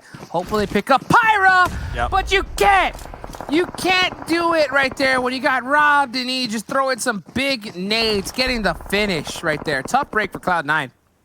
Here we go, jumping on over to Loops and Dream Eaters on the tail end of this push. Becker gonna be vaulting right on over this wall, trying to get the revive. Oh, Matic trying to reverse, trying to get the run over, not able to do so. Becker able to vault on over the wall and avoid the run over. Becker trying to get the final shots on to Verset. Verset from Dream Eaters, trying to just drive on out of harm's way.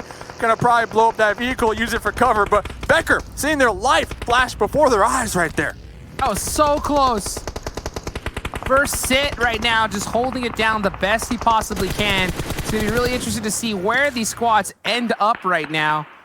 As we're just go ahead and taking a look at this fight's closing in. Loops, they're at the edge. Circle shifts, goes dead center right now onto Team Queso. So that's gonna be a huge break for him. Team Queso need to have a big game right now. HH24, M249 in hand, the reign of terror. Loops, they have a little deflate to work with. They can prone, they can maybe get the revives. HH with the M24 was going to be spotted. Adar going to be tossed into smoke, might opt to crossroad, might opt to get the revive onto uneven, but it is going to be very dangerous as HH was able to get picked up right there. Adar gonna be cooking this grenade, gonna be tossing that one. Can we score the bucket right on into the shack? Where is it going? Right past it, so close. 2 members still up from the side of Tempo. Oh my goodness, and you can just see that M249. I know that sound anytime right there. And you got HH24 holding it down. Can he hit this return nade? Here we go. All right, that's it. He's already out. All right. Oh, he's already out. Already out. So yeah. 2 members up. Oh, Kowalski straight up crashing on into this burning US. Kowalski about 2 HP left. Gonna be getting sprayed on from Alpha Legends over here in the northern end of this. We got 5 teams remaining. Loops in the sight lines out there in the open field. They got the burning vehicles to use for cover, but Team Queso taking shots on them. Umbra, Prolord taking shots on them right before they get taken out from the blue zone. And they did get 2 knocked right now as Becker they need to get these pickups as fast as possible. Team Queso is holding the dead center of zone, but literally Alpha Legends, they're just playing spoiler right now, putting the pressure on all these squads. 7 kills from Alpha Legends. You love to see it. 7 kills. Loops, they are just sitting ducks out there. I think we saw they have like 10 kills so far. Team Queso right on top of them as well. Here comes the push across the road from Alpha Legends. We got 3 teams remaining, and all 3 of these teams got a bunch of kills to go with it. Kowalski just trying to heal on up, but they are going to be spotted from underneath that US. Ran over? Oh no, Dadden, what is going on? What's going on? Devastating right now, and Mystic's throwing some huge grenades onto this Loop squad. That could be good. Oh, that was a Molotov. Damn it, it's a fire. Mystic with the molly, the combustion from the fire. It's going to be inflicting a bunch of damage on the Loops right now. Team Queso doing everything in their power to gatekeep Loops, and Loops done. The run over, the stealth run over from Dadden could have been the deciding factor for the squad. Goodness. Alpha Legends getting aggressive right now. They got 11 kills. They got 4 up. They're trying to wrap around Team Queso in the dip. Smoke's going to be all around the playing field right now. Team Queso currently hiding within those smokes, just trying to survive. Kato, 3 kills. Old Man going for the explosion onto Ayala. Here comes the revive attempt. But will it be enough? Kato with the backstab play. That would be one of the riskiest revives if I've ever seen it right there. Team Queso just trying to hold on all they can, but Alpha Legends are just in straight domination mode right here. Crushing it here for the last map of the evening right here. Well, we've seen before how quickly these fights could turn around right here. 2 up. Maybe 2 close. Up. Marco and Mystic versus 3 members from Alpha Legends. Old Man swapping on over to the DP, trying to regroup with Kato. M249 in hand. Baker with the Uzi will be getting the confirm onto Ayala. Marco using that crate for cover. M249 letting it rip over here, letting it rip. Oh, but Mystic will be connecting onto Faker. Team Queso trying to turn this one around. Marco will be going for the reload. Faker currently getting revived. Marco lean peeking. Kato trying to get the snipes. Caught by Old Man. Oh no, what's going on? Oh, Marco's all caught right now. Old Man optimistic. Old Man optimistic and out to Marco with the squad wiper. Oh my goodness. I mean, talk about action-packed right there. We were just straight losing it. What a crazy fight right there. I mean, Alpha Legends able to just get a win that they needed so bad right there. And be able to do that with 14 kills. That's going to put 34 points to their total score right now. They needed to get it done, and what a time to do it here at the final match here of day number 2. Who is it? Marco with the M249 at the end. I cannot believe that somehow Marco managed to get to that crate, get the level 3 gear, get the M249, and give Team Queso the fighting chance, because it was a 2v4 pretty much at the end right there. Definitely, and you saw with the iron sight on it right there. He had that iron sight just hitting the leads, just letting it rip right there, trying to put all the pressure fire he could for his squad. But man, what a way to finish today's games. Can't wait to see what the scoreboards looks like, as well as, hearing the thoughts coming from the desk as well. So that's going to be it for myself and Mustache Dave for today. Thank you guys for watching, and can't wait to see again what the desk has to say. Break.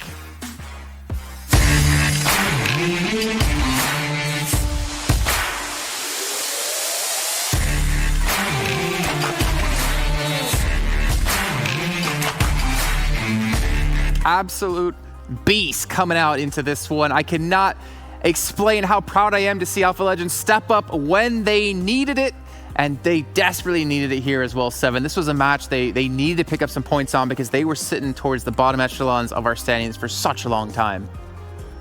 And I love this match from Alpha Legends. This is one team that I said it so many times in this match so far. They are the gatekeeper team. They are the team that can definitely get the placement, but usually cannot get the kills. Well, guess what? They got the placement and they got the kills as well. With being able to get 14 kills, that is so awesome for that team to actually go ahead and do that. This is going to get them out of that hump. Maybe this is going to get them out of that 8th to 10th place that they're kind of used to, and maybe rankings. And now, once you, as we were mentioning before, if you're a team that gets pushed up the rankings, sometimes that puts some pressure off your shoulders. Sometimes you're able to go ahead and do different things, different rotations, and it's so good. And I just want to go ahead and notate something there with Jason, is that I did call the right team that went out first. Glitter. That's true. It was Yala Esports, just saying. I mean, if anything, you should be making fun of Hot Juice, because he had them picked to win, right? Just saying, Hot Juice. That means throwing. That means throwing. Let's take a look, though, at our standings from that last match. You can see who got how many kills across the board and how many points were going to be gained. And it's making me sad to see Loops Esports. I mean, not sad. Sad and not sad to see them do well here in this game, because that was the choice of 7, which means he's catching up to me. But also a big thing here, you can see Team Umbra, 9 kills, 7. Yeah, I think that's one team that we need to mention as well. Before, and this is interesting too for everybody watching at home. Before going into this match, they actually only had about 6 kills so far in the Super Weekend. So not only did they double pretty much their kills, they also went in some 3 extra kills as well. That is just such a great performance from them. And as we've been mentioning, going into the final day of the first Super Weekend, you want to be in those last places. You don't want to be towards the bottom. At the end of the day, you might not be towards the bottom there, and that's just gonna go ahead and hurt you mentally. And overall, Dream Eaters, I think Dream Eaters having a better performance there as well on Erangel. That is good to see. We see them perform really well in Miramar and in Sanhok, so it's seeing them perform well here on Erangel is good as well. And then look at this, Footballers. I know you wanted to go ahead and talk about that one, Glitter.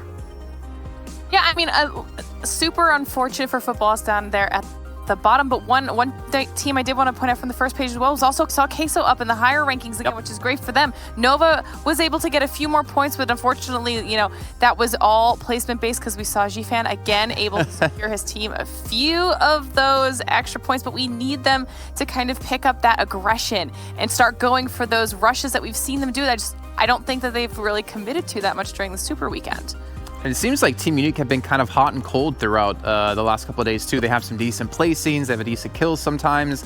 Thinking back to, what map was that? Was that Miramar I think they were playing on, or was it Erangel? I can't remember off the top of my head that they had like a really good result. Let's take a look though at our stats actually from our victors. And you can see 2,200 damage done for them, 14 kills, 13 knockouts. Not a bad day of work here for them, Glitter. No, that's for Alpha Legends. This is exactly what they needed. They were kind of right at the cusp of doing, like Seven said a couple times, they've been able to gatekeep teams and put out a lot of damage in the process. But also clearly their positioning worked out well for them here, considering they only had 462 total heals and very aggressive on the kill side of things. Converted all of their knockouts and then, you know, got an extra little third-party kill in there. What's production doing to me there? Showing Cloud9 stats, trying to make me feel bad for choosing Cloud9 in that game. Come on, guys. I thought you were on my side. I'm the only one actually here in Poland with you guys. Got you. But yeah, it was a rough game for Cloud9 there. But it's great to see other teams step up, right? We talked about this before. We've had things kind of stagnate. We're seeing the same teams kind of consistently be towards the top, the same teams consistently be towards the bottom. I do wonder if that monumental weight on their shoulders, that boulder on their back will finally be maybe lightened a bit, because they still have another day to bounce back, right? This is only day 2 out of day 3. Yeah, if they're able to at least go ahead and get a little bit better placement. For example, I know we mentioned it earlier, but we need to go ahead and mention it again. Team Umbra. Team Umbra is just so impressive for them to be able to get 9 kills. More kills than they have had so far this weekend. I think that is huge, Jason. Yeah, let's take a look at our Do the Do moments. Maybe we can talk about Team Umbra in there a little bit as well to see some of those sweet little kills they were able to pull off. And Hot Jukes, well, there's a little bit of a rip there to see off the bat. At least they got a kill from it. You want to talk about this one, Glitter? I'll let you have that one. I mean, listen, sometimes the game just doesn't go in your favor, and that maybe you cast or curse them, really, Seven. Maybe you were the problem here, but we're actually starting to see some of the fights coming in from Umbra, and this was, in fact, onto Yala. And while we were watching this go down, I honestly thought that Yala was going to be able to turn that in their favor, because they actually were able to wipe out the first Umbra player before the fight kind of took a turn for the worse. And that was just a little bit sad there, I'm not going to lie, Seven. Yeah, it was. I was kind of happy in a way that I got the pick right, but then I was not happy because I want all the teams to go ahead and do well here. And this was one engagement that we wanted to go ahead and break down, but it was Unique versus Footballers. Footballers being able to get all the angles on Unique. I think that was really impressive that they were able to go ahead and clear that up. Ended up getting 3 kills and then ended up getting 1 point in place. And 4 overall, not the best performance. And then Carnage being the savage, pretty much laying down right in front of that man and saying, hey, I want you to look into my eyes while I spray you and finish you off and send you back to that lobby. And then we had Cloud9. And no, when we were watching this, everybody that had picked Cloud9 was just biting their nails, saying, what's going on? What are they doing here? Well, guess what? Kanina Power finally woke up a little bit. They ended up getting just 2 kills, which I mean, it's good considering we haven't really been able to see them perform that well.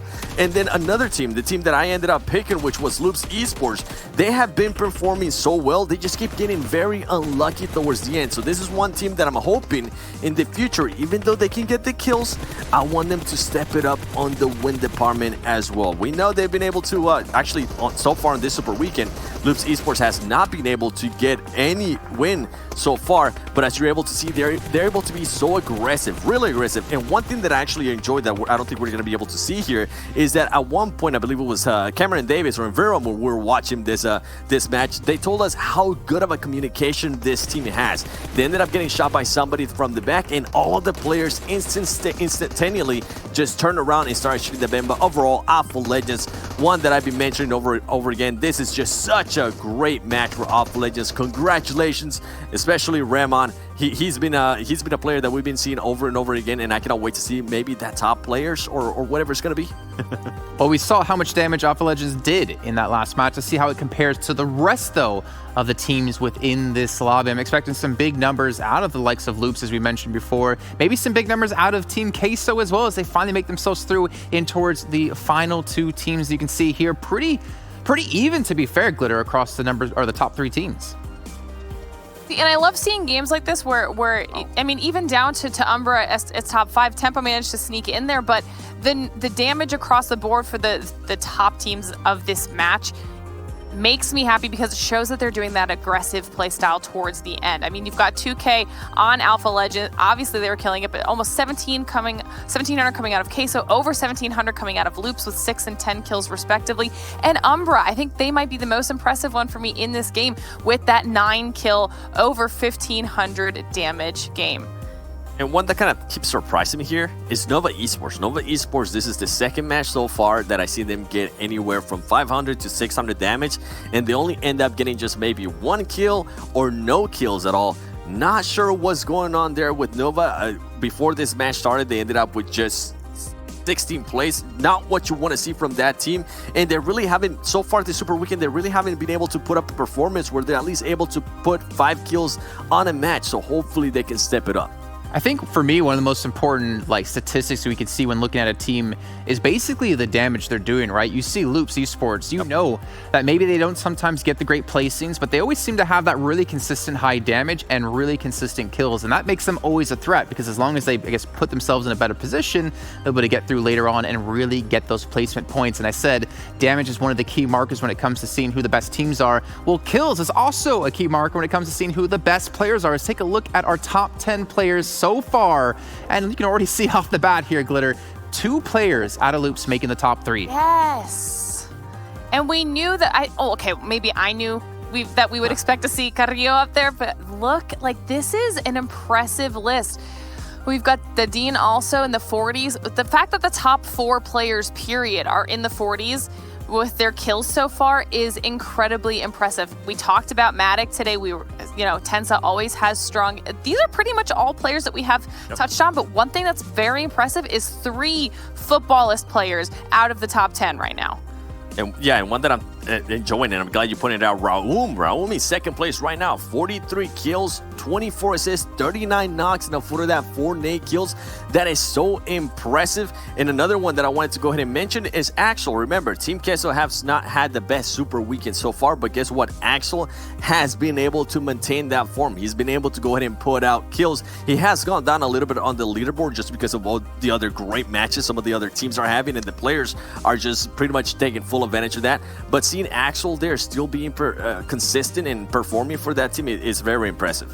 I think we need to give a Joe Theismann award here to some player. For Adder in particular, he's got 6 nade kills. He's got the most compared to the entire lobby going on, and that shows when he takes fights in a situation where he can always nade you, and he's got the really strong arm coming through. We're gonna take a look now at our overall standings as well to see how things have wrapped up and shaped up here at the end of day 2. And Cloud9 maintain that first place position. Footballist is number 2. But we are seeing, it looks like Glitter Loops make their way up a bit here. And also Alpha Legends number 7. We got to talk about them. Love seeing Alpha Legends continuously bump their placements up throughout the day. But one thing that's super important is if you look at the top 5, both Loops and B4 are in the top 5 with 0 wins, 0 chicken dinners under their belt. This is just due to consistent placing and aggressive kills across the board and still managing to break that top 5 threshold. That's pretty impressive. That's scary. And I think 7 for Loops. If they can take chicken dinners, look, how far ahead would they be from everyone else? They'll be miles ahead, honestly. So it's kind of good for us in a way, the viewers, that they're not getting that many chicken dinners, because it's forcing them to go ahead and just grind it out more against those teams like Dream Eaters, Footballers, Cloud9. And I think Footballers has one that just kind of snuck up on us. Remember, this is one team that was very consistent in league play, and guess what?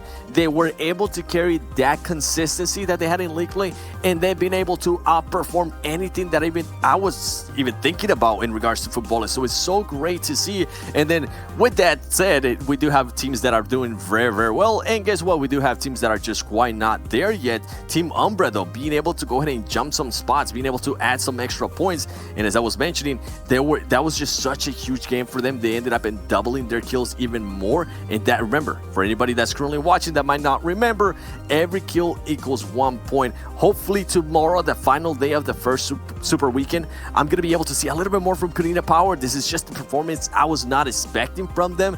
And not sure if they're going to go ahead and switch it up. Because something I want to go ahead and mention as well is we've been talking about Karina Power always doing bad on the first days. Well, guess what?